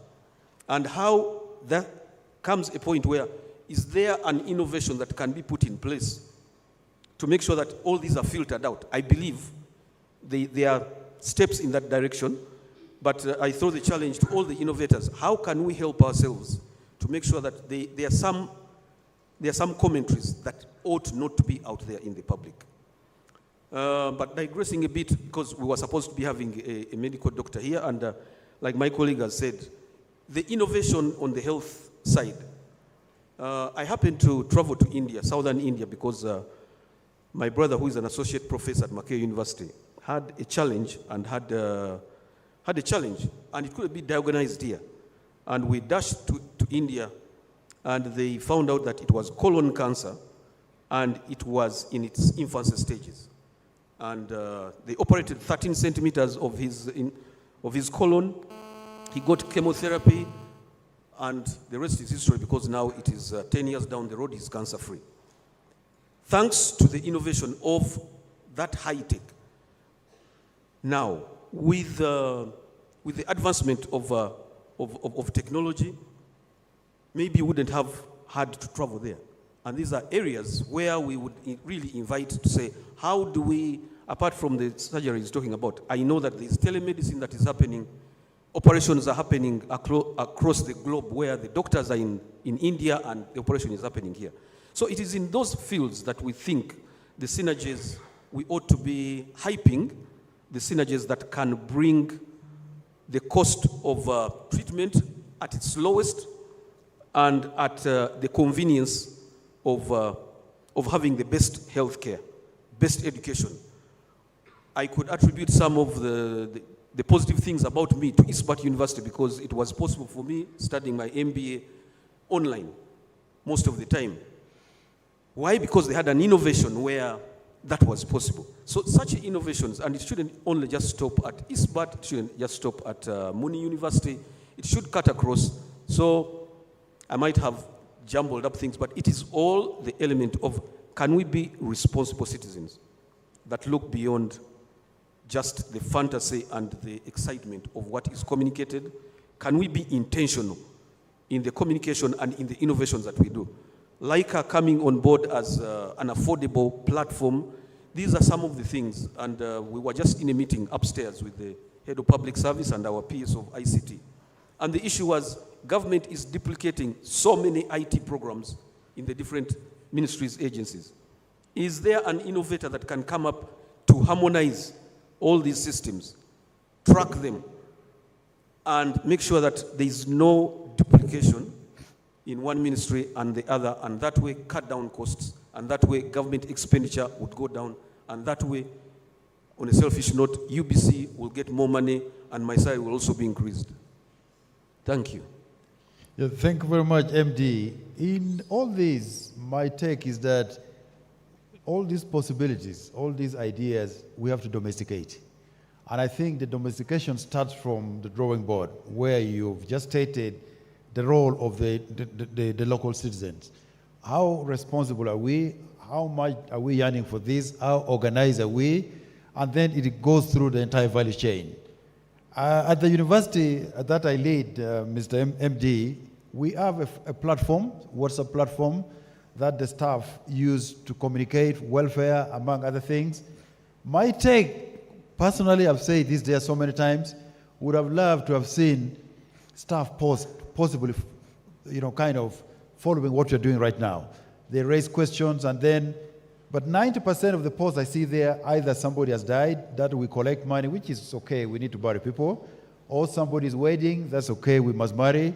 The third thing is things you see in a galley for somebody's dying, somebody, which is gruesome. So I move around now to put a cap with guidelines. Now it is turning around. But I'm talking about intelligentsias in a university that you are denying as academic freedom. Academic freedom, in my view, means you must be responsible. So thank you for shaping that up. I wanted to get back to the MD of Laika. These are aspirations, these are dreams. You've given statistics in India where at one time 1 GB of data was $3.5 US, now 20,000 Uganda shillings, a lot of money for the common man and woman. It is kind of calmed down now in the Indian economy. So what is the game here? You are operating in Uganda. What is the story of affordability? Because before I load 20,000 shillings on my phone, I talk a lot. Okay, I think for 30 GB data, you'd put about 10,000 shillings. Before I even send 3 messages, I see warning. Phone companies, MTN, Laika, and so on, what is your responsibility? What is your role in driving this conversation for success? Take us through. All right. So, see, telecom is actually the backbone of innovation, of digital innovation, if I can say. Now, telecom, we can split telecom into 3 parts. First is the wireless. Now, wireless has 3 subparts, which is the technology, 3G, 4G, 5G, where you get good data speeds. The other part is your fiber connectivity. And the third part is your device availability. Now, when I look at Uganda from all the 3 perspectives, I find that beyond Kampala, we are challenged in 2 out of 3. In 2 out of 3 factors which I have just spelled out. If you look at wireless connectivity, yes, we have it. But maybe the devices are not available, which I think the CEO of MTN also, she mentioned that the device price, if you want to get a smartphone, you have to spend at least 230,000 shillings minimum. All right. And that also, the configuration may not be enough for you to go in for any kind of innovation, experimentation. Now, the affordability of the devices in Uganda, let's pick up that. The affordability of devices in terms of the pricing of devices, it is very, very high. If I buy the same device in, say, Dubai, or I buy it in some other country, even in Kenya, it will be cheaper than Uganda. So for me, I am, as a telecom operator, I look at the 3 aspects where I need to subsidize the devices, I need to provide a fiber network, and I need to provide a wireless network. Currently, we are working on the wireless network. As far as devices are concerned, we are getting some subsidized devices, but they are all in the plans. But I think a stronger role in this, or let me put it another way. I would say that there are 4 pillars of digital innovation. The first and most critical pillar is the government. The second is the industry. The third is the academia. And the fourth is the youth. Now, to enable the youth to do innovation, the other 3 have to join hands. So what I feel is that we need to ensure, while as an industry we are looking at bringing down the costs, bringing down the prices of our services to the customers, but there is a cost to that service also. there is a taxation element to the service also.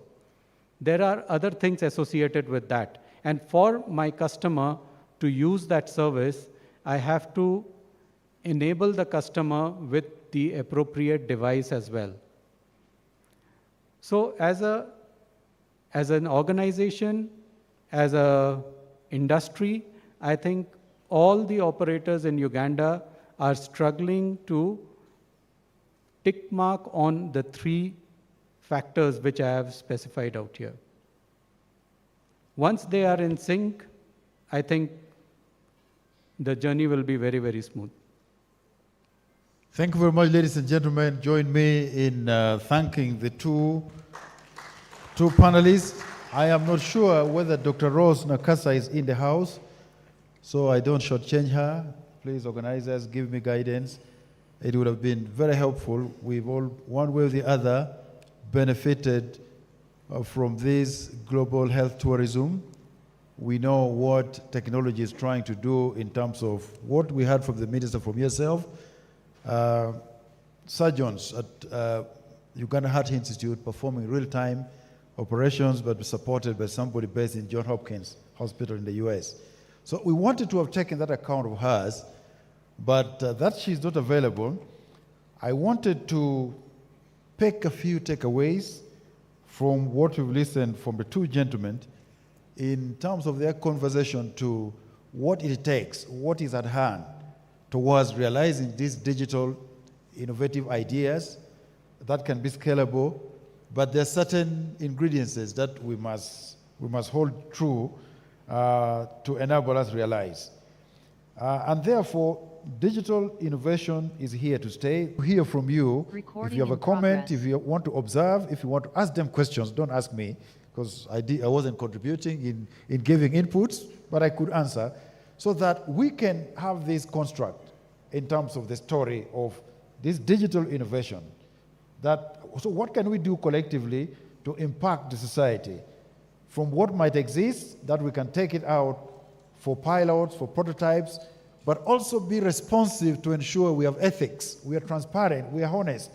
And if we have to push our government to change strategy, where the managing director UBC says there could be a lot of ideas disparate, how can we bring that collectively in one roof so that we have a common agenda in delivery? I open up the discussions in no particular order. Take the microphone, ask the question directly, or make the comment directly so that we don't waste time. I thank you.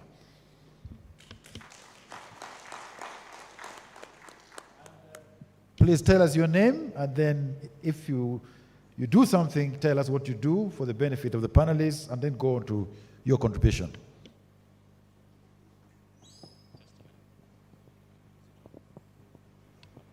As we get the microphones sorted, just a food of thought. When I was talking about how we are all communicators, I always throw in a joke and say, if you want to know how effective a communicator you are, and you're a married man or married woman, one day try and exchange your phones with your wife and see how either uncomfortable or comfortable you'll be that day. Has it ever happened to you? You forget the phone at home and the panic sets in? Yeah? Yeah. I like that. Thank you, Professor. My name is Robert Waswa. I work with Youth Corporation for Ideas in the capacity of Program Coordinator. It's a pleasure to be here. The future is digital, defining how we live, how we work and interact with each other, which even depends on the choices we make. How can digital technology effectively be used to achieve the Sustainable Development Goals?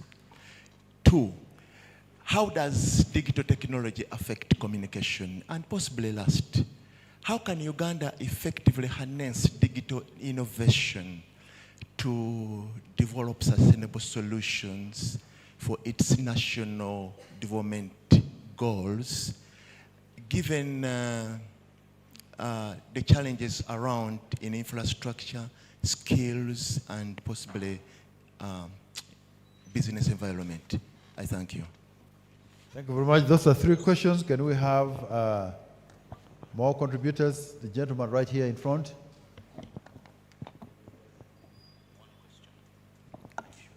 I already have a mic. Thank you very much. My name is Fredo Kwangale. I'm an IT specialist in the Ministry of Finance. I was once a lecturer as well, so I have an idea about the youth. While I was a lecturer, one thing I noticed was, especially when the students are doing projects, that was an intention to enable students to actually mimic what's in the industry. But the challenge in most times is that the student environment is not the industry environment. So there's that gap, which I've seen in other countries. For example, you go to the UK, wherever you go for a master's or whatever, they give you a topic. But what is the background of that topic? They have a problem they are solving. So also for us here, we need to have that connection from the industry, what I call the pull approach. Currently, we have what they call a push. Universities push students. Hopefully the industry will like them. But we also need the industry to also pull. How can they do that? Them also go, maybe come up with problems and approach universities that maybe we need like 5 students to innovate in this area, come up with solutions, and probably later on actually employ them and create jobs even for the youth. So in that way, we shall be able to solve problems. So how can we enable, or maybe on the policy side of things, how can we make the industry to actually collaborate with the universities? So it could be something that could be done as a policy. Thank you. Yeah, that's useful. I will write to PSST and tell him, Fred and I have this proposal. How can we, because you're in the Ministry of Finance, we are in the academia, to make this useful in terms of somebody in the system and us in the academia and possibly industry for uptake. I saw there was a gentleman standing, yes. So can we take those 2 and then? Then we proceed. Okay, there are 3 and there are 4. About 4 questions. 4 questions. Yes, the rest you can hold on a little bit. The digital sustainability, the effective utilization, and how to harness the innovations. Then, of course, Fred has contributed, proposed ideas of providing enabling environment for the students within industry. Colleagues, your contributions. The 4 questions, you can pick what you want, you may handle all, and then you could, we can deal with it that way if it's possible. Okay, so I would like to take up the question where we're talking about harnessing the innovation into the industry. So for that, see, I think as an industry, we can create a particular test platform. I would like to quote an example out here of a telecom operator in Singapore. It's called Singtel. When they launched 5G, they created a test environment in Sentosa Island. Now that test environment was for innovations on what all people could do with 5G. And over a period, Sentosa Island converted into a 5G experimental hub. You have buses which are remotely controlled. You have, everything is automated on that island today. So now that was done primarily to attract the enterprise. But going by what you've mentioned, I think even the youth can be given an opportunity by creating this kind of a setup. So the industry can come forth and create a setup where the youth can experiment and innovate and get absorbed by the same business. In fact, it happens. I'll tell you, there are international cases where youth has been brought forward, especially in the 5G technology, to experiment with the what you call the wearable glasses, the smart glasses, what you call. And the companies have absorbed them. So those kind of use cases are there in the market, and I think it is very much possible to do that in Uganda as well. Thank you very much. ED, UBC. Thank you. Mr. Waswa, you rightly pointed out that the digital space is full of opportunities and it is open to so many choices. And we really must look at the synergies that we can have with all the players in the market. I know that Huawei has been very instrumental here at the Innovation Hub.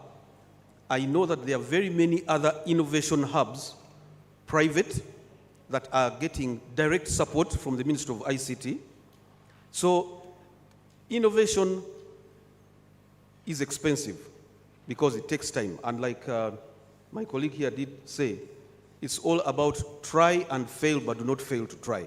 So most innovators, it's after so many failures that you actually crack the code to what you are looking at. So to me, it is all about saying, as a country, we need to be more focused. We need to give ICT the space that it deserves. And in the pillars that are being highlighted by government, ICT is one of them. Our challenge to government has been, yes, it is highlighted by the president and everyone, but the funding is not commensurate with what is expected out of ICT. The push and pull factor, like my brother Fred Okwangale has highlighted, I think this is an area where the academia is challenged. And I would want to really commend government for relooking at the syllabus at the lowest level, because we have been so obsessed with churning out people that have passed highly.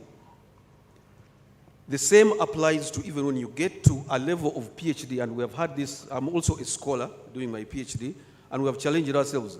All the theses that come out of PhD studies, how are they being used as a positive step change in the different areas? Are they practical, or are they just only to pass and then carry the title of doctor? What doctoring are you doctoring? We need to challenge ourselves.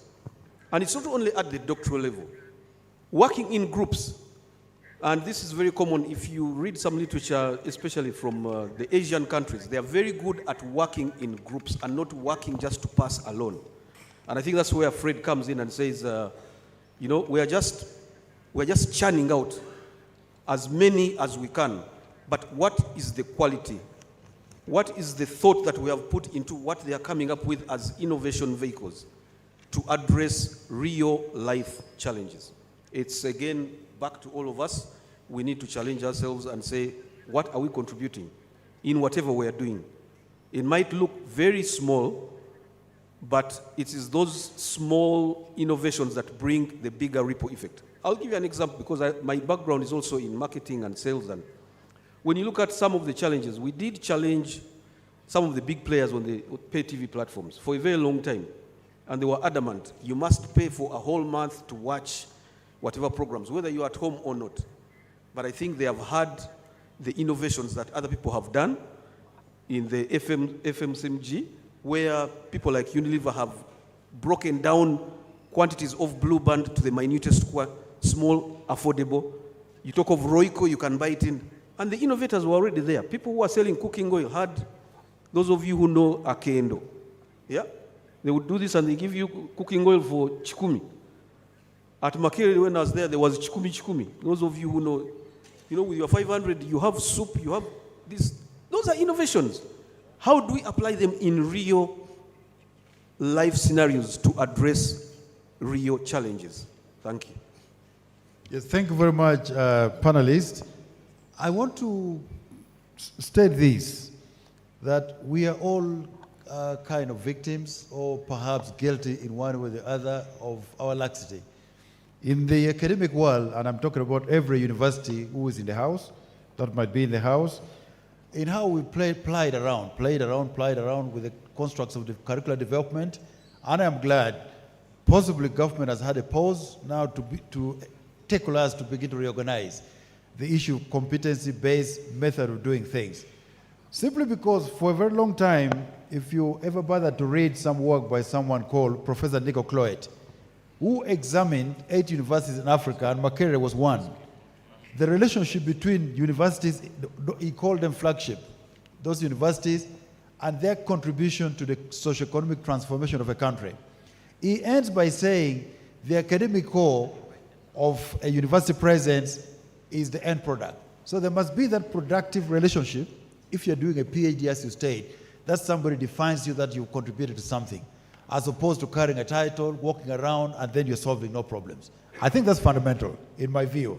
The second thing, of course, is the enabling environment. If we are talking about my brother Fred, where industry, private players, like in Europe, will give presence to these interns to spend time and help them solve problems. So they get out to kind of stimulating these startups into becoming something. But there are also a lot of value issues there in terms of what is it that it is for the industry if I give you time in terms of concessions for government. My colleague, Dr. Mulira, knows at some stage, government came up with a scheme of this graduate placement. And the industry was demanding that what is government giving as a concession for us to help you educate Ugandans? So I think this is timely with this movement of digital innovation that we get back to the root cause of issues and resolve. Ladies and gentlemen, can we take the next round of questions, comments? I thought there was a young man here in black. So as we take the questions, we have less than 5 minutes to wind up. I'll take from the gentleman in black. I will take Professor Kawa, Professor Luguju. Those so please tell me which ones. But let's stick to one question, please. The gentleman, question. No, let's take 3. Let's give them. Let's Professor Kawa speak. The gentleman there speak first. You've been standing for long. I'll come to Professor Kawa, and I would do a disservice. When we started here, we were told, and I'm wasting minutes, that the oldest brain in this house is Professor Luguju. If he doesn't speak, I think I might disappear from here. So I'll allow him end last. Professor, gentlemen, speak. In 1 minute, direct question. Moderator, thank you so much. Professor Kawu is my name, please. Mine is a comment, is not a question. I'm not an ICT personnel, but as I was gathering and hearing what was being said this morning, what comes in my mind is that we should work for changed minds, because changed minds will bring us changed lives. What do I mean by that? That the innovation itself should first start in our minds. And therefore, I want to echo with what Honorable Fred said this morning, that we should stop being buyers of ICT. Instead, we become creators, we be engaged in, we participate in it, we create applications, and then we integrate it. Hence, digital innovators. But if in our minds we are not innovating in our minds, it will be very difficult to be participators. I submit, moderator. Thank you very much. Zenzi. Thank you very much. Greetings, ladies and gentlemen. Jean Vianney Ampere from East Bat University. So here's my question. I would like to know whether the statistics on different various problems that are facing Uganda are readily available for everyone to access. Give an example of how Mr. Agava talked to us about the gambling statistics and how the amount of people taking, the money going into gambling, of how it is a very big amount.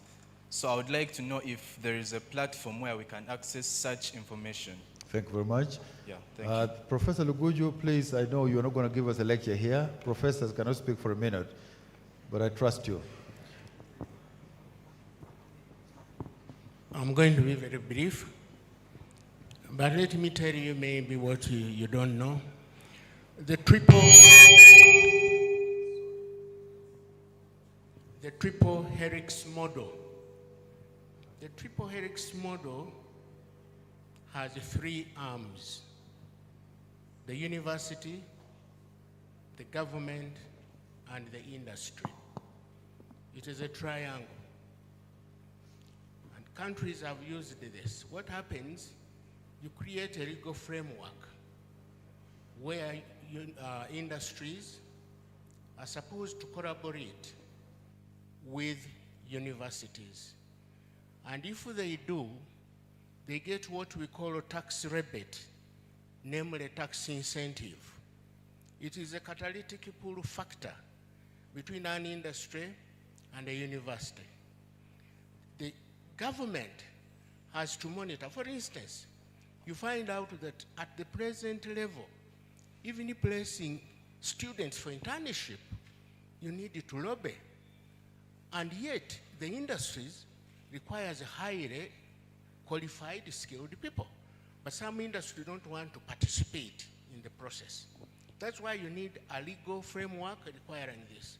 Brazil, South Africa, recently Ghana are doing this, and things are working, you see. So this partnership must be there. It's a triangle, and it is wonderful. Triple helix, you can Google it.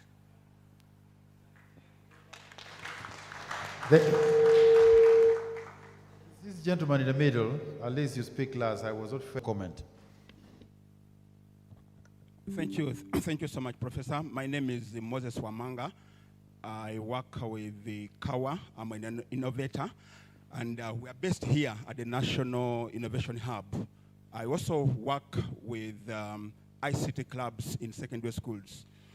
So I'm talking about the issue of collaboration. There is a lot of innovation at secondary school level, all the way from Karamoja, Aleptong, Amugu, Kwania. We've been there, and you'll see the clubs here tomorrow. What I would request is this kind of collaboration, especially with UBC.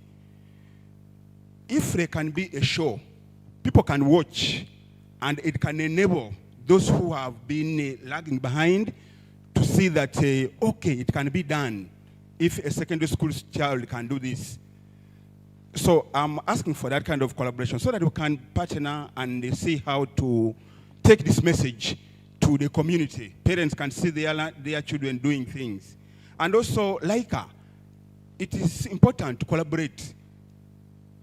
And even universities, these are younger people who will come to the university at a certain time. Yes. Now that they have been mentored a bit at secondary level, by the time they come to university, you can do a bit, little just to polish them, so and then they go to the market. We need to collaborate. Yeah, we need to collaborate. Thank you so much. Thank you, sir. Panelists, the first comment from Professor Kawa was mindset change. You've listened to that, don't comment, but we need to change our minds. Professor Luguju is on XXX by a certain German with a very long name, but he says these systems exist. We can explore for us in government, in industry, and others. I need you to deal with the question from Gen Z, whether statistics are available, and the last one, how can we collaborate, or why are we not collaborating? Thank you. Thank you very much. Thank you very much. Oh, sorry. Okay, just straight to the issue that the professor has raised. I think we must give credit to the latest innovation. You saw the president launch Kira Motors. That was an innovation from Makerere University that has taken, I think it was started in 2009, and now Kira Motors has more orders of buses than they can put on the market, which is very positive. And I agree with you that government has a pivotal role to help give investors tax rebates on some of these issues. And the products out of there are very good. I don't know whether any of you has traveled on those buses. Very comfortable. Yes, you might say maybe 30% of the parts are still being imported, but baby steps. If we had many more Kira Motors like that, the issue of Japanese cars and all these things dominating the roads would create many more employment. And there are many more innovations like my brother Moses you have alluded to. And when you are talking, I didn't want to let the cat out of the bag what we are doing, but we just had our contract cleared by the Solicitor General. All contracts we have to be cleared by the Solicitor General. We are coming up with a program that is going to bring it's a platform for innovators, such that the ideas we want to publicize all these ideas, and then people will take them up, because there are many investors that could be interested. The professor, the sister, right, everything that happens in this world, it first starts in the mind, you digest it, and then you actualize it. And that's why it's very, very important for mindset change. On the platform of national guidance, we are imploring, and you'll be seeing the programs that are coming out, and they're going to be run across all other medias because government will pay for it. We need to prepare our people for mindset change. The empathy that has bedeviled the so-called third world is to think that all innovations are going to come from the Western world. We can do it, we have the brains, we just need to empower the people, and we need to have that linkage of the private sector, the academia, and government to see how we can make this country a prosperous, thriving country. Yesterday we did talk about the issue of, we have a lot of potential in this country. And somebody was reminding us, do you know that song of Alina Potential? Alina Potential, but you can have potential and it only stays as potential. How do we tap into this potential and turn around the narrative? Thank you. Thank you very much.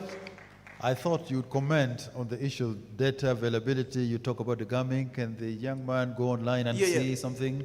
Data availability, I think this is work in progress, because we did, yesterday we had a big meeting of all government ministries, agencies, and it was agreed that we must synergize to have platforms where some of this data can be accessed, both in terms of what's the government doing, what different interventions are there, where do all the players have synergies to link in and not duplicate issues.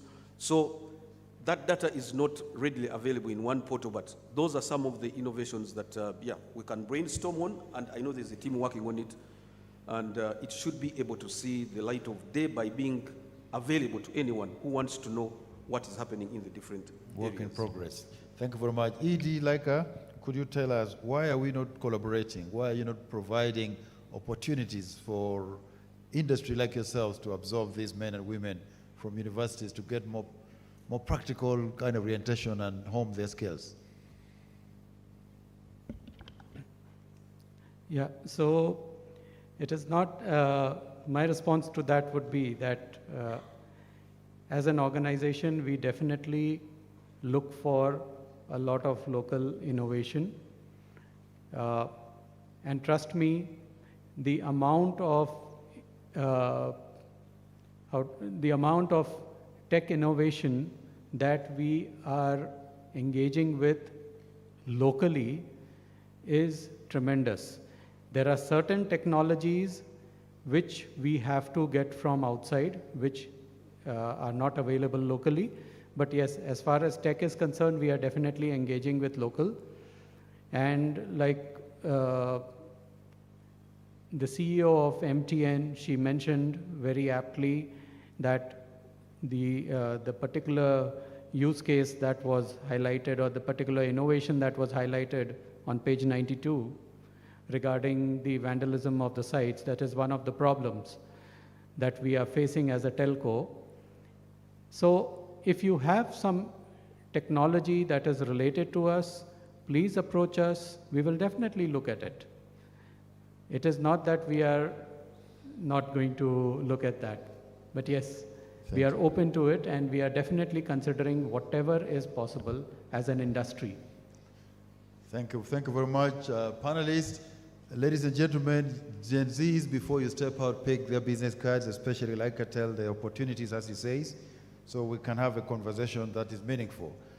I wanted to bring this to a close, but before I do that, I ask each of you to give us one takeaway from this very engaging and meaningful discussion for the future. We were told this morning the future is now. So what one takeaway in less than 30 seconds? UBC Executive Director. Thank you so much. Again, to thank Eastbert University and all the sponsors for having coined this innovation it must be the beginning and not the end of such engagements. And we shall use whatever means possible to make sure that we publicize what ought to be known by the public. And as a national public broadcaster, we shall be there to give you the best of the best. Thank you. But maybe before I leave, one other thing on mindset change. I implore all the young minds, young brains that are here, that for the continuity of this country, this globe, the role of family is very key, it's very cardinal. I encourage you, if you are over and above 18, 20, please fall in love, get a wife, get a husband. We need to grow this country. Yes, you have to marry. And yes, you have to marry. Yes, CEO like her. All right. No, it is not forced, because we have to do counseling, we have to do testing, and of course I have a priest in the house, we can't even wed you, but there are processes. Yes, sir. Okay. So one of the key takeaways for me from the industry perspective is that I think we are moving in the right direction. We need to expand more aggressively to the youth and give them the opportunity to experiment with digital innovative ideas. And definitely we will explore the ideas, any innovation that comes relevant to our industry. We will definitely explore them and give the youth an opportunity. That is from us. Thank you very much, sir. So my colleague, Executive Director, UBC, you and I sit at these heads of government agencies. One critical thing we need to take, you will raise, I'll defend, is the CEO forum discussing how we can utilize talents in industry and what frameworks in terms of the triple helix theorem we can adopt to ensure that the innovations here, the expertise is utilized. Ladies and gentlemen, it's been a pleasure sharing this session, and have a wonderful afternoon. Thank you. Thank you very much. Before you go, we have some gifts for you. You've done a wonderful job. I think we need to clap for them. The session has been very, very exciting. I know we've been stretched a little bit because of time, but the session was very engaging. Some of you have questions. Please, you can still write those questions down. We can find, a different platform where we can engage you. So the Vice Chancellor of ISBAT would like to give a small token of appreciation to the panelists today. Thank you.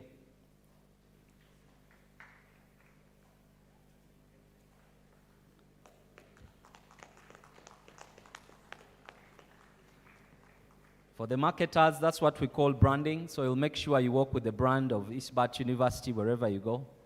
Great innovation, isn't it? Thank you. Thank you very much. That was our panel discussion. A lot of takeaways that we've had today. My friend Winston Agawa, the issue of marriage and children is critical. I like that. Young people, the world is yours for the taking. So who are you going to innovate all these things for? China beats us because the world population is about 8 billion. China has about 2 billion. They have a market. So who are you going to innovate these things for? The data, the people who deal in data, Leica and MTN, do you know what they live for? Numbers. They need more people to consume their data. Besides content, the numbers are critical. We are talking about 46% of Ugandans owning mobile phones. We need more. We need more people. So, of course, as we wind up this session, we have a very exciting entertainment for just a few minutes. I know that most of you may not know about the Beatles. We have the ISBAT band that is going to give us 3 minutes entertainment so that we can wind up this session. So the other take home as they come up on stage was the idea of local solutions. We need to be able, yes, we need to be able to innovate locally. So allow me to introduce to you this band. I'm told you're the best band in Uganda. You know, the Beatles came after, I think after, in the 60s, right? The 60s were dominated by the Beatles. The 70s, of course, brought the Jackson 5, then New Edition. In Uganda, we have our own Afrigo band. We've got the young people like Aveka, but this one is called the Eastbat Band. So over to you. So we need a mic. Maybe you can get us another microphone.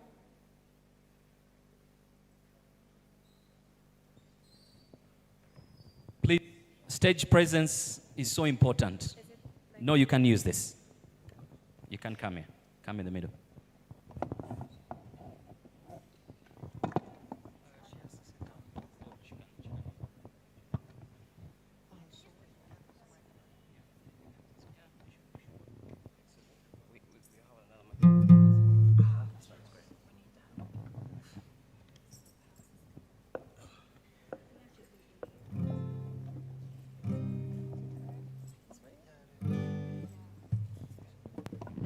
So as we prepare for the band, the Eastbat Band, we are going to go for lunch for just an hour, and then we'll come back for our next session, which is going to be 3 sessions.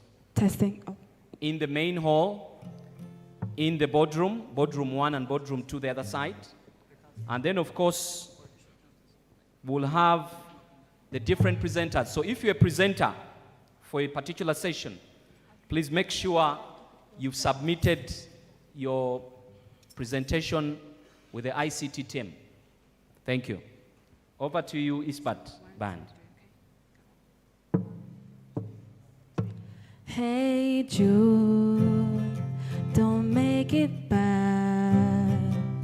Take a sad song and make it better. Remember to let her into your heart, then you can start to make it better. Hey Jude, don't be afraid. You were made to go out and get her.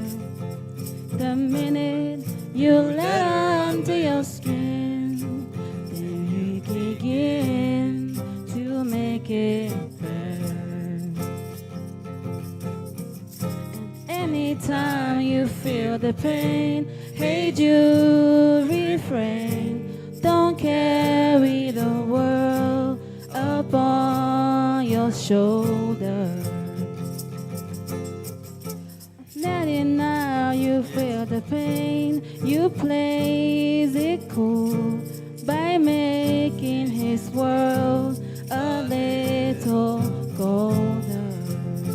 Na na na na na na na na na. Yeah. I want to hear claps. Come on. Hey Jude, don't let me down. You have found her, now go and get her. Remember to wear her into your skin, and you begin to make it better. Let it out and let it in. Hey Jude, begin. You're waiting for someone to perform with. Don't you know that it's just you? Hey Jude, you do. The moment to me is on your shoulder. Na na na na na na na na, yeah. Don't make it bad. Take a sad song and make it better. Remember to let her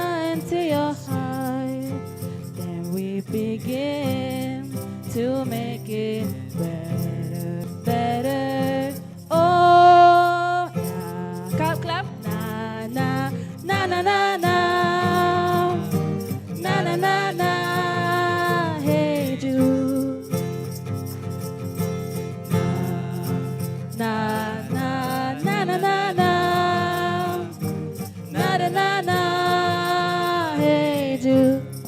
I want to hear you. Na na na na na na. Sing along with us. Yeah, yeah, yeah. Na na na na. Hey Jude. Na na na na na na. Na na na na. Hey Jude. Thank you. So Thank much.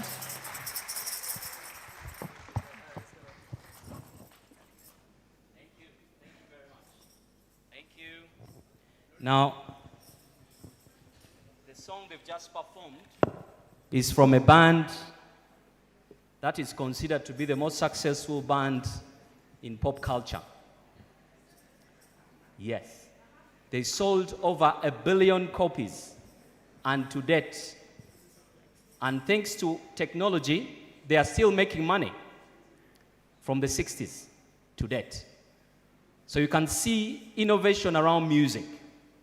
So innovation is everything, can touch anything. Commercialization of music today, they used to use LPs, but they had like 17 albums in the US and about 12 in studio. For some of us who lived around, we know about the Beatles. But for some of you who are still young, technology can help you revisit the Beatles and understand who they were, because they are the most successful band ever. And of course, to introduce the Beatles and to talk after the Beatles, thank you very much, Eastpat Band. That was a great performance. We'd like to invite the CMO of Leica Mobile to come back again to give us a talk about this telecom, because they are one of our sponsors, but also they are the third or the first, I don't know, not in particular order. We have a couple of telecom companies, but Leica Mobile is one of those in Uganda that is doing a wonderful job.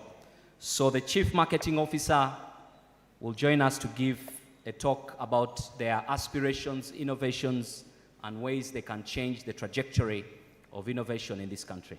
Thank you very much. And after his talk, then we'll go for lunch. Thank you. Thank you so much. So I'm standing between your lunch. Yes. So it's just me. Right? I'll make it very brief. I think the previous interaction was pretty good, and quite a few thoughts were communicated the way we wanted to communicate. Okay, good afternoon, everyone.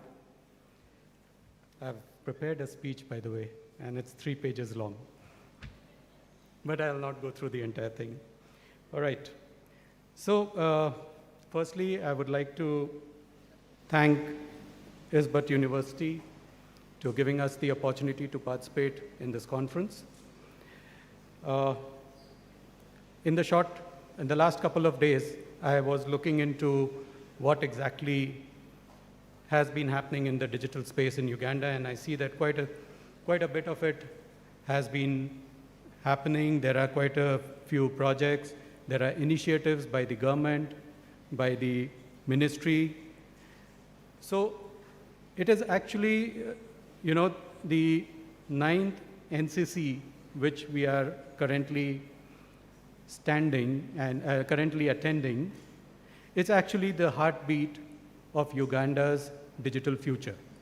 I think this is a platform where we come up with ideas, we discuss ideas, we look at participation, we look at how we can take this further.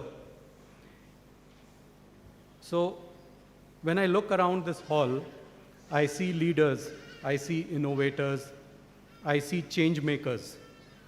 Each one of you, I see you playing a pivotal role in shaping up digital Uganda. This year's theme, harnessing digital innovation to power sustainable local solutions for Uganda's development goals. It's not just timely, it's urgent. I think Uganda as a country is going through a lot of development. It is going through a lot of change. And we are also at the brink of an election. And post-election, I think there will be a new kind of energy which will be brought in by the government. So I think this is a very urgent and a very, very timely conference that we are a part of. Uganda's Vision 2040 reminds us that ICT is one of the key pillars of socio-economic transformation.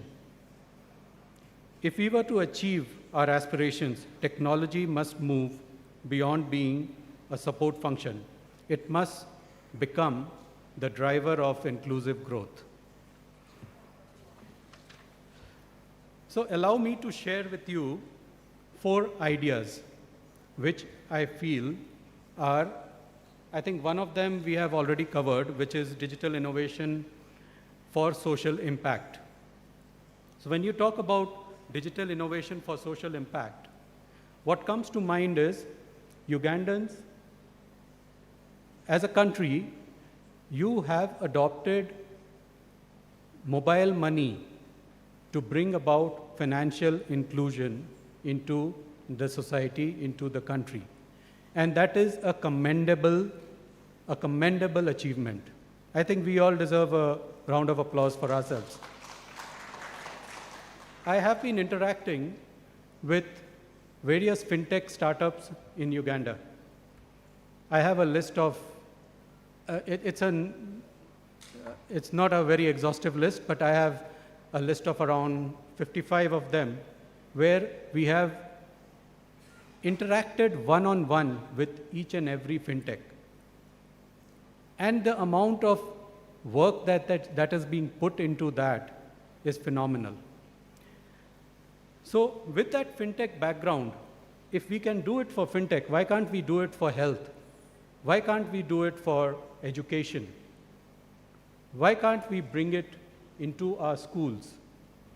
COVID has taught us all how to do online classes. Even before COVID, much before COVID, I think in the year, there was one campaign I remember, it was in 2010, around about 2010, where one of the telecom companies had actually come up with a campaign where I had that in one of the presentations, but I can't show it right now. But they had actually shown how a simple feature phone can be used to educate children in deep rural.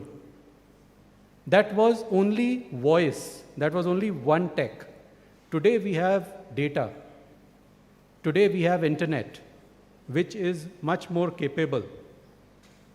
All right. So it is definitely possible to take innovation into the health and the education field. And that innovation can bring about a change in the entire economy. It can bring about a change in the entire thing. So one direction which I would want today's youth to carry out of this conference is think of what we can do for health, what we can do for education, and how we can build up something, some innovative digital tech around it, which is more acceptable and which is easy to penetrate. The second thought which I want to share is tech for sustainable livelihood. Now, what do you think would be the pain of a farmer somewhere, say, upcountry in Lira, where he is growing a crop of, say, maize? I don't know if maize grows out there, but anyways, if he is growing a crop of maize, and because of the moisture in the soil, his entire yield gets destroyed. why can't we think of a tech that this farmer can put some sensors in the ground to check the moisture level of the ground, and on that basis get a feedback on his app? Because such innovations will help bring about sustainable livelihood to the people who actually help running the economy. There are a lot of innovations which come in the digital platform. Like I was saying, I have been interacting with the fintech companies, and some of the fintech companies are doing a phenomenal job in terms of enabling people to pay up their loans that they have taken from various banks or SACCOs or wherever they've taken those monies from. They can pay up. So fintech companies are working in loan recovery. And their app is very simple. It gives a reminder when you have money in your mobile money wallet, which is a very easy thing to do. I have money, I need to pay this amount. Okay, let me just do it. And the recovery rate of the lending companies have improved. This is a very simple thing. So these are things which this is tech which can enable sustainable livelihood. Now, third, and the most critical, is the future skill and digital literacy. You know, in certain countries across the world, robotics and coding is a part of the curriculum right from the early years. By early years, I mean maybe grade 3, 4, and beyond. And schools are so consistent in providing that particular knowledge to the students that even if there is a single student, he is taught that subject. It's an optional thing. And that is how people are being groomed right from childhood. Now today, I know the first question that comes to mind, how are we going to do it here? So we can do it through an online platform. We can do it through a platform where the educator can be on the other side and the student can be on the other side in some school. So, and then that interest, which starts off as a kid, can go on to the university level, to the college level, university level, and one fine day you might find a very brilliant innovation coming out of a child who was just supported through this mode of education. So we need to think that how we can use tech to develop future skills. We are in the present. You guys are all in your college, you're grown up. Some of you are looking forward to getting married and settled in life, but think about the kids back in your village, back in your hometowns, how you can help them. That is the third thing. The fourth, which I want to stress upon a little bit, is civic tech and digital governance.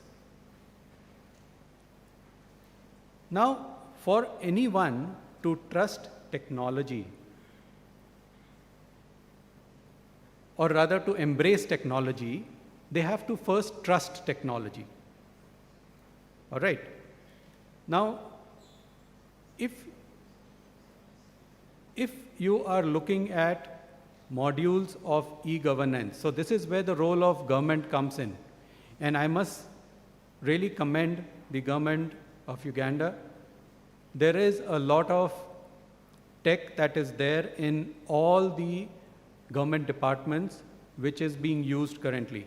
I'm really impressed with the way URA is collecting the taxes, or the way you go for anything, whether it is the immigration office, the transport department, or anywhere, everything is online.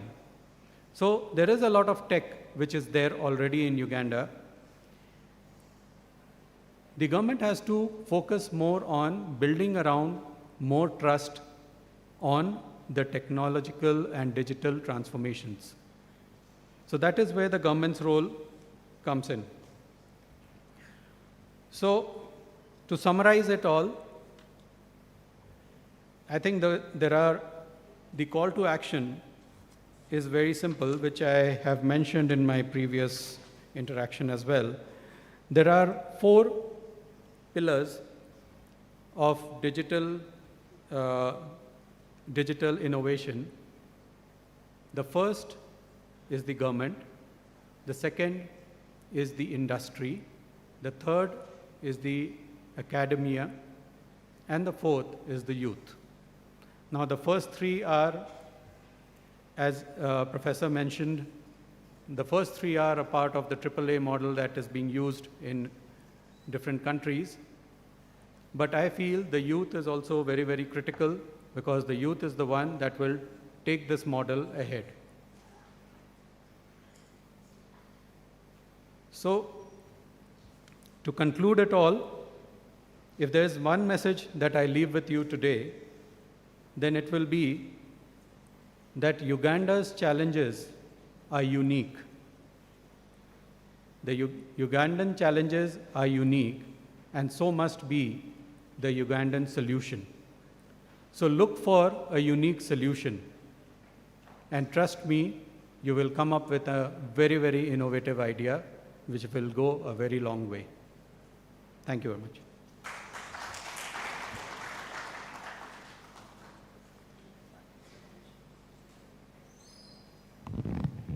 Yeah, thank you very much for that very good presentation, very insightful. I think it's just about that time when we take a break, when we make that phone call, have lunch, and we'll return. Right now, as I speak, we have our last part of the session, which will be in 3 parts. In the main hall, we'll have one of the boardrooms, and then, of course, the second boardroom. So there's boardroom 1 and boardroom 2, which are the technical sessions. So what is important is all of you have got different interests. You will attend any that you are interested in. You could choose to attend the technical talk number 1, which is digital innovation for social impact, which will be here. And we have 5 presenters with innovations. And of course, they'll be judged and evaluated by a technical team, which will sit here. The second one will be in boardroom 1, and that will be technology for sustainable livelihoods. If you're interested in that, you will go in boardroom 1. And then the last but not least is technical session 3, which is innovation around environmental sustainability through technology. Those are the 3 sessions. And then after that, at around 4:30, we'll have the innovation exhibition. Then we'll have a tea break, and then you will be free to leave. I hope we can have time. I'm told there's also a cocktail. There's also a cocktail. 6:30 or thereabout to 9 at 4 points, if you are invited. But if you're good to me, I can decide to invite you for the cocktail. Thank you very much. Enjoy your lunch.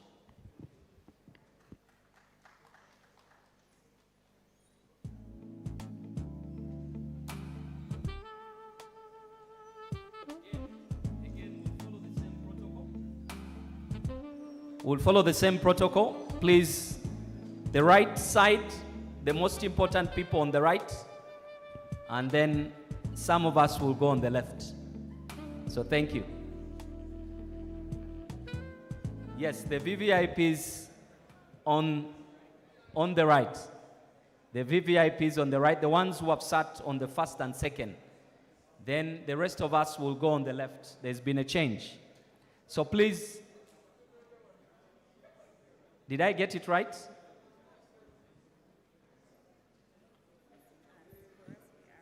Yes. So on your right, okay, on your right, the VVIPs, sorry about that. And on your left, the most important people on your left. So if you did not sit on the first row, please go on the left. Hmm? 3:45. So please note that the technical sessions will be at 3:45 on the dot. So try and have that lunch very fast. The technical sessions return at 3:45 in the main hall in boardroom 1 and boardroom 2. Thank you. Did you know that majority of Ugandans live in rural underserved areas in Uganda? According to UCC 2024, 34.3 million. Did you know in 2024, according to Statista.com, Uganda has 13.62% internet penetration, 13.30 million internet users at the start of 2024, according to data reported, and only 47% of Ugandans have access to internet, according to the World Bank. However, significant disparities remain in internet access between urban and rural areas. Through the Internet Connectivity Program, UCUSAF aims to promote research-based learning, provide timely access to diverse information and knowledge, and enhance interactive teaching and learning experiences, as well as take affirmative action to bring down the cost of internet for educational institutions, and to support customs, e-government services, and provide internet access to unserved border communities. This program has been implemented through the provision of subsidized internet to schools, ICT labs, and tertiary institutions, installation of free Wi-Fi hotspots at border points, and collaborative learning between educational institutions. These initiatives have had a positive impact on education and public service delivery. Students have improved performance in STEM through better interactive learning tools and illustrative learning. There has been increased access to government portals like immigration and URA when clearing goods.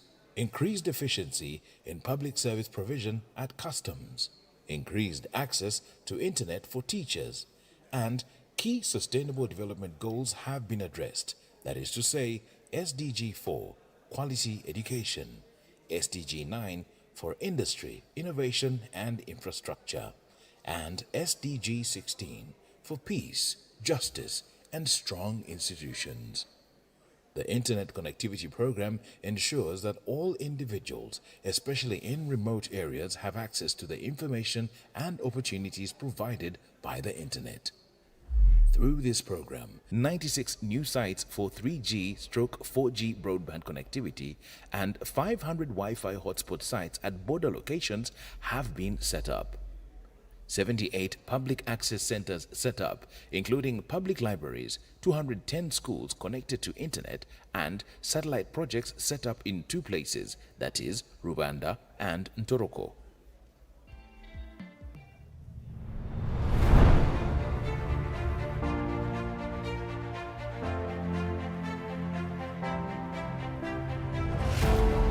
At Isbat University, education is more than a classroom experience.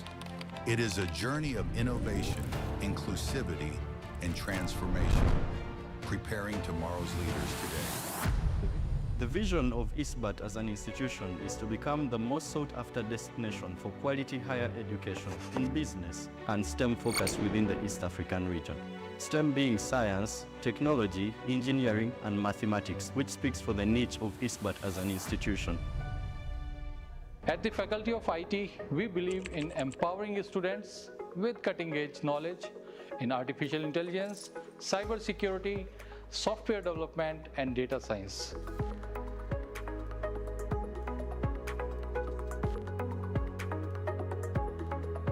The world is moving fast, and the technology is the center of every industry. Welcome to ISBAT University. Hello, most welcome to ISBAT University. My name is Dr. Peter Mbawazi Mbawazize, the Dean of the Faculty of Business and Commerce. The Faculty of Business and Commerce is where leadership meets strategy. The global economy is constantly evolving, and we prepare you to lead in entrepreneurship, finance, management, and commerce with vision and integrity. Success in business is not only about profit, but also about values and impact. I encourage you to develop an entrepreneurial mindset and become change makers in your communities.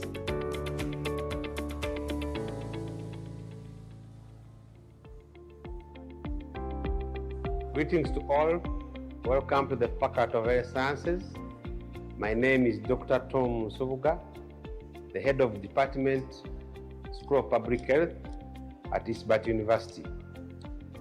In the Faculty of Health Sciences, our mission is to nurture compassionate, skilled, and ethical professionals who will improve lives and communities. Health is the foundation of human development, and your education here equips you not only to treat illness, but also to promote wellness and resilience in society. I encourage you to continue your scientific knowledge and empathy, because true healing begins with understanding.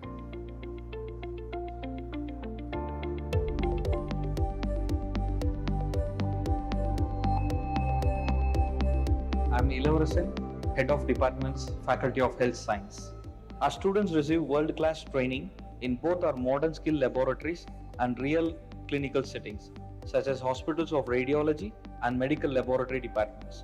They actively engage with advanced equipments and hands-on learning, ensuring the graduate as competent, confident, and compassionate healthcare professionals.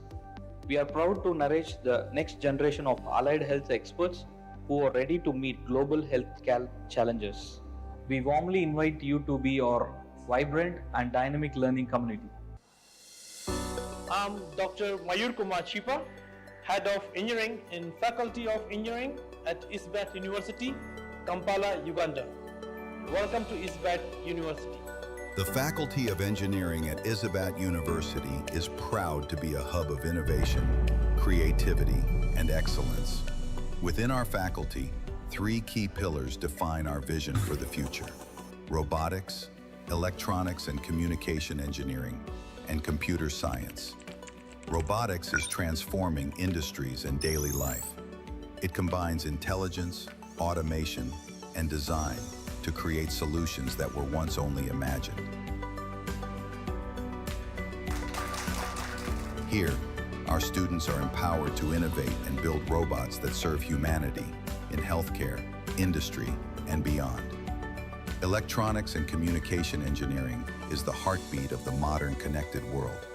From 5G networks to space technology, from IoT devices to medical electronics, this discipline ensures society stays connected, informed, and empowered. And finally, computer science, the foundation of the digital revolution. With specializations in AI, data science, cybersecurity, and cloud computing, this field equips our graduates to lead in a world driven by technology and innovation.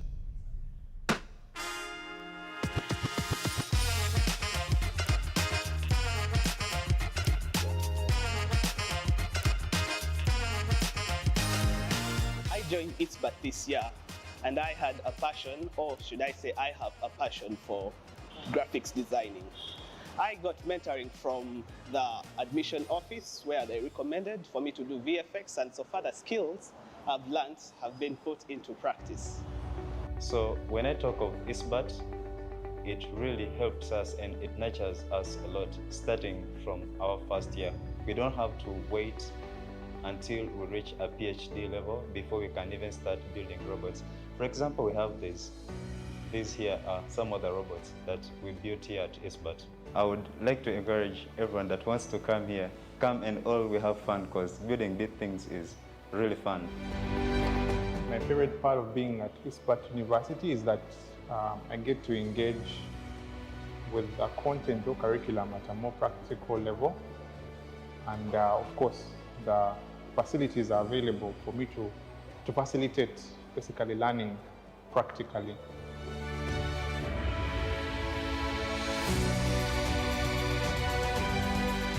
So the graduates that we produce at Isbat University are hands-on, There are people who have known what entrepreneurship is. They don't need to look for a job.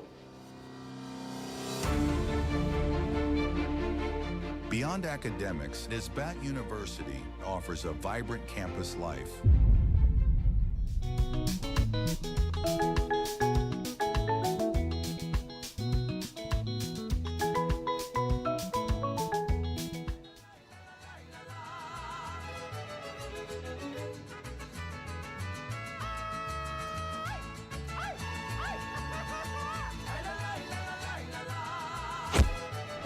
International Business, Science and Technology University, ISBAT, have named their 20-man squad for the 2025-2026 Pepsi University Football League. A community where diversity thrives, creativity flourishes, and lifelong friendships are made. The university has been ranked the top 10 African universities in sub-Saharan Africa for the best teaching skills by Times Higher Education. ISBAT University is more than an institution. It is a launch pad for ideas, a community of innovators, and a place where future leaders are made. The future begins here at ISBAT University.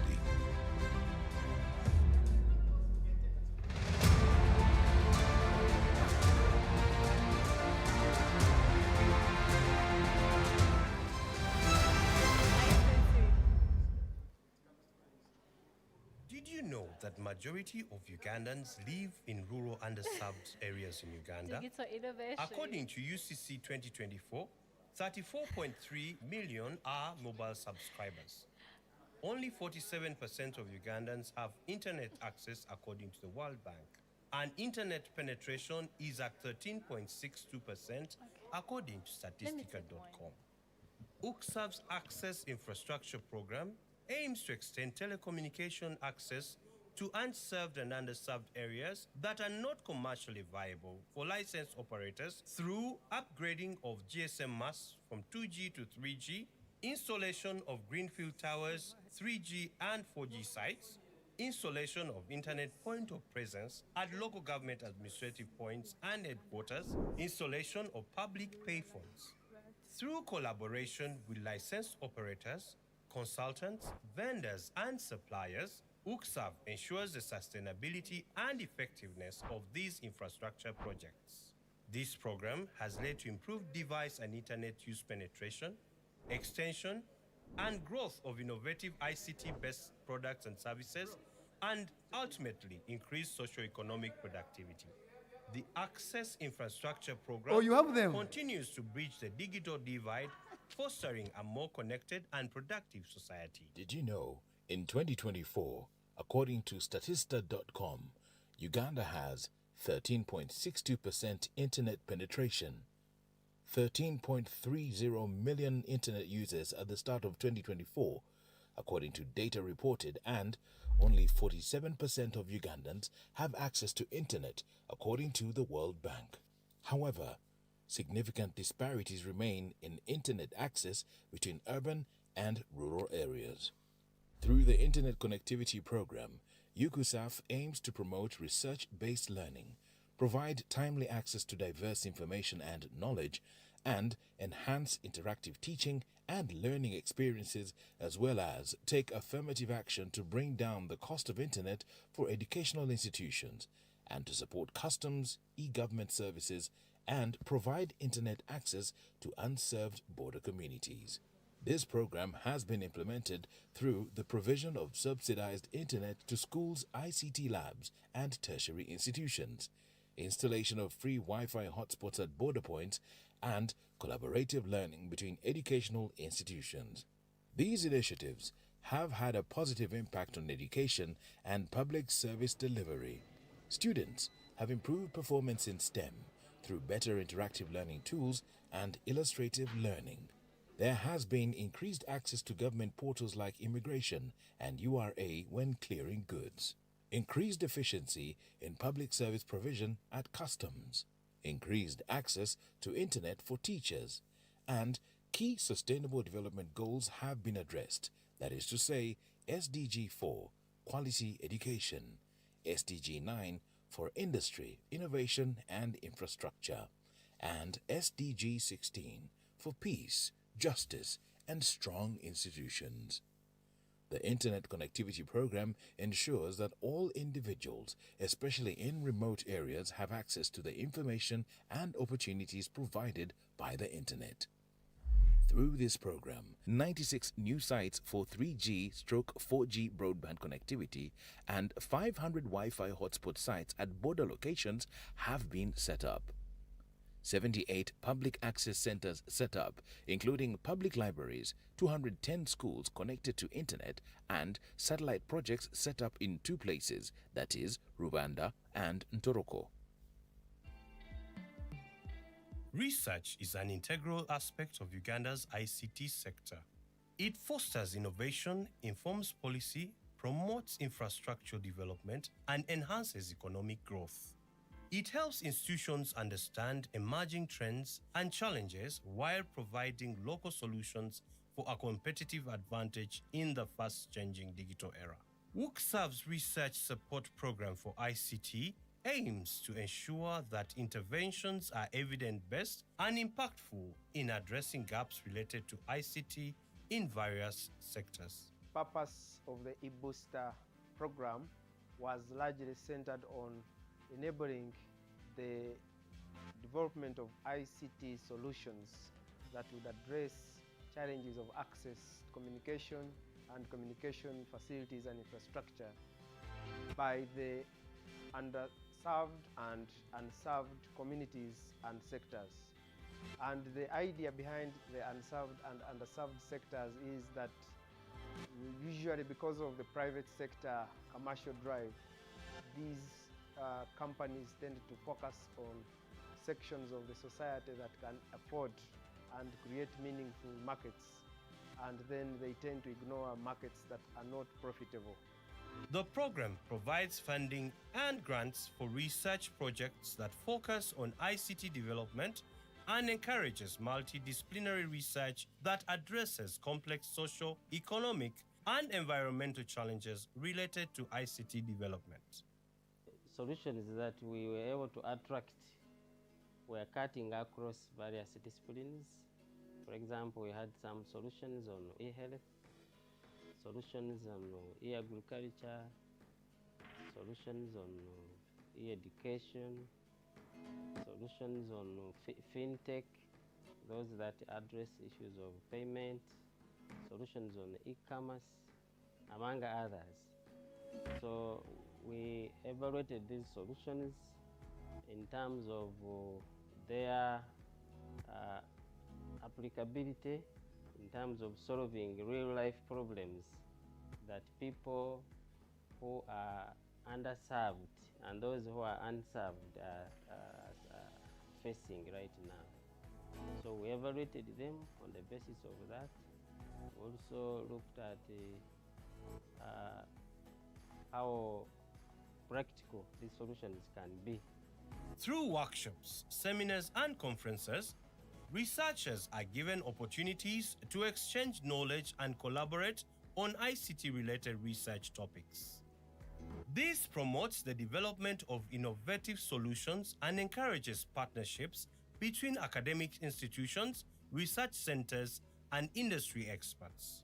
So the purpose of the eBooster was to identify companies that are already in that line of business, and they would be supported to scale up to reach the unserved and underserved sections of the communities and other sectors. We have created what we call the National Digital Observatory.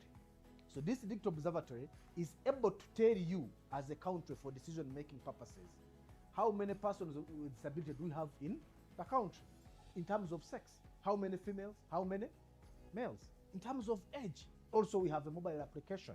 These farmers, wherever they are, this mobile application can help them actually market their products, number one.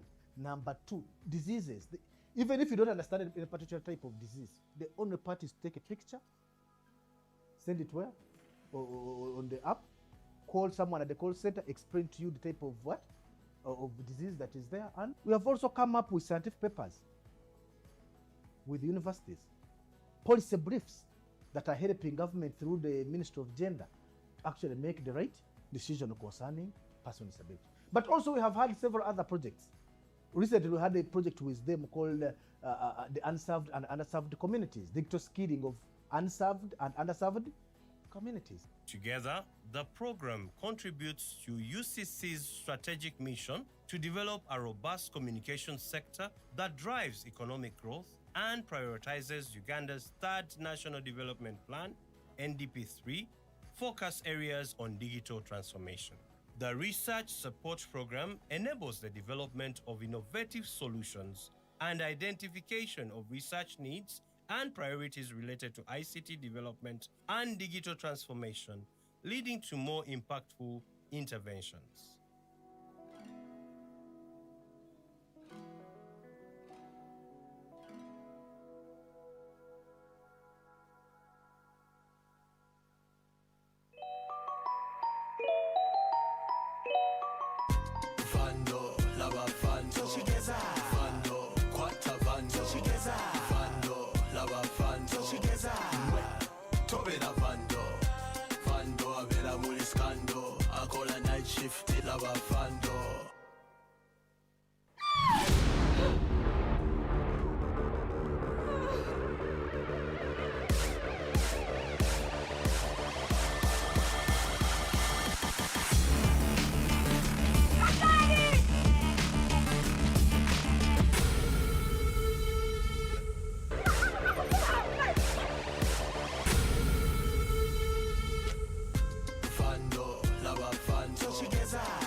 Vandalism is an offense punishable by up to 10 years in jail.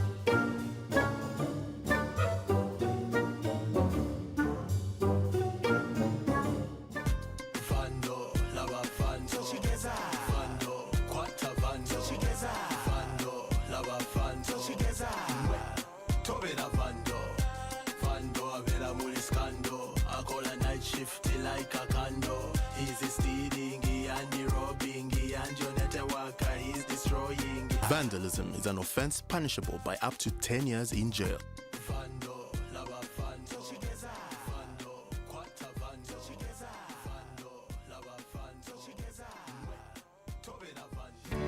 In this day and age of digitalization, where payments and transactions are going online, digital fraud is also on the rise. Be alert! Never share any personal information or send money to anyone threatening to disconnect you over SIM card registration. It's a scam designed to defraud you. Simply hang up. Dial 100 or visit your nearest telecom provider's service center to report people claiming to register or disconnect your phone number.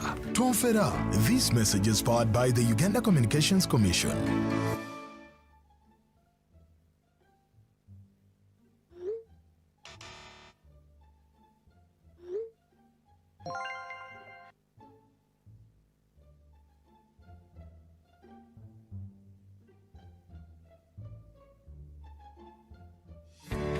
In this day and age of digitalization, where payments and transactions are going online, digital fraud is also on the rise. Be alert! Never share any personal information or send money to anyone threatening to disconnect you over SIM card registration. It's a scam designed to defraud you. Simply hang up. Dial 100 or visit your nearest telecom provider's service center to report people claiming to register or disconnect your phone number. Tonfera, this message is powered by the Uganda Communications Commission.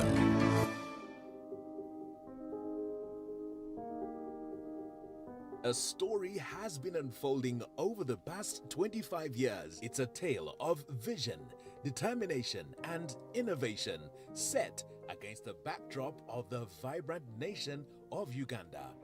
This is the celebration of 25 years of the Uganda Communications Commission, A journey that has not only etched an indelible legacy across this nation, but has also propelled an entire sector into a new era, bringing services closer to the people. As the sun rises over the horizon, Uganda Communications Commission has extended its reach, establishing regional offices that bring our services and regulatory tools closer to the people.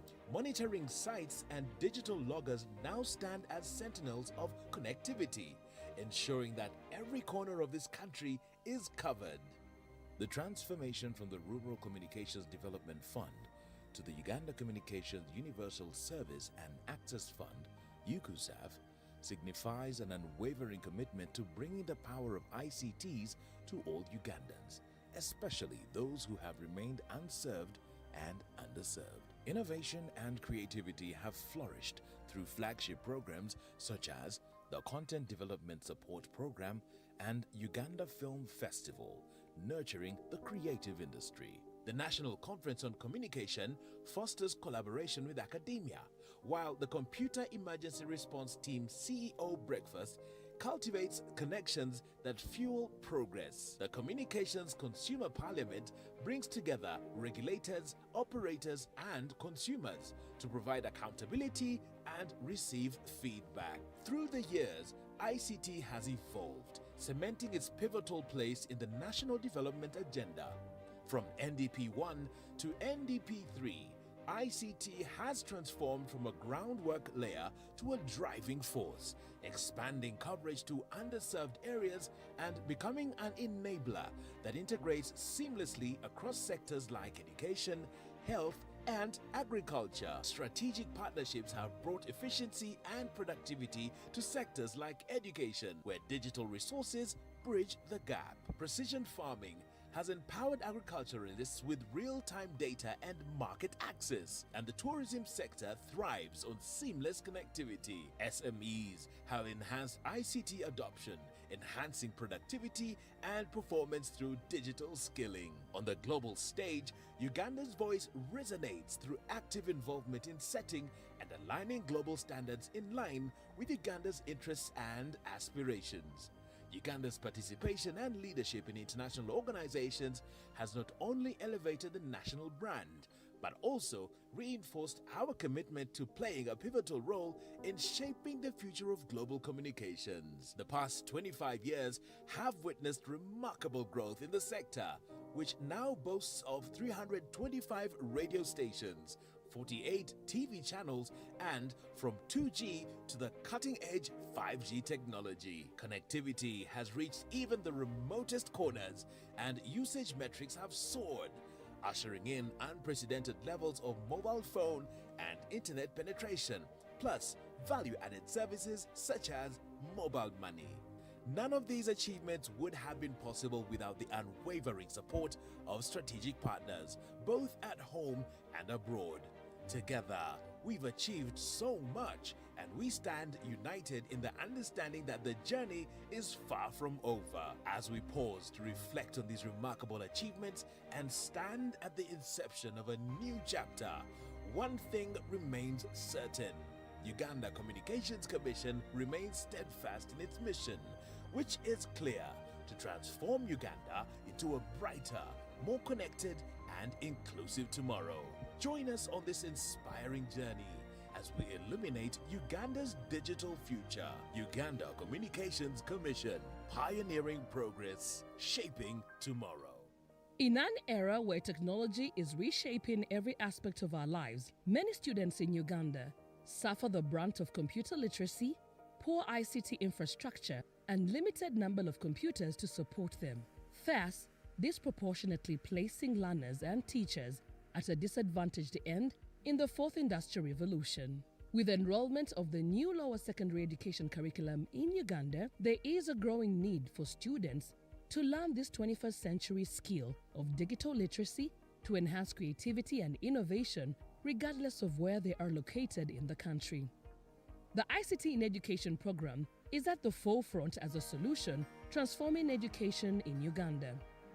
This initiative is dedicated to enhancing the quality of education and digital skills for learners by providing vital ICT infrastructure and resources. UCUSAF aims to enhance education quality and digital skills for learners through the installation of school ICT labs, integration of digital science content in secondary schools, support for ICT clubs, ICT training for teachers, and the creation of an e-learning platform. Pungwe Secondary School received digital devices from Uganda Communications Commission, and these were 20 pieces of computer, and then we had also the wireless routers. To one of the luckiest schools to benefit from this UCUSAF program. So we got around 21 computers, headsets, 21 solar, 6 panel, then also 4 big batteries to run those computers. These efforts are designed to improve student performance in STEM subjects, science, technology, engineering, and mathematics through interactive learning tools, illustrative learning, and access to diverse content integrated into the secondary curriculum. From the time they brought those computers, we started making research and, on the computers and conducting our studies on the computers and studying online. From using the computers, it has helped me to know how to create a document, and it has helped me on my academics as well, because we use that internet for research so that it can improve on my academic performance. I have learned to research using a computer, like those ends of a long ago. We never know how to use a computer, but as for now, I can now carry a research using a computer. It has simplified also in doing work.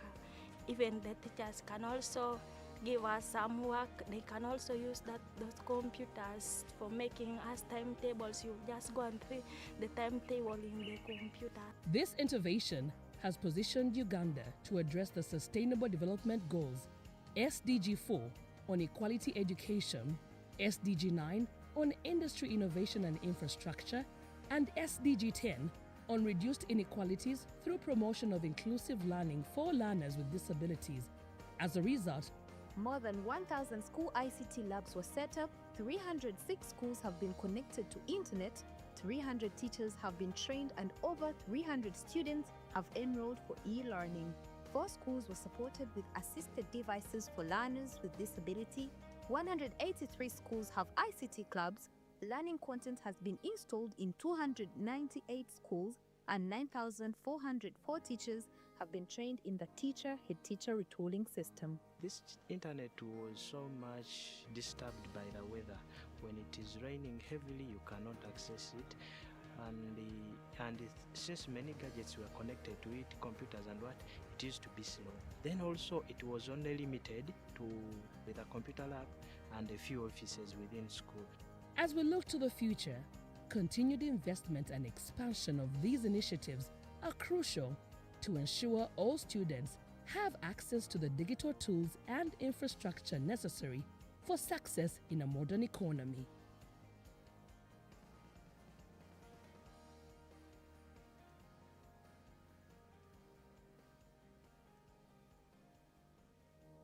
Agriculture is Uganda's economic backbone, employing about 70% of the working population and contributing 20% of the GDP.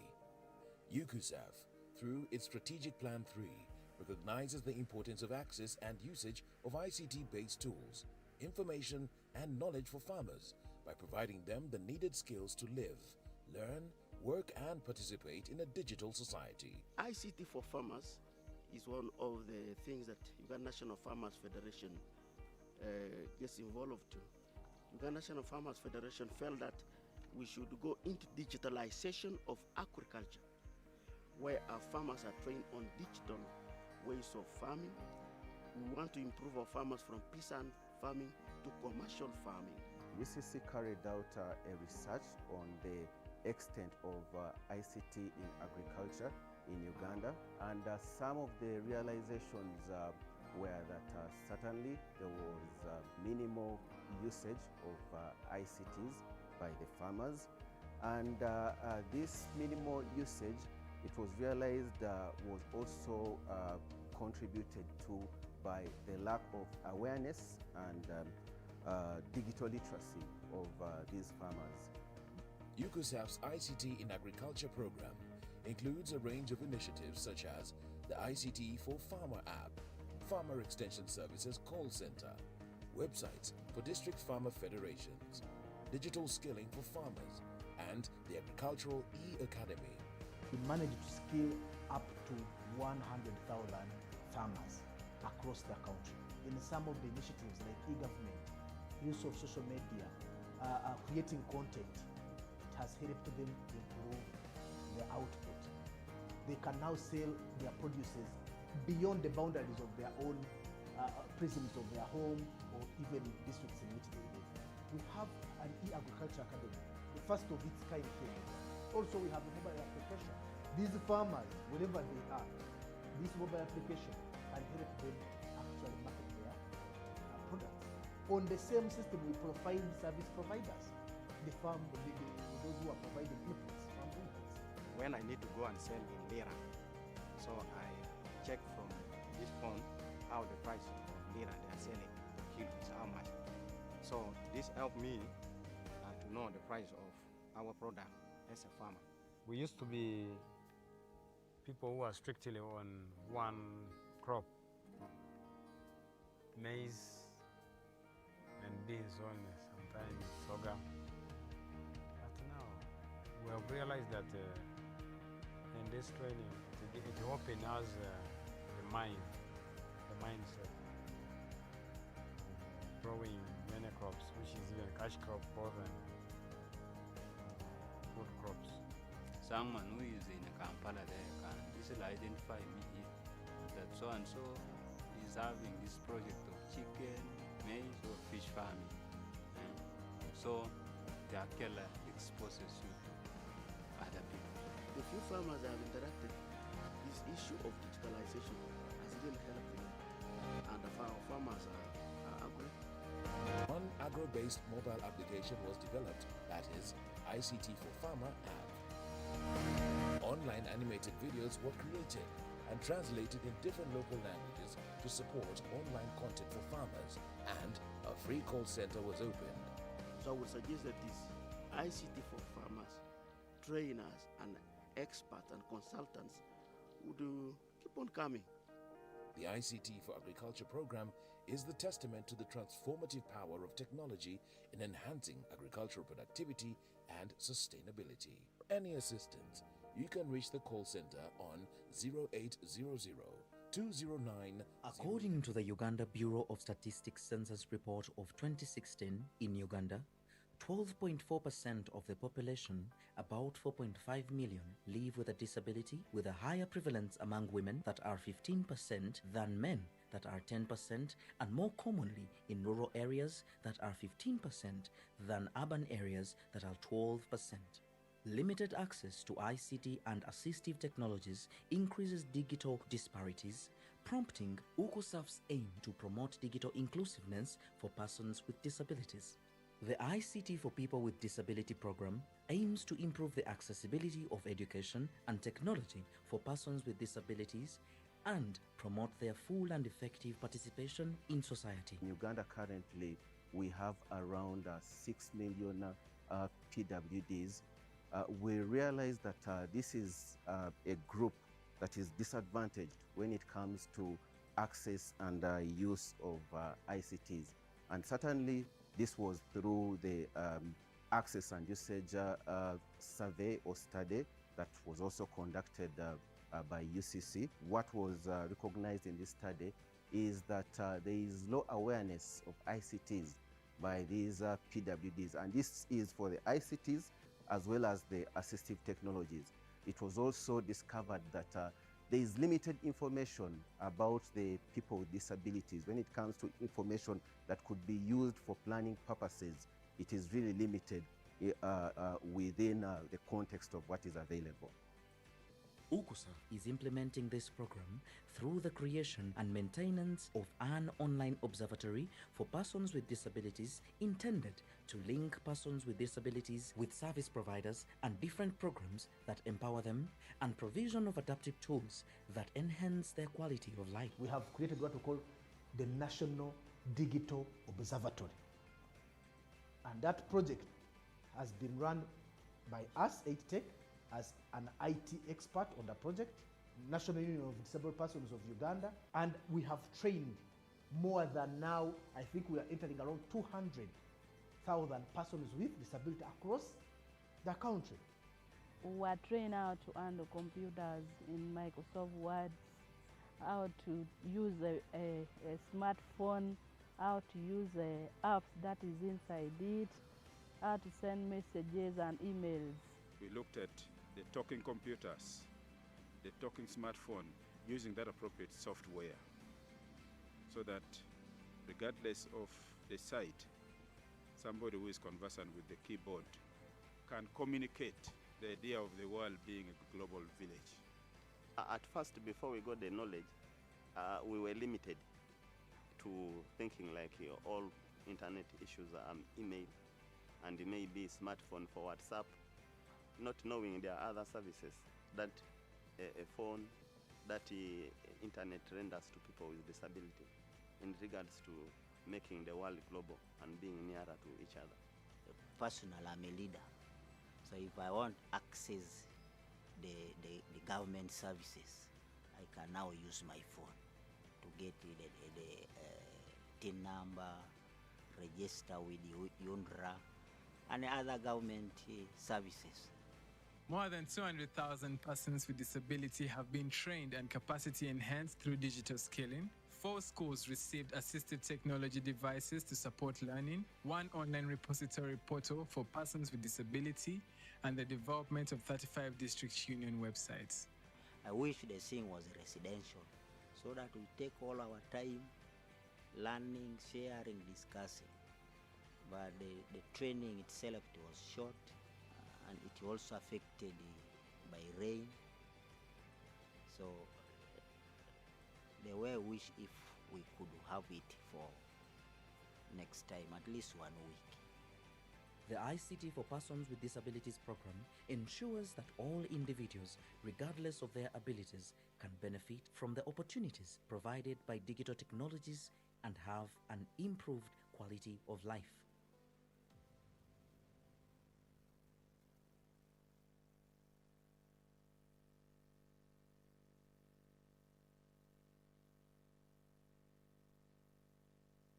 Small and medium-sized enterprises, SMEs, are one of the many backbones of Uganda's economy. They account for 80% of Uganda's GDP and 90% of its private sector, employing 4 to 49 people with annual revenue of at least 10 million Ugandan shillings. Digital skilling for SMEs provides targeted digital literacy training to SME owners, helping them to enhance their business operations and competitiveness. The entire project is about digital literacy, awareness and trainings. So basically we went to the committees to do different IT trainings to help the committee understand the different trends of technology that is coming up and how best can they use it.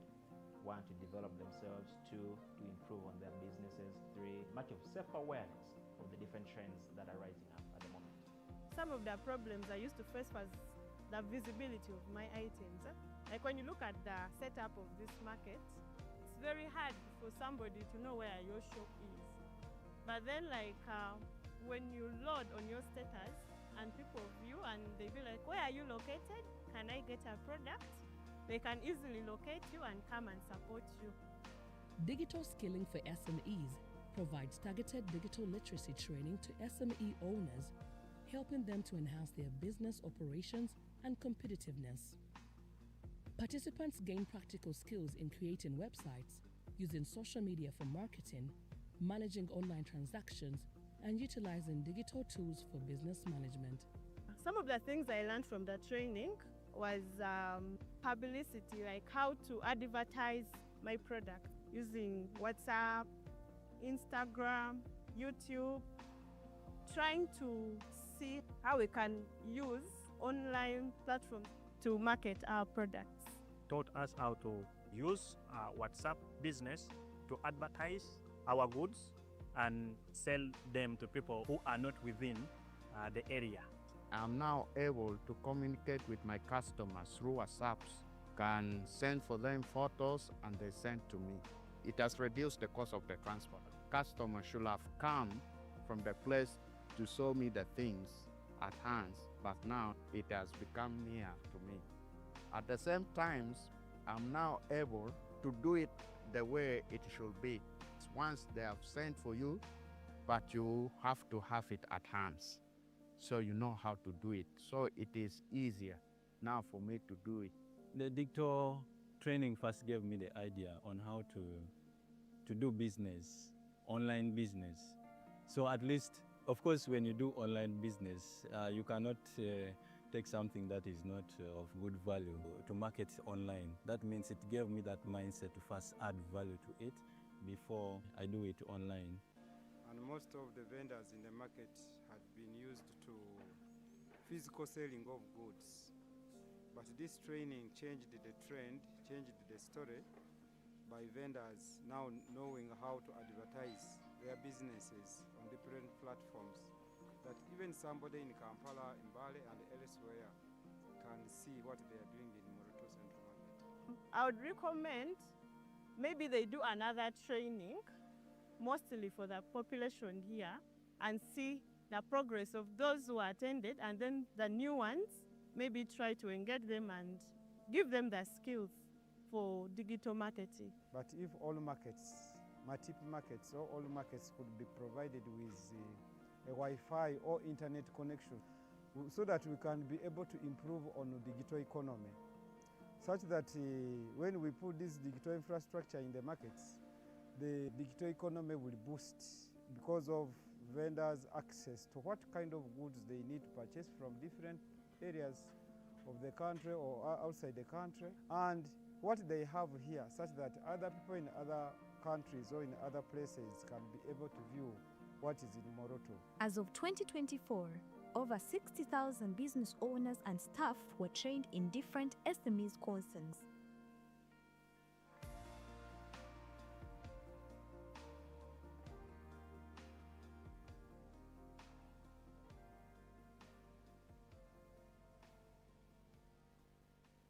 In today's digital age, many women worldwide lack digital literacy. According to the International Telecommunication Union (ITU), over 50% of women globally remain offline, especially in developing countries like Uganda. The internet penetration rate for adult women is 56% compared to 63% for men. Reports also show that women are more likely to borrow mobile phones from a male household member and are less likely than men to own a smartphone.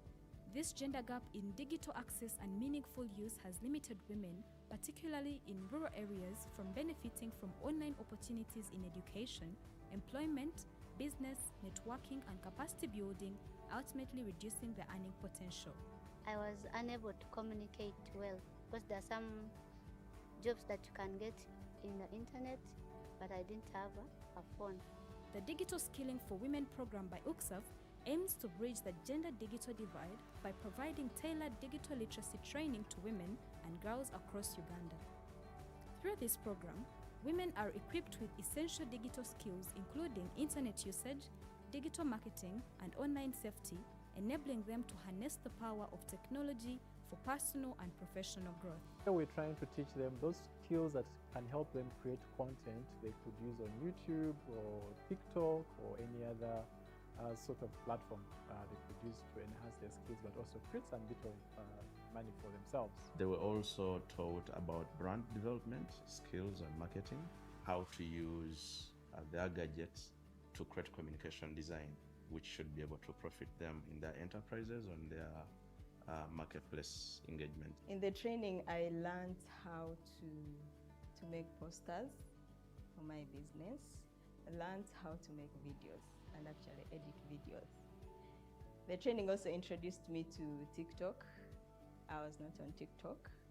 I was not on Instagram. I was not on LinkedIn, and I was not on Twitter. I got to know about all those things during the training because as they were introducing an app, they would encourage us to open an account. And that's how I got onto the platforms. Overview, we have impacted over 7,000 women across 45 districts, and most amazingly, 50% of these women can ably use smartphones for their businesses. We have seen a social cycle change of mindsets in these communities. We are coming from communities where men didn't easily allow women to access smartphones, be on phones, but that has changed at a percentage of 20%. And also we have seen an increase of 10% in the usage of smartphones, of just social media. We have seen an increase, and then also we have seen an increase of 30% in acquiring smartphones. Digital skilling for women is transforming lives, enabling women to become active participants in the digital world and driving socio-economic development in their communities. Before, I didn't know how to make a graphic. I didn't know how to edit a video, but now I'm able to do that, and I'm willing to teach someone out there who is actually interested. I'm able to communicate at any time I want, and I get information outside. People call me for certain good things outside, maybe for a job. I learned how to use WhatsApp, make video calls. Okay, how to use the internet, perfect myself on internet skills, business on internet. Yes, Facebook, maybe I have friends abroad, I want to make those calls. Training ebintu bye nayigamu engeri y'okukola nga nteeka bizinesi yange ku mutimbagano nga noonya bakasitoma. Ebyo bye nayigamu n'okuyigiriza abalala nabo okuba nga bakola ekyo kye mba ndikola. Overall, the program has significantly contributed to Uganda's efforts in promoting the global agenda on Sustainable Development Goals (SDGs), especially Goal 5 on gender equality and empowerment of all women and girls, and SDG 8 on decent work and economic growth through digital skilling. During the stakeholder sessions, yes, we have been having men, but can we have now digital literacy sessions for men and to appreciate why it is important for a woman to be digitally literate? Between the years 2017-18 to 2023-24, UCSAF supported 32,879 people through community ICT training, majority being women in rural underserved communities.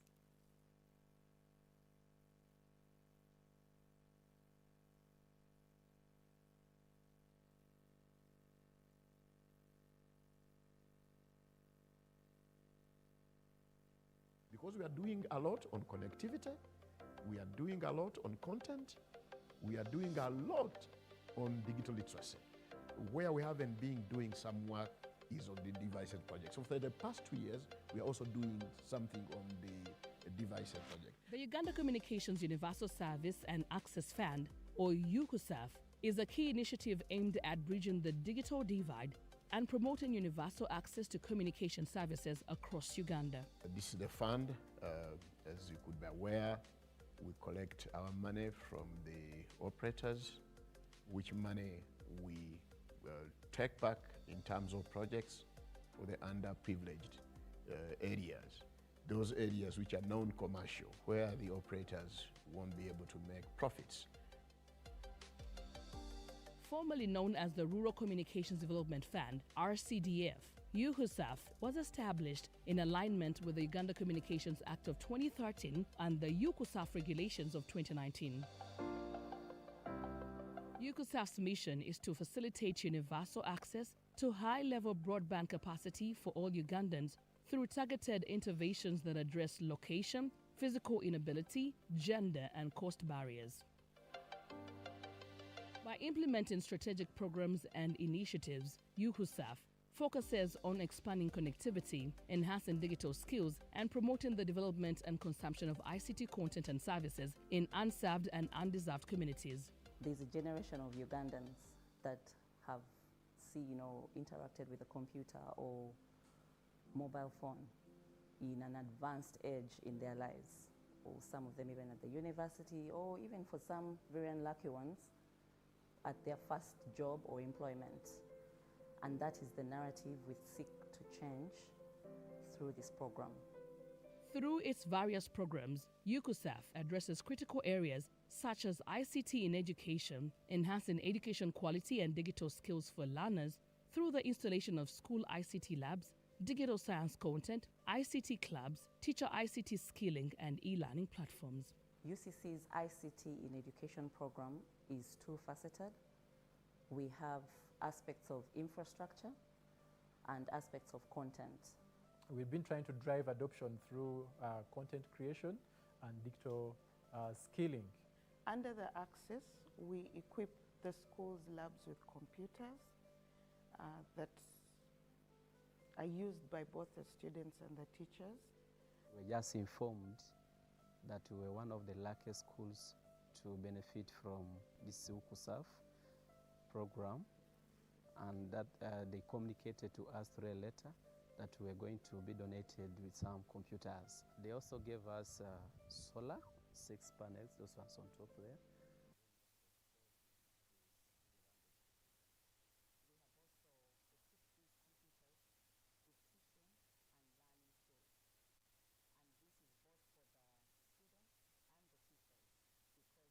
You're all aware, the curriculum, the national curriculum, is changing to a more research-based curriculum. So as we facilitate the students to be able to do their research and engage in learning activities, we also facilitate and retool the teachers to be able to handhold the learners and also to improve their digital skills as teachers. And when they gave us these computers, it now simplified our work. Learners began accessing the computers, learning computer lessons, and the teachers were also getting full access to the computers. From using the computers, it has helped me to know how to create a document, and it has helped me on my academics as well. I have learned to research using a computer, like those ends of a long ago. We never know how to use a computer, but as per now, I can now carry a research using a computer. Plus, even the knowledge about computer, at least now we can reason as computer people. Access infrastructure, extending telecom access to unserved and underserved areas through the construction of telecom towers, GSM mast upgrades, and greenfield tower installations. So when we go in a sub-county, we choose a village. When we choose a village, that village must have connectivity, at least 3G connectivity and above. We created a lot of internet cafes for people to access. In 2012, we set up 2 powerful 3.4 kilowatt transmitters at Kololo, and these were serving the greater Kampala area, and initially we started with about 24 program channels, which later increased to just around 40. But as I speak now, ever since we spread that spectrum, we have over 70 local content channels over that. Then in 2015, we continued with our support. We set up 17 DTT transmitters across the country. We set up an uplink station at Kololo and a content aggregation center at Kololo. And this is all managed by the Uganda Broadcasting Corporation. Digital skilling, providing tailored digital literacy training for SMEs, women and girls, communities around schools and border points, youth, PWDs, the elderly, teachers, and those in formal employment. This has been one of our long and projects, and under these we've been doing skilling for different categories of people. These are small, medium enterprises. We've been doing skilling for farmers, teachers, persons with disabilities. We've also been training the youth on multimedia. We've also trained the elderly. We've also trained women, because we realized that bundling them up with the other people was creating a disadvantage to them. So we've had training specifically for women. The youth with these skills are also given this opportunity which they can use to create jobs for themselves within their communities. And this they do using tools which are easily available. They are skilled to use mobile phones, laptops, where they use readily available applications without the need for much sophistication of, say, software or hardware equipment. Basically, we went to the communities to do different IT trainings to help the community understand the different trends of technology that is coming up and how best can they use it. One, to develop themselves. Two, to improve on their businesses. Three, to be much of self-awareness of the different trends that are rising up at the moment. But they were also taught about brand development. In my language, I can summarize it as that: brand development, marketing, skills on marketing, and really what I could call, I'll borrow your words, digital literacy, how to use their gadgets to create communication design, which should be able to profit them in their enterprises and their marketplace engagements. The training also introduced me to TikTok. I was not on TikTok. I was not on Instagram. I was not on LinkedIn, and I was not on Twitter. I got to know about all those things during the training because as they were introducing an app, they would encourage us to open an account, and that's how I got onto the platforms. When it comes to photography, the angles, the lighting, same with videography, how to shoot, how to do some edits. I also got to learn that through the training. And I should say I was passionate about learning more to do with videography, photography, and graphic design, but I hadn't gotten the opportunity, or rather someone to share such information with me.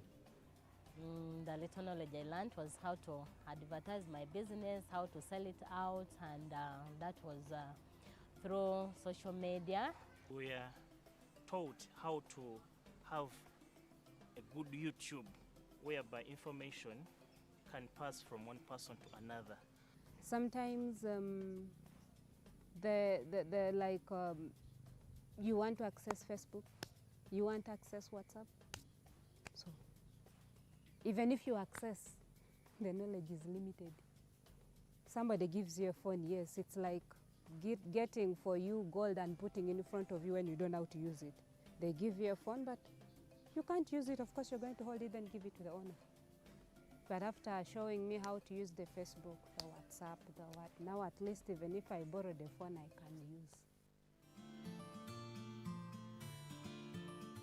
I've attained new things in my mind. I didn't know anything at first, but since the time when the training took place, I even realized that even the things that I didn't know, like now how to operate these Ladies and gentlemen, smartphones. Welcome back from that lunch break. I hope you enjoyed your lunch. I hope you did. We're going into our second last session, which is a very exciting session, and we shall have parallel technical sessions going on at the same time.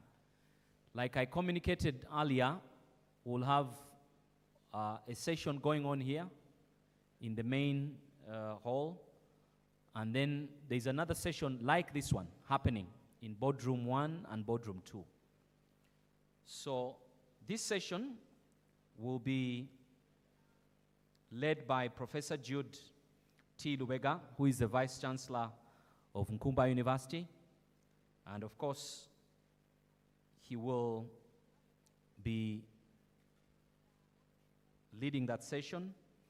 And then the presenters, I hope the presenters are ready with their presentations with the IT team.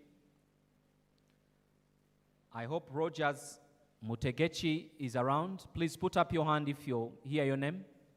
Thank you. Then we've got Tracy J. Keith. Very good. Krish Tajas Patel. Where is Patel? Oh, very good. Then we've got Nachisisa George. Very good. So all the presenters are in the room. They will have very few minutes to pitch their innovation, because in life, that's all you need. You need a few minutes to tell us how your idea is going to change the landscape. And how big is your innovation? And how big the problem you're solving. That is the whole idea. But it's not for me to judge or to evaluate. We've got a team of experts, seasoned experts, very experienced, who are going to be doing the evaluation. We have Dr. Magyur Kamar, who is going to be one of the judges. Chipa, Head Odell and Engineering, Department of Isbat University, Engineering Department. Then we've got Dr. Denise Birabwa from Chambogo University. And then we've got Fred Mukasa, Dr. Fred Mukasa. I hope he's here. And then from Kampala University, those will be the evaluators of the presenters above that we've mentioned. And it will be a very exciting session. So for some of you, this will take 1 hour max. And then we'll have another break. Then we'll go for the innovation exhibition.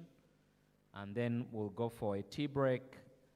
And then we'll be able to leave at will.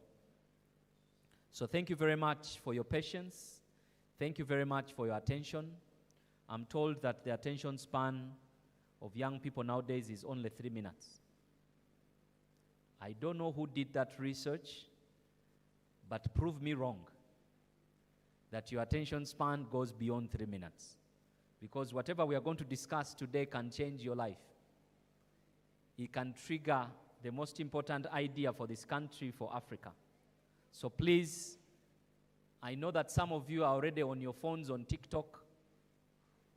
I'm encouraging you, today should be a day off for TikTok, so that you can learn 1 or 2 things which are very, very important.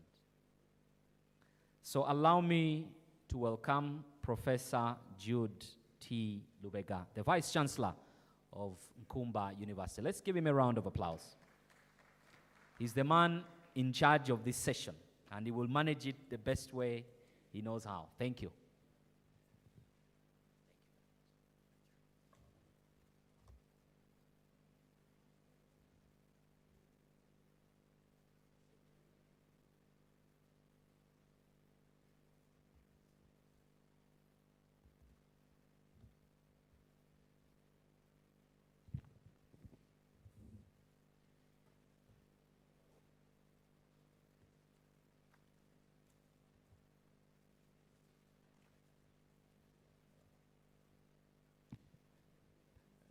Good afternoon, ladies and gentlemen. Good afternoon. I know the time of the day, but I wish we could hold on for those 1 or 2 hours, and we call it a day. The session we are going to be handling today is, this afternoon is a session on digital innovations for social impact. And we are going to have 5 presenters coming our way to be presenting on the digital innovations for social impact that they've been working with. And then we can engage into a discussion.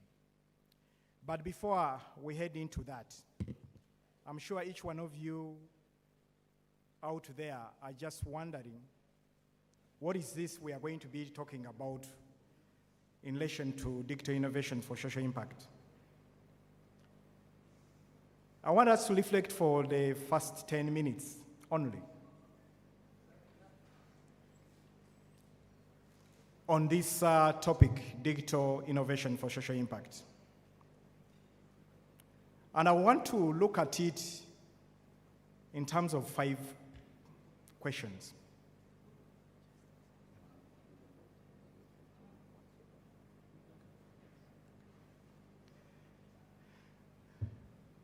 In 5 questions,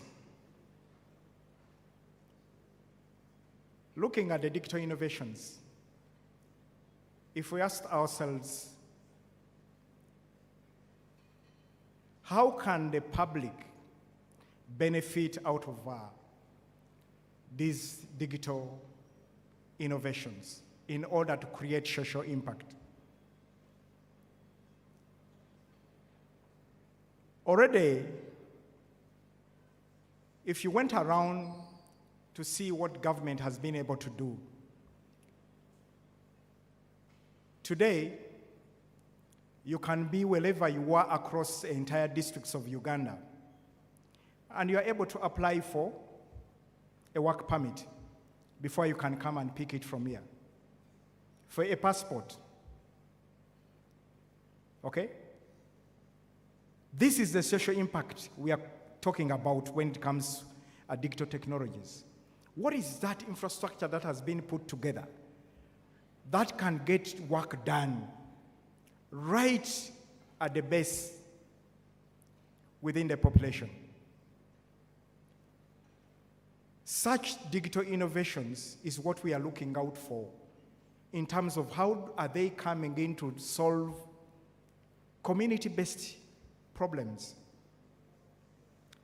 Prior to the digitization of all these services, a person had to come from all the way from Gulu, Arua, to come to Kampala to be able to apply for a permit,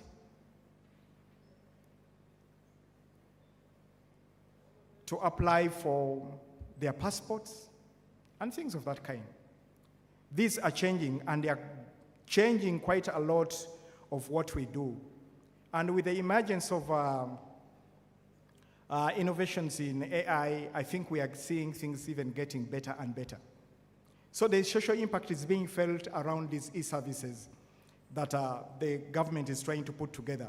And we commend them for that, but we need more.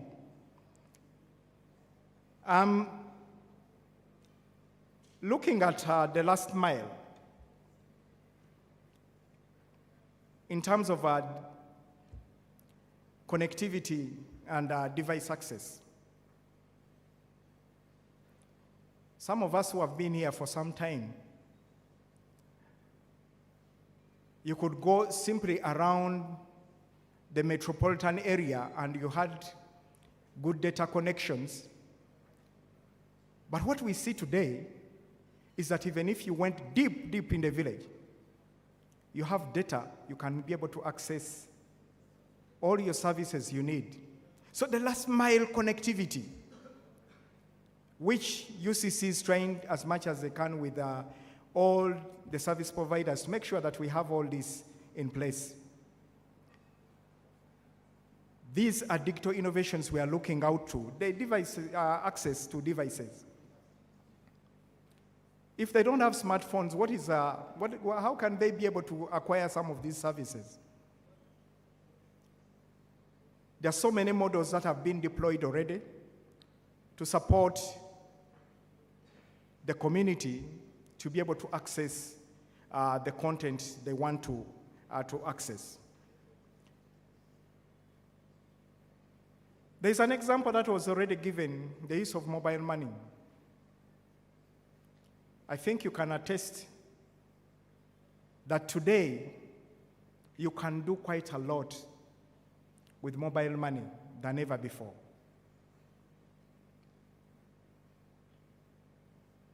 Purchasing, doing all sorts of things across the country because you are able to actually make that transaction of payment and received in real time, and a confirmation is made and they are able to serve you. The last mile. And with all the protection it comes with.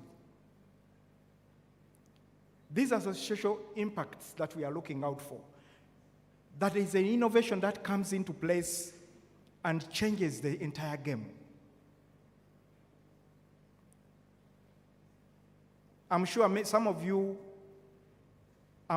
they feel more secure putting their money in mobile money services than even in the bank, using their ATMs, because somebody has created a digital innovation that is very secure and goes right at the last mile to provide a very, very good service. So these are here, and we are looking out for more and more, especially which are localized to our countries, to our continent, Africa, and the like. In the past, we used to have even a different types of mobile phones not talking to each other. It's all about interoperability. But today, with lots of digital innovations that the youth like you are putting together, we are able to connect everything together so that everything is interoperable. And these are the things we are looking for in terms of digital innovations that are going to create that social impact we are looking out for. I want to look at inclusivity, persons with disability.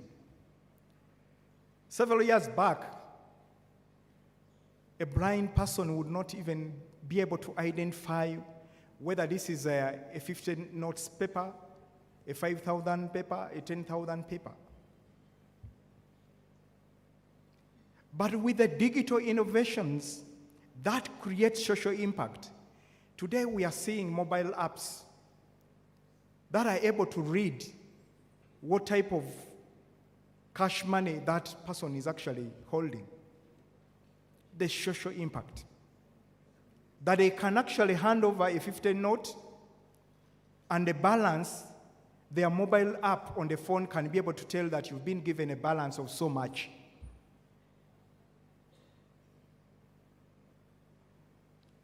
You see the social impact it actually brings out. How can we have localized applications for a country, for Africa, that can create such value when it comes to inclusivity? And so many other apps that are supporting inclusivity.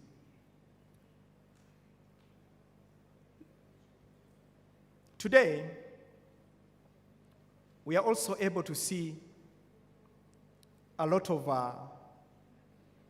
digital innovations that are supporting, for example, the education sector. That even we as parents, we can sit at home and they are able to follow what our kids are doing at school in terms of their performance, even in terms of their eating habits.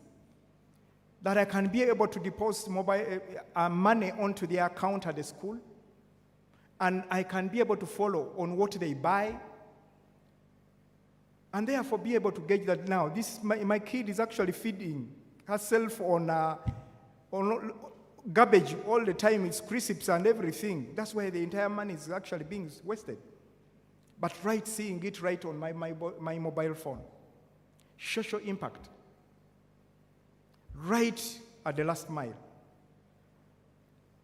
These are the digital innovations we are looking out for, especially amongst the youth. Ladies and gentlemen, we can go on and on and on. But this afternoon, we are having 5 presenters that are also going to lead us in showing us how their digital innovations actually creating that social impact where they have actually been implemented. But prior to that, I would want to introduce the technical session evaluation team. That is Dr. Mayul Kumal. Please, you can stand up for recognition. Are you supposed to come up here? Please, come up here. And then Dr. Fred Mukasa. Is Dr. Fred Mukasa here? Okay. Dr. Denise Birabwa. Please come over. And then also, Yes, I gave myself 10 minutes and I think I've used 10 minutes. The presenters we have today. We have Rogers Mutegeki. Where are you? I want you here all. Shongo Aaron. Is Shongo here? Okay, Tracy Keith. Come over. Actually, if you have your name here, you would have already started stepping to this side. Krish Tejas Patel. Is Krish here? Please. Naxisa George.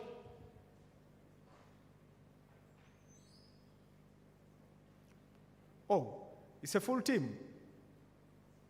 I can't absorb the entire team. I will probably need one person here. And then the rest can follow, right? You can take your seats in front there and allow one person to simply come in the front. No, I want the presenters to come over here. Huh? Can't they fit here?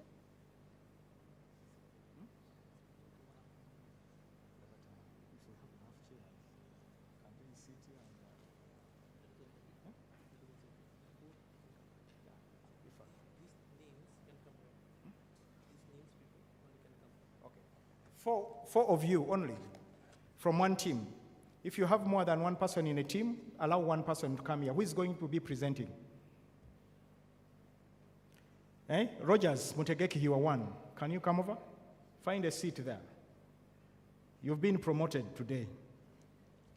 Okay? Shongo, Aaron, not here? Tracy Keith, take a seat there. Krish, take a seat. Naxisa, please.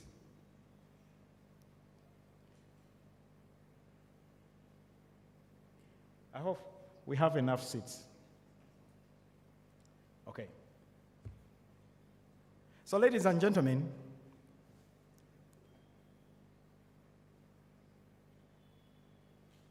we don't have too much time. And we have 4 presenters here.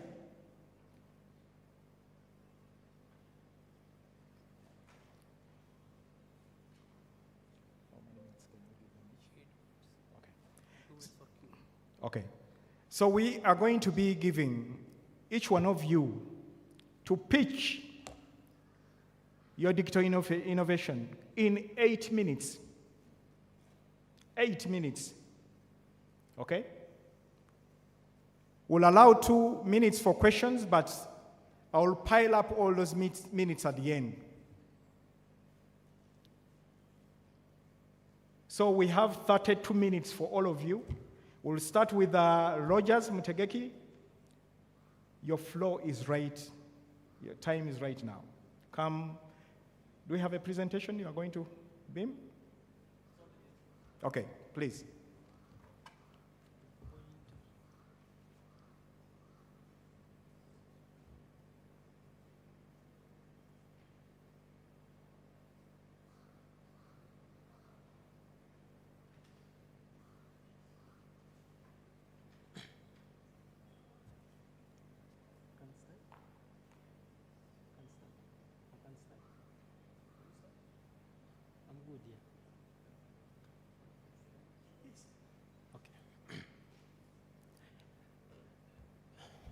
Good afternoon, everyone.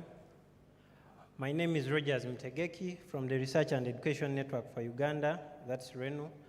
I will be presenting to you a project titled Enhancing Uganda's Academic Research and Collaboration through Metro-Drone using solar-powered routers. I will be introducing you to a network which is extending connectivity to underserved communities by harnessing energy from the sun. My presentation will start with the introduction and I will end it with acknowledgements.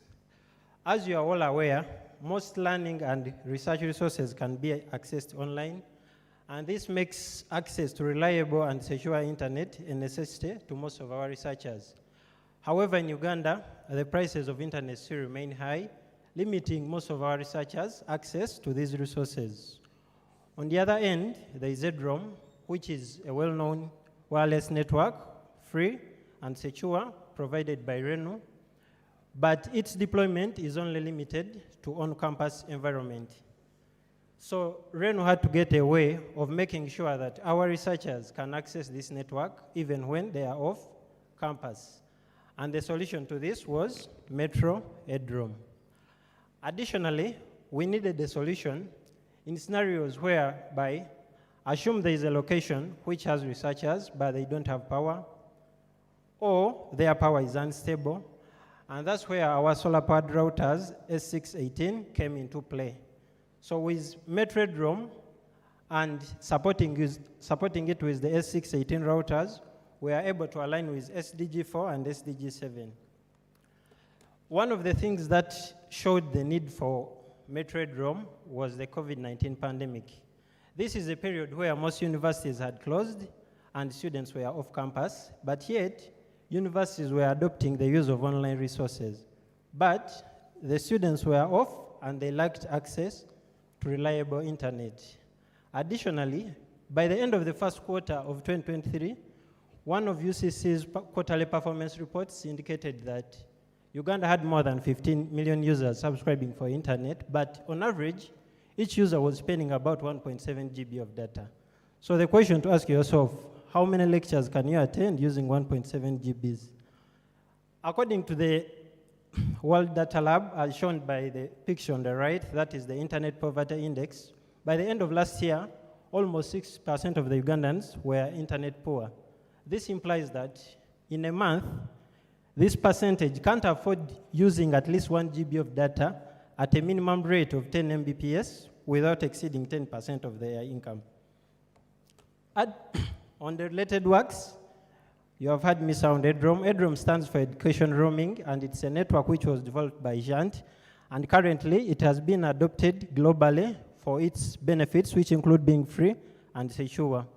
In Africa, Research and Education Network are supporting the expansion of Headroom as a way of minimizing costs spent on internet and expanding accessibility. In 2019, South Africa's Tenet had a similar idea to Metro Headroom, where they used infrastructures owned by the city of Cape Town to extend Headroom connectivity. So you might be wondering, if other people have done it, why Metro Headroom? Metro Headroom doesn't only extend connectivity, but it also conserves our environment and aligns with SDG7. This is through the use of solar-powered routers, the S618, which are manufactured by RENU Mesh Technologies, and this is also a local company based in Makerere. The Metro Headroom network majorly comprises of 3 last-mile technologies, which include fiber, LTE, and microwave. That is, if we identify a hostel, let me say at a university in Lira, we deploy our S6 router, and through one of these last-mile technologies, it is connected back to the RENU network from where users can access the internet. The picture shows you the S618 router. It has a solar panel, as we said. It harnesses energy from the sun. And it is designed with a 12 kilowatt-hour battery and can sustain service for about 5 days without recharge. Additionally, it has LTE modules with 2 SIM card slots, which enables to support the LTE last mile. It also has a passive PoE module, which enables it to power the microwave dish directly or media converters for fiber and microwave last mile technologies. So one of the things that make Metro Headroom a secure network is the authentication framework. Every member or user who connects on the Metro Headroom network is first verified by their member institution.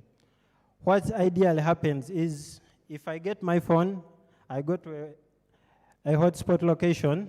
When I connect, my credentials are sent to my member institution. Once they are verified, I can be able to access service.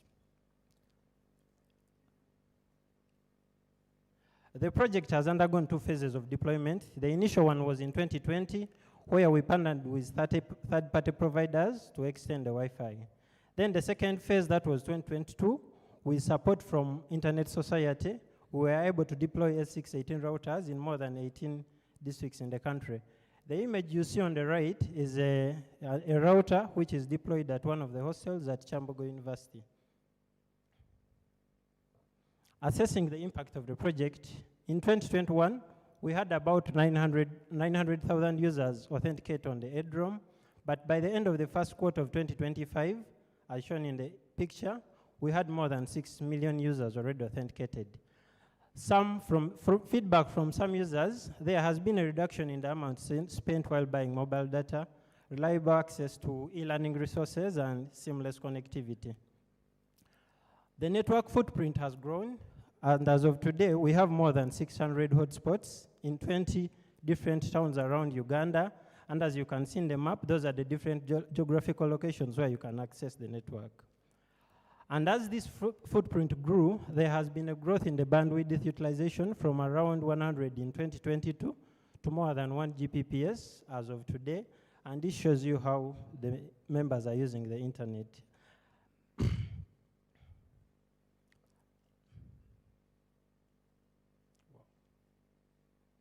So the project has faced some challenges, which included in phase 1, we were relying on infrastructure by third-party providers, which limited management and control. However, this was resolved by phase 2. Then I hinted on bandwidth. The demand currently is over 1 Gbps, and meaning there is need for long-term management strategy. And as the project grows, there are financial implications, which necessitate some more funding. Some of the recommendations to the non-member institutions and universities: your students are missing a lot since they are not benefiting from Metrodrome. It's high time you join RENU. Then to the government, you could consider Metrodrome as a strategic public service and integrate it into the ICT frameworks. NGOs and donors, the second phase of the project was supported by a grant and more grants, infrastructure support, and training. In conclusion, with Metrodrome, students no longer need to go to campus to complete their online exams, online tests, or submit their coursework. And additionally, they no longer need to spend a lot on mobile data since they can access AIDROM from their hostels. And some acknowledgements: my appreciation to the Research and Education Network for Uganda for implementing. Thank you. Your time is up. Thank you. Thank you. Thank you so much for keeping time, right on time. You can take your seat, please. Can we have the next? I was going to wonder why you are not appreciating the presenters. Is Shongo here? No, Shongo is not here? Okay, if you can go. Good afternoon, members who have attended today. I'm here to present to you our research paper basing on SAGET, AI Decentralized Network. So we have been hearing about AI and decentralized network. What does this mean? Beginning off, we have been hearing about Web 4.0 and all that. But where does this come from, or what does this mean? Most systems we use these days are centralized networks, or they base on server for performance. These servers run various AI models, which we developers and people use for day-to-day services. But SAGET comes in to remove that part of centralized network. Yes, the centralized network, or the way we are using it, is favorable or can be used by anyone, but what about people who can't afford these systems to run these AI models or to use AI? What should they do? Yeah, so SAGET comes in by allowing computers on a decentralized network to share computing power to run various AI models and various AI systems and computers. It's built based on a blockchain network, or let me say peer-to-peer networking, as you guys have had, computer to computer. In this decentralized network, it's called serverless computing, where we have no centralized network. It works in a way that these computers on a network all share their computing power for an application to run. So in case, let's say, we can't afford to have access to API keys, which are expensive nowadays on the market, or we have computers that are slow or don't have enough RAM. Sargate can help you do that and make it easier for you for free or even at a low price. Yes. So going on, what motivated us to build such a system? It was because, as I explained in the beginning, high operational cost. Buying a GPU nowadays, or looking from the statistics, a lot of countries are putting a lot of money into data centers to run these AI models. Just last week, they had put over $500 billion to build data centers to run these AI models or to run these AI systems.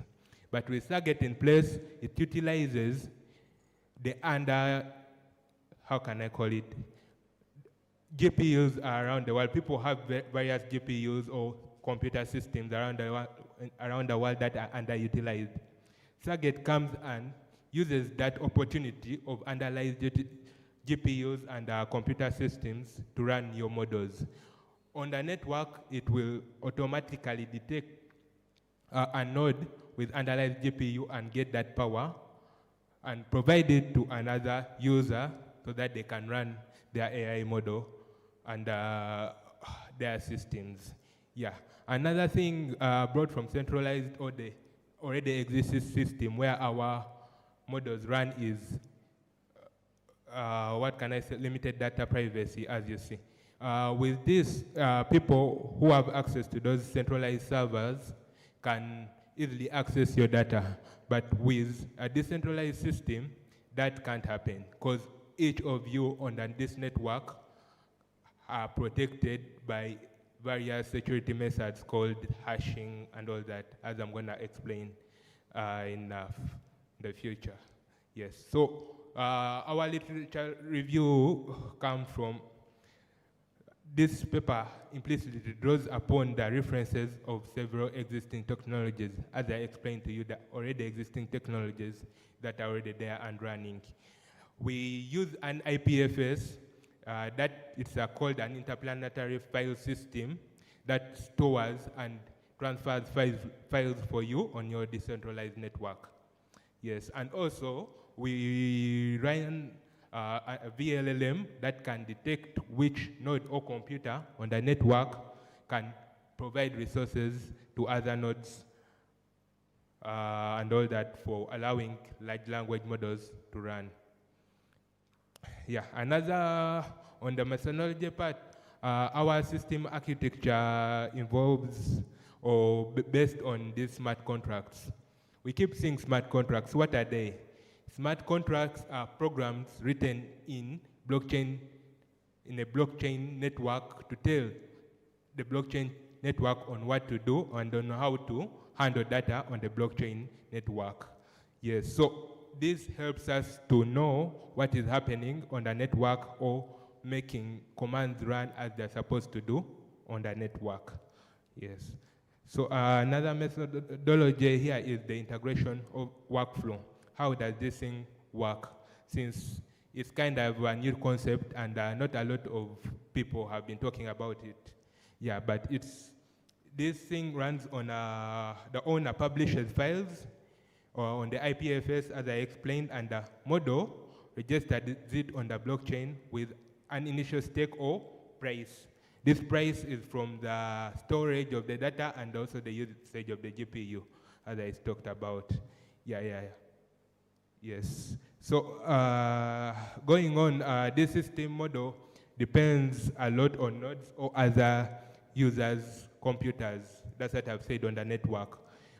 These guys communicate or share power, as I said, CPU and memory and stuff, giving us the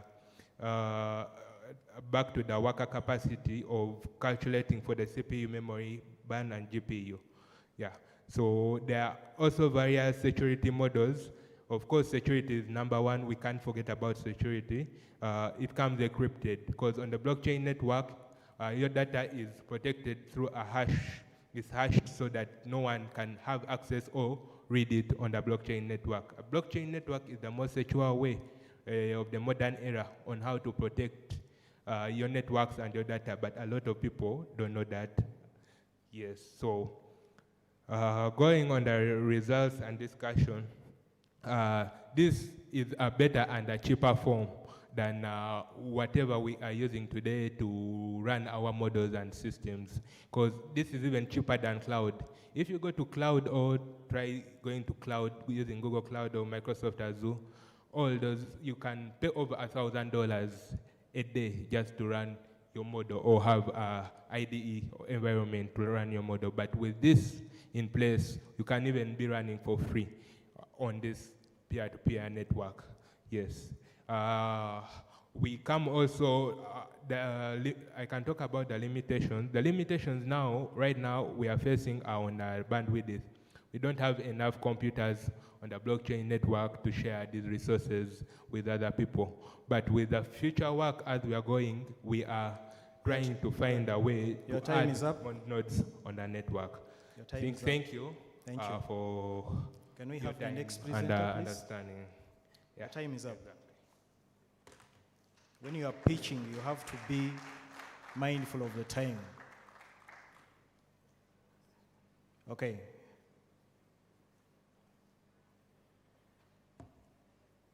Can we have his... Okay, your time starts now. Good afternoon, everyone. Today, I'll be talking about my research paper that I built for detecting deepfakes. It uses AI to detect said deepfakes.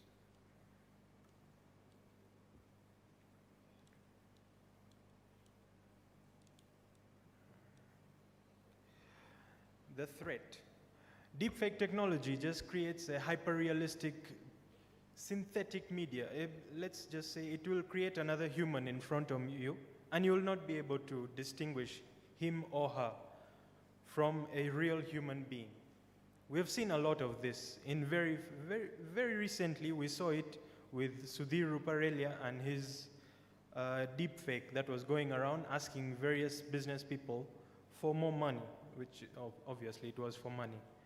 The problem is that while initially it was made for entertainment purposes, deepfakes are now used by very many criminal organizations to have very many malicious activities, such as misinformation campaigns, identity fraud, and so on. My solution here today is a lightweight AI-powered system that will combine CNN, that is convolutional neural network, and recurrent neural networks, RNN, to effectively detect the deepfakes. The motivation, while these generative models are constantly evolving, becoming more and more realistic, as we saw with the very recent release of Gemini Veo and Gemini's new banana, the nano banana. We have seen that very many deepfakes have been made, and they are getting harder and harder to detect using automated systems. The gap here is that most current detection models heavily focus on the accuracy, which comes at a higher cost of computational, which makes it very impractical for real-world use. I can give you an example. For detecting a deepfake, a CNN or the convolutional neural network model can be 50% effective, but take as long as 50 minutes to detect one deepfake.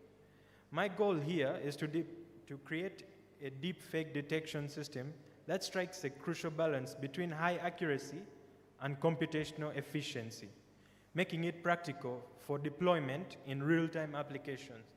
So in a way, you can just feed it any deepfake that you have, and you find out if it is real or not, based on the excessive training data that has been provided to said model.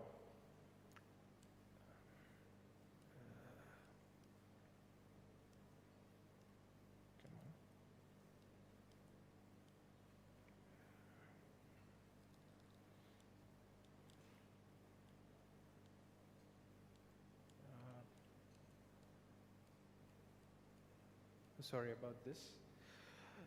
As we see here, the deepfake detection methods, the traditional forensics that we have today, they're good for obvious fakes. Like you can find someone may have a very elongated eyebrow or maybe a lazy eye. The weaknesses are it's very time consuming. You have to analyze it pixel by pixel, usually just zooming in. And it needs a lot of experts. Not everyone is good at knowing that this is deepfake and this is not. And it struggles with the higher quality deepfakes that are rolling around today. The CNNs, or convolutional ones, they are known as spatial ones. They create depth map of that image, and they find pixel inconsistencies. But when it comes to video deepfakes, they ignore the motion patterns between the frames, which makes it hard for video deepfakes. That's where the RNN comes in, the temporal analysis, which catches inconsistencies over time through deeper training, which is, for example, a bad lip sync. Someone wants to say, let's say, extortion. Someone will just, the lips will say something else and the audio will say something else. The limitation or weakness of this is that it is extremely computationally expensive. The hybrid model that I am proposing through this paper, it combines both spatial and temporal analysis for high accuracy, but it also has a weakness. It often inherits the high computational costs from its components, which are to be further optimized. The methodology here was an architecture with a hybrid model that combines CNN for a spatial feature extractions, whereby it will create a depth map of the deepfake and see it frame by frame. And if it does not detect any inconsistencies in that, it will use a GRU, which is a type of RNN that is used to analyze temporal inconsistencies across frames. We all know that videos just go frame by frame.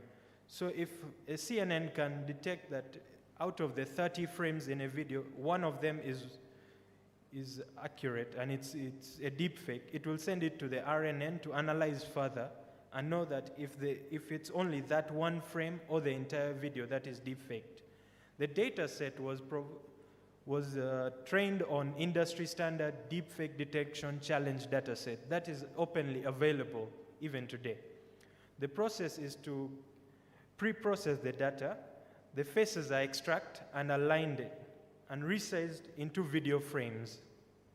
Then the model is trained using a supervised learning approach whereby every image is given a label, either deepfake or not, and the model is trained according to that. And the performance is measured using the accuracy, precision, recall, and F1 score.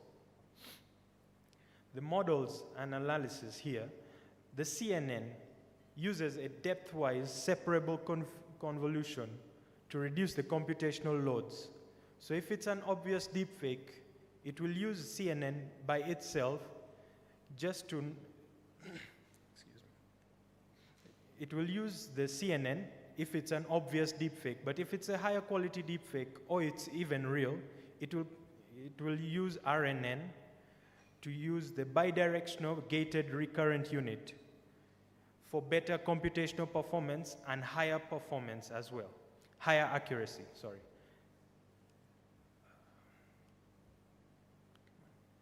The results here that I achieved on my first score was 89% accuracy and 89% F1 score. Results that were competitive with the state-of-the-art heavier models that are heavily priced as well. For example, Exception. It's a deepfake detection model based out in US, and they charge over $10,000 per deepfake detection session. The efficiency gains over Exception and the inference latency was up to a 30% reduction, making it extremely suitable. Your time is up. Thank you. That was pitching. At least you got us the results and discussion. Thank you. Can we have the next one, please? Thank you.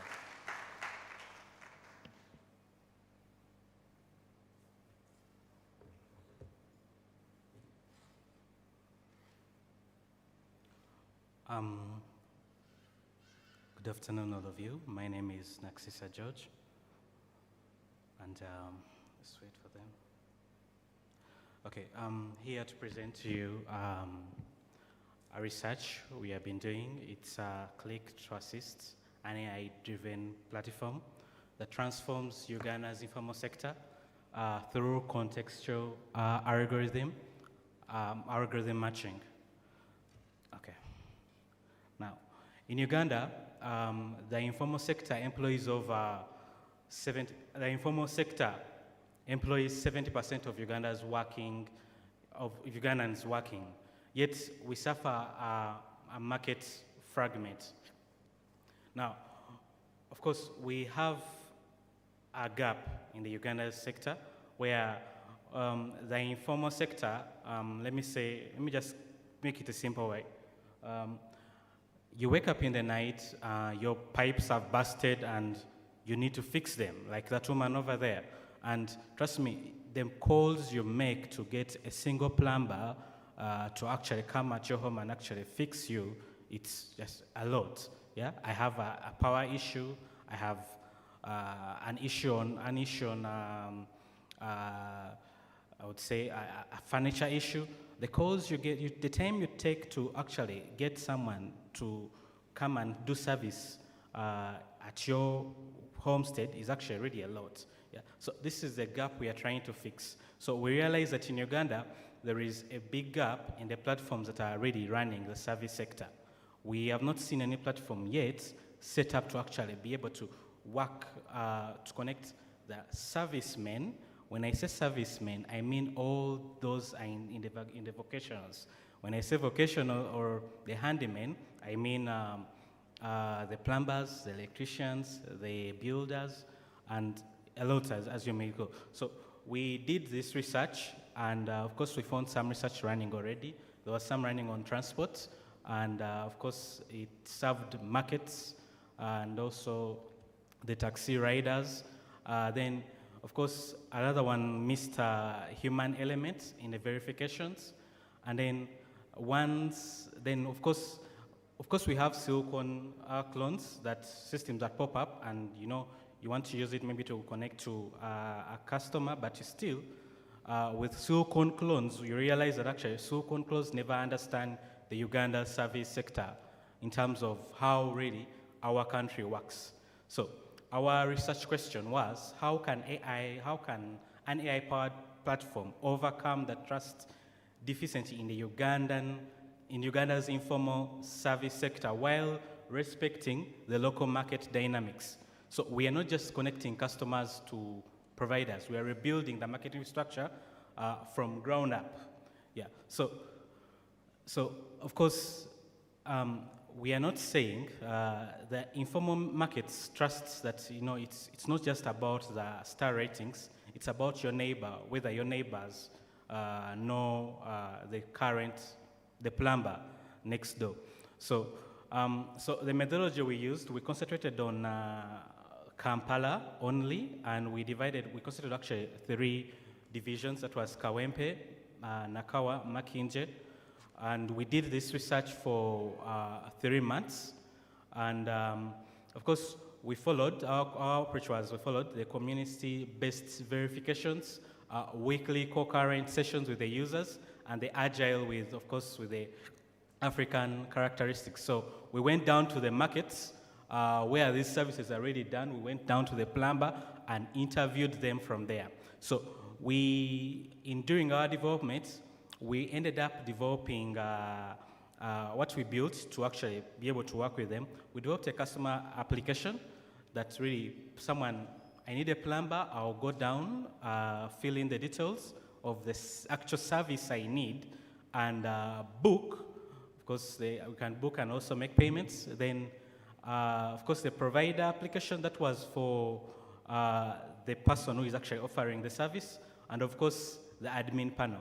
So, and what we integrated in on the side of AI, we matched skill, neighborhood reputation, language compatibility, and the cultural context. So we use all these to actually verify a person, a human being, and actually build trust. So we followed, during the verification process, we followed 3 steps, whereby we would verify your documents where possible. As you know, Uganda, most of them don't have the papers, but we did verify their documents, those who had. Then, of course, you do demonstrate for us your skill. You demonstrate for us while we watch what you do, and then you can gather your experience.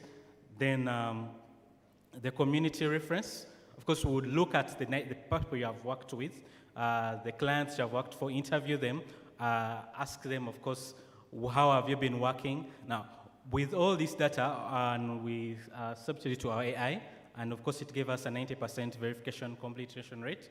Yeah, so we are then verify this person to put him on our platform.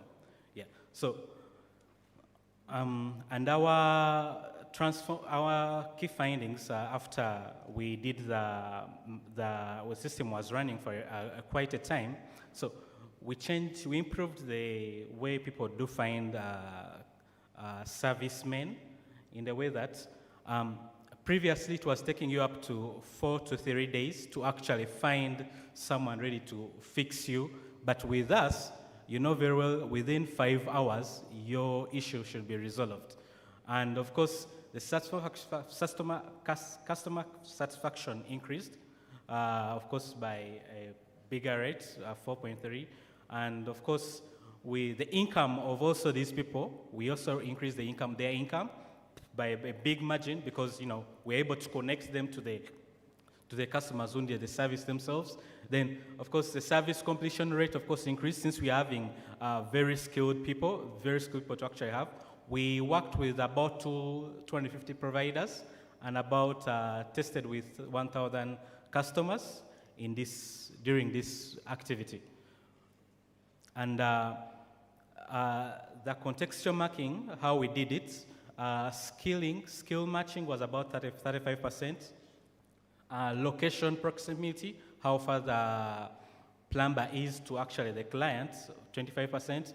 And community reputation, 20%. Language compatibility with the clients, 12%. And of course, the availability, is this service person already available, 8%. So of course, with that, we got an AI matching accuracy of about 90%. And then, so the digital literacy, we also had to do a lot of sessioning.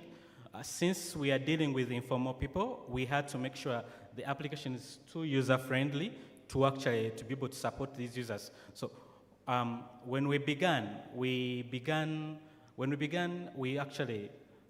the first launch of the application, it took about 12 weeks just teaching someone how to use the application. But as we went on working with them, we realized actually you need just 2 sessions to actually teach them to know how to use the entire application. Your time is up. Thank you. Okay. So ladies and gentlemen, those were our 4 panel presenters. And we've been strict on time so that we can be able to catch up with lost time. And therefore, what we are going to be doing now is, I guess you've been taking down some questions for them. I'll allow 2 questions for each. That means they will use each 1 minute to answer to the question. Okay? I'll start right from the other side, the last presenter. The 2 questions.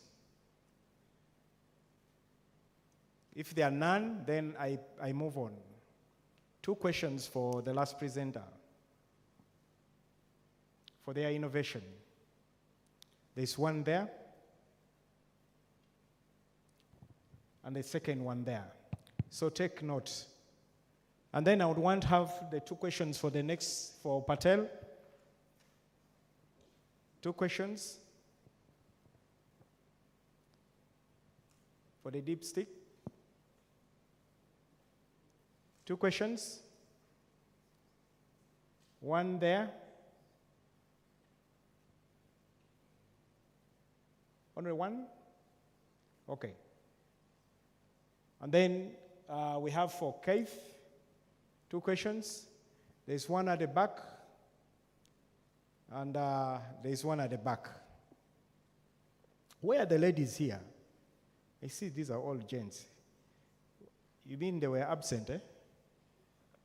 Can we have the 2 questions for our last presenter? There is one here, and there is one right at the back. Okay? Questions? Done. Okay, can we have the first questions, set of 2 questions for the first presenter? We start with you, and no, we're already done. We don't want new hands. There's one there, and there's one there. Please go. Good evening to you all. Bogo Enoch is my name. I want to appreciate all the presenters for the confidence and courage they have taken to step up there and talk to us. So my question goes to our very last presenter, Click to Assist. You're addressing a very critical problem of the gig economy in Uganda, and we really appreciate that. What wasn't very clear to me was your application of artificial intelligence in this job review or job application or onboarding or job linking process that your app or solution was creating, because everything was really manual. Could you kind of enlighten where the position of AI in this? Okay, can we have the second one there? Please be brief. I don't want stories. There's a person, somebody there.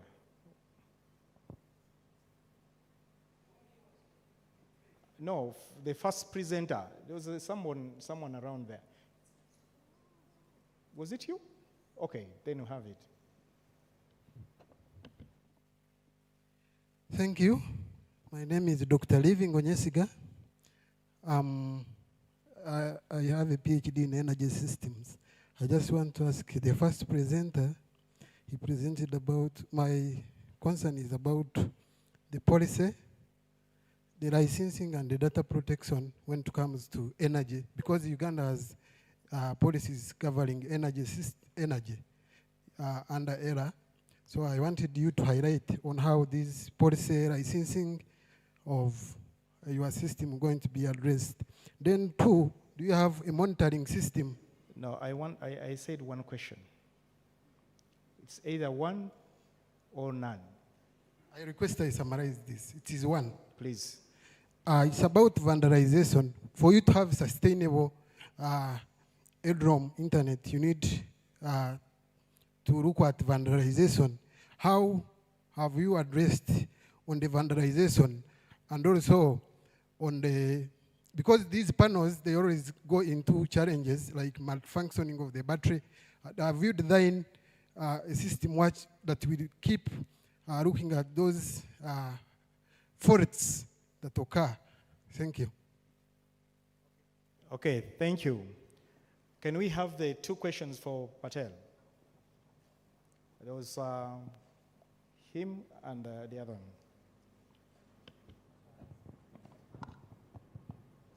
Good afternoon, everyone. My name is Ayesiga Christopher. I'm a digital forensics and cybersecurity expert. My question goes to, is it Patel? Yes, Patel.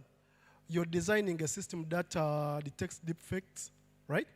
So deepfakes, right, often bypass detection by exploiting using adversarial techniques, right, like data poisoning and evading feature-based classifiers, right? So in your research, right, how do you address the challenge of making the detection system resilient, right, against these adversarial attacks specifically designed to fool the deepfake system, right? How do you address such problems in your research? Okay, can we have the last one there?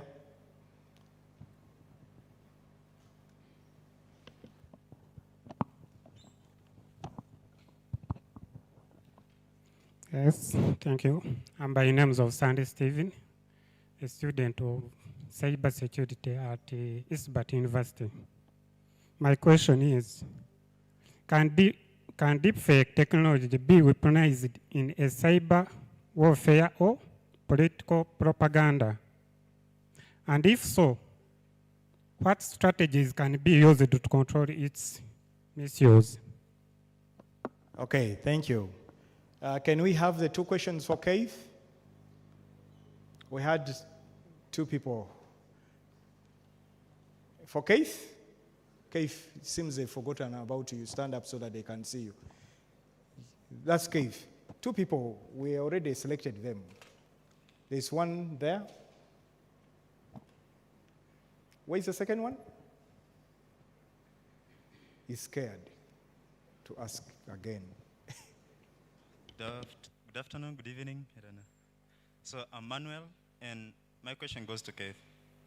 So you talked of creating this distributed network, this blockchain thing, and which is a real good thing. I also believe in the blockchain. But there's a point whereby you said you could aid users to run on the blockchain, and they could even do it for free. But then there comes this issue whereby for you to incentivize me to go to the blockchain, I have to earn something. For example, if you talk of Bitcoin stuff, people are going there because of the tokens. There's some gas fee, literally. That's what's taking people there because they'll earn something. So in this case, how are you going to incentivize these people who have GPUs so that other people can maybe train their models on their servers? How are you going to incentivize them?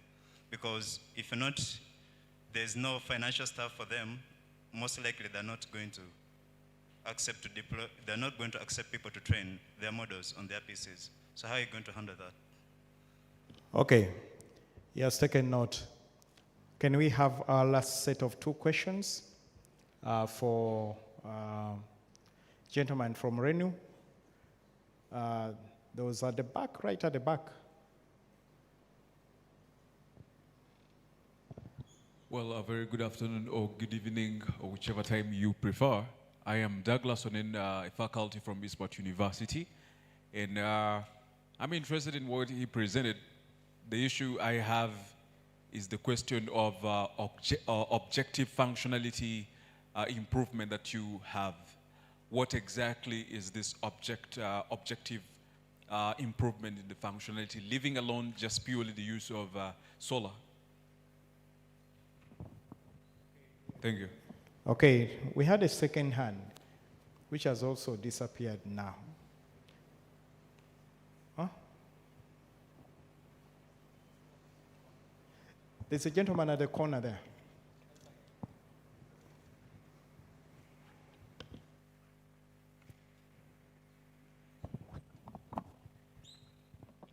Yes, a second question. How does PowerMet Redrum ensure cybersecurity while offering open access? And how do you ensure that Redrum hotspots are safe from cyber threats?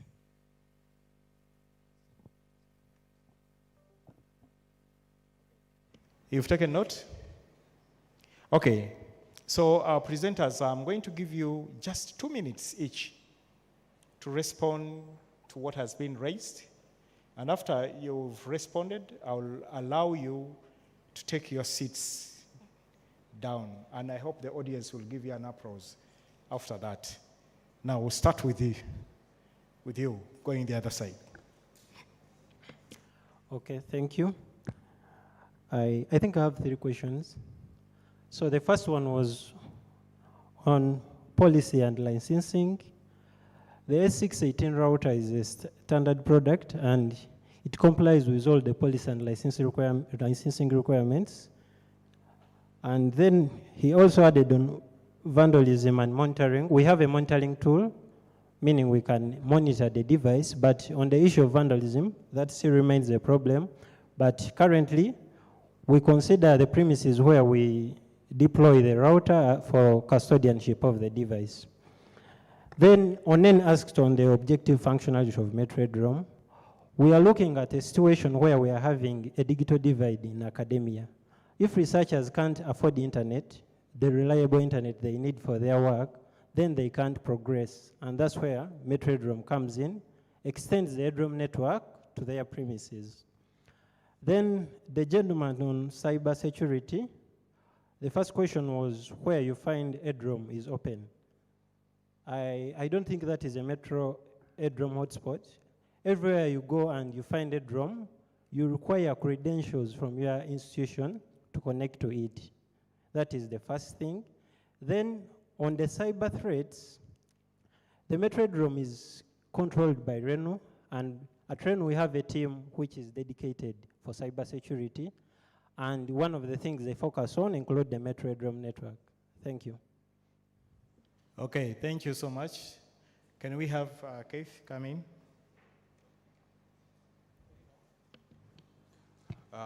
Thank you for that question.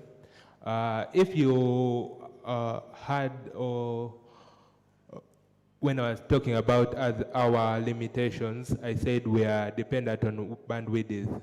So that's on us to increase the nodes or the computers on the blockchain network. But if you had me also explaining in our future work, I said with the future work, we are going to introduce dynamic pricing for balancing supply and demand of the people working on the blockchain network. So we are gathering users, because the more users we have on the network, and that means the more resources that are available. And if resources are available, then we shall find a way to do the pricing for both balancing the supply and demand for need of resources on the blockchain network. Yeah, thank you. Has that answered your question? Okay. Yes. Thank you. Can we have the next one, please? Patel?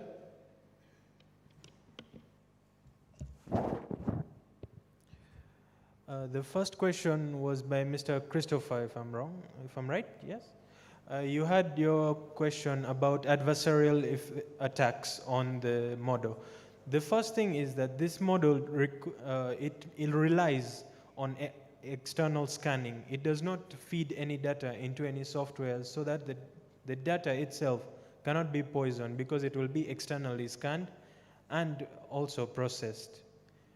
The second question was by Mr. Stephen, for political misinformation. The software is built in a way that it will accept any video file or image file. So if anyone is giving you any kind of fake fake political information videos, you can feed it in, find out that if it's deepfake or not. It is just built in a way that it will happily accept any file and find out if it's deepfake or not. Thank you. Thank you. Can we have the last one, presenter, please? Okay, your question was about how AI is involved. Now, how AI is involved into the onboarding of the different servicemen onto the application.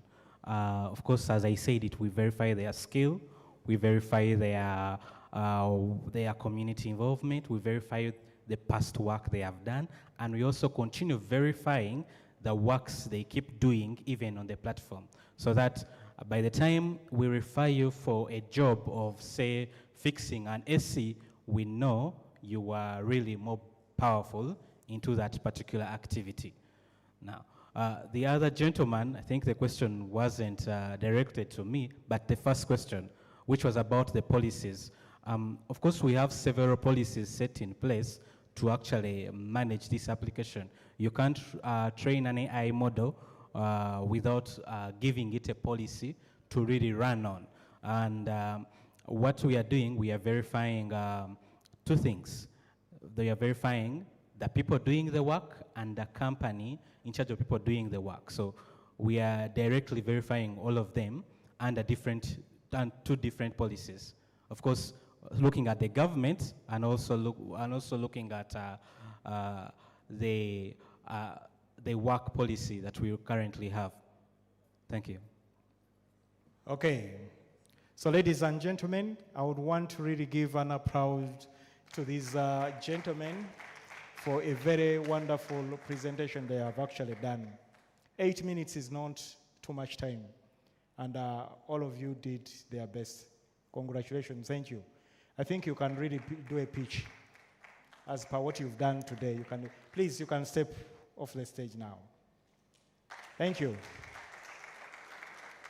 Thank you.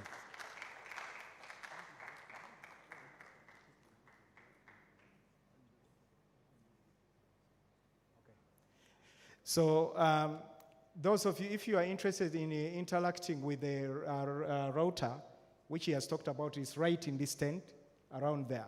Please go and interface with it as much as you can and enjoy it.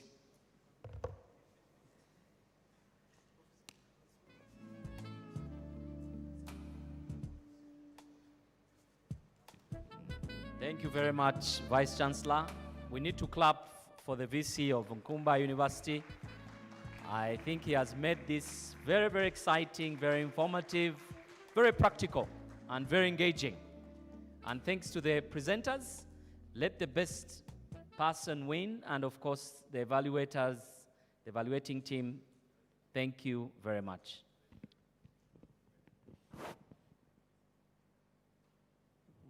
Okay. I'll invite the VC of Eastpart University.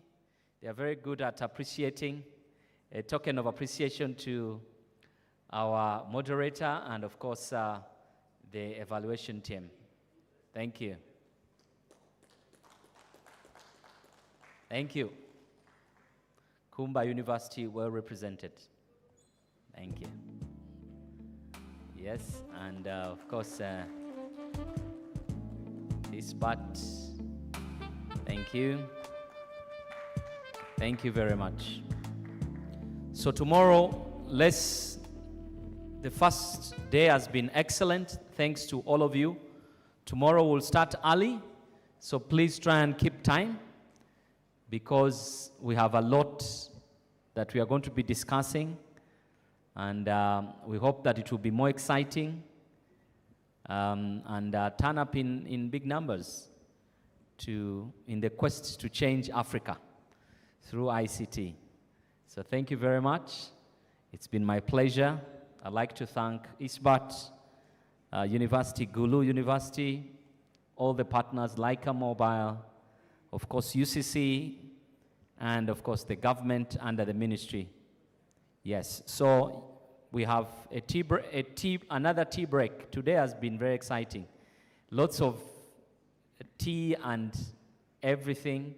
So please don't leave that tea for us. Go and enjoy it, and then we'll catch up tomorrow. Thank you.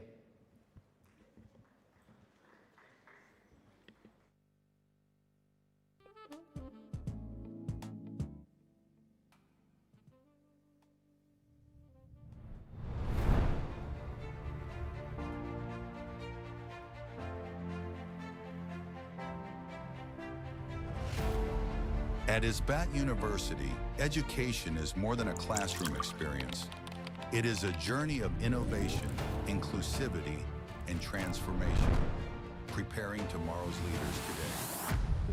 The vision of Isbat as an institution is to become the most sought-after destination for quality higher education in business and STEM focus within the East African region. STEM being science, technology, engineering, and mathematics, which speaks for the niche of Isbat as an institution. At the Faculty of IT, we believe in empowering students with cutting-edge knowledge in artificial intelligence, cybersecurity, software development, and data science.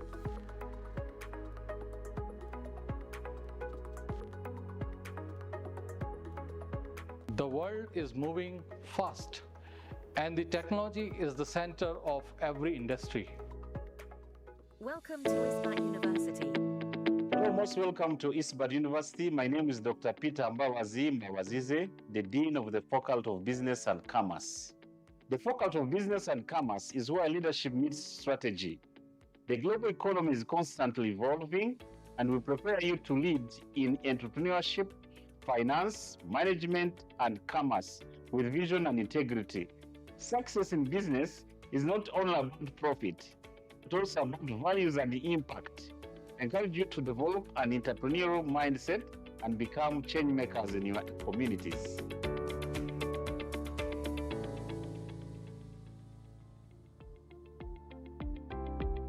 Greetings to all. Welcome to the Faculty of Health Sciences. My name is Dr. Tom Musubuga, the head of Department, School of Public Health at Isbat University.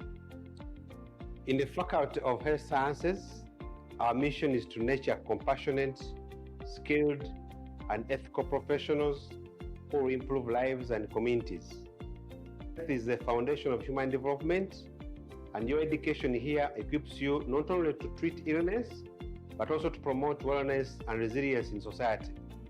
I encourage you to continue your scientific knowledge and empathy, because true healing begins with understanding.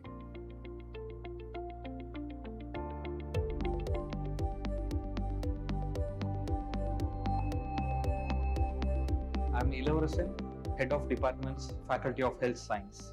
Our students receive world-class training in both our modern skill laboratories and real clinical settings, such as hospitals of radiology and medical laboratory departments.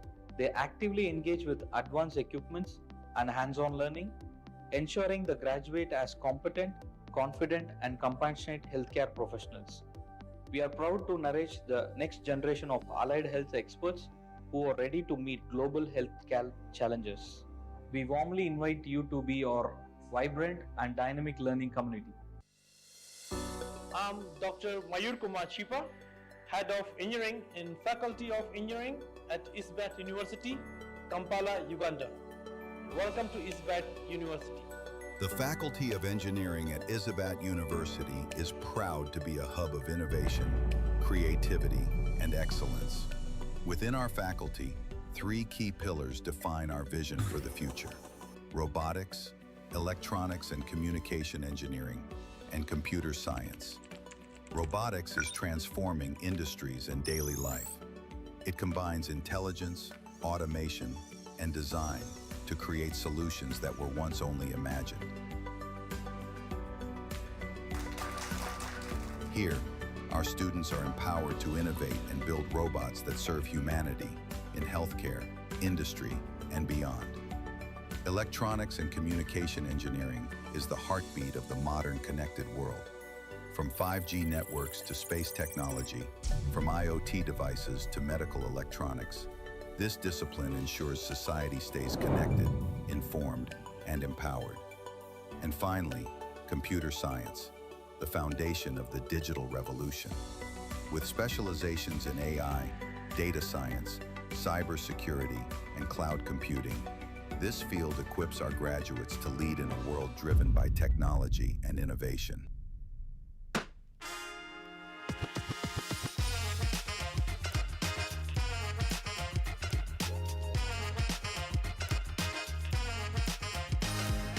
I joined Isbat this year, and I had a passion, or should I say I have a passion for graphics designing.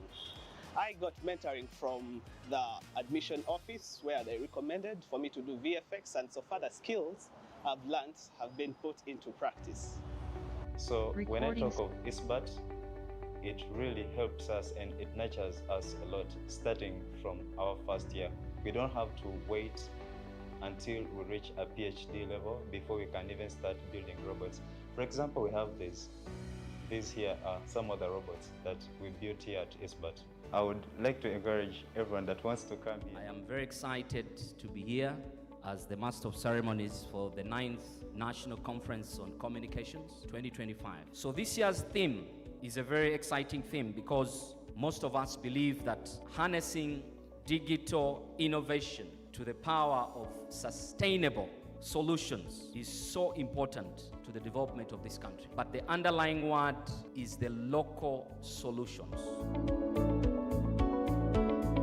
Digital innovation is not only about technology, but about applying technology thoughtfully to address local challenges in agriculture, healthcare, education, and climate resilience. As per the motto of the Isbat University, empowering lives, empowering Uganda, empowering Africa, we remain committed to nurturing the talent and research that will drive the transformation of the youth in Uganda. Innovation is not necessarily for scientists per se, because you are solving a problem, yeah? So you all come together, get that local solution, and then apply it. Vice Chancellors, being here, these industry players, begin to tell them, how can we solve the challenges you're having? Begin to have those discussions. For young students, you have an opportunity to start early. Innovation as the heart of development, whether technological or organizational, let us embrace it. And it is the key to building solutions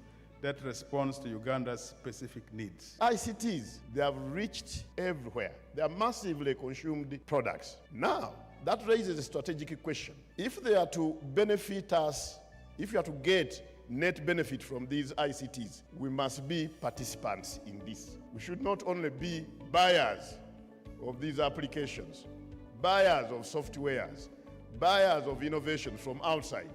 We must also be creators.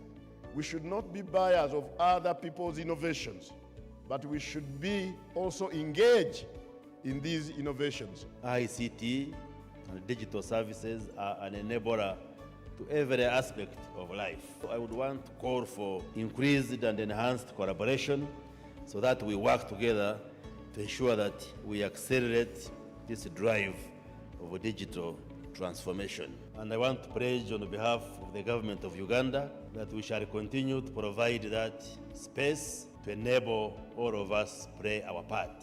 We shall continue to support the academia, the universities, tertiary institutions, to do research, to innovate, so that we can come up with solutions.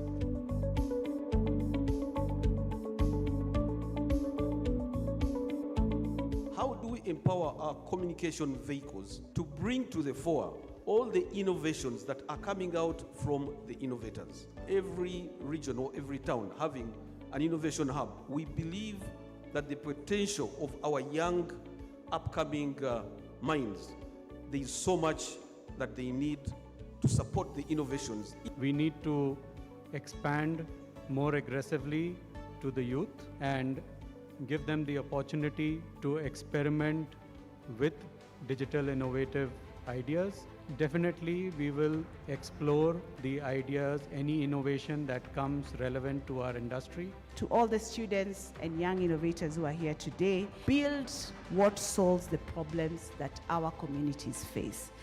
Think beyond invention to creating long-term impact, because that is what will truly be transformational. My challenge to all of us, myself included, together with my team, is to make sure that we turn this plan into a story for action by leveraging digital information, powering sustainable local solutions, and turning our development goals into reality. We still need to do more to improve access to high computing power for emerging fields of IT. The computing research for social change is important. I look forward to seeing the impact of our collective effort in this conference with sincere appreciation for community transformation.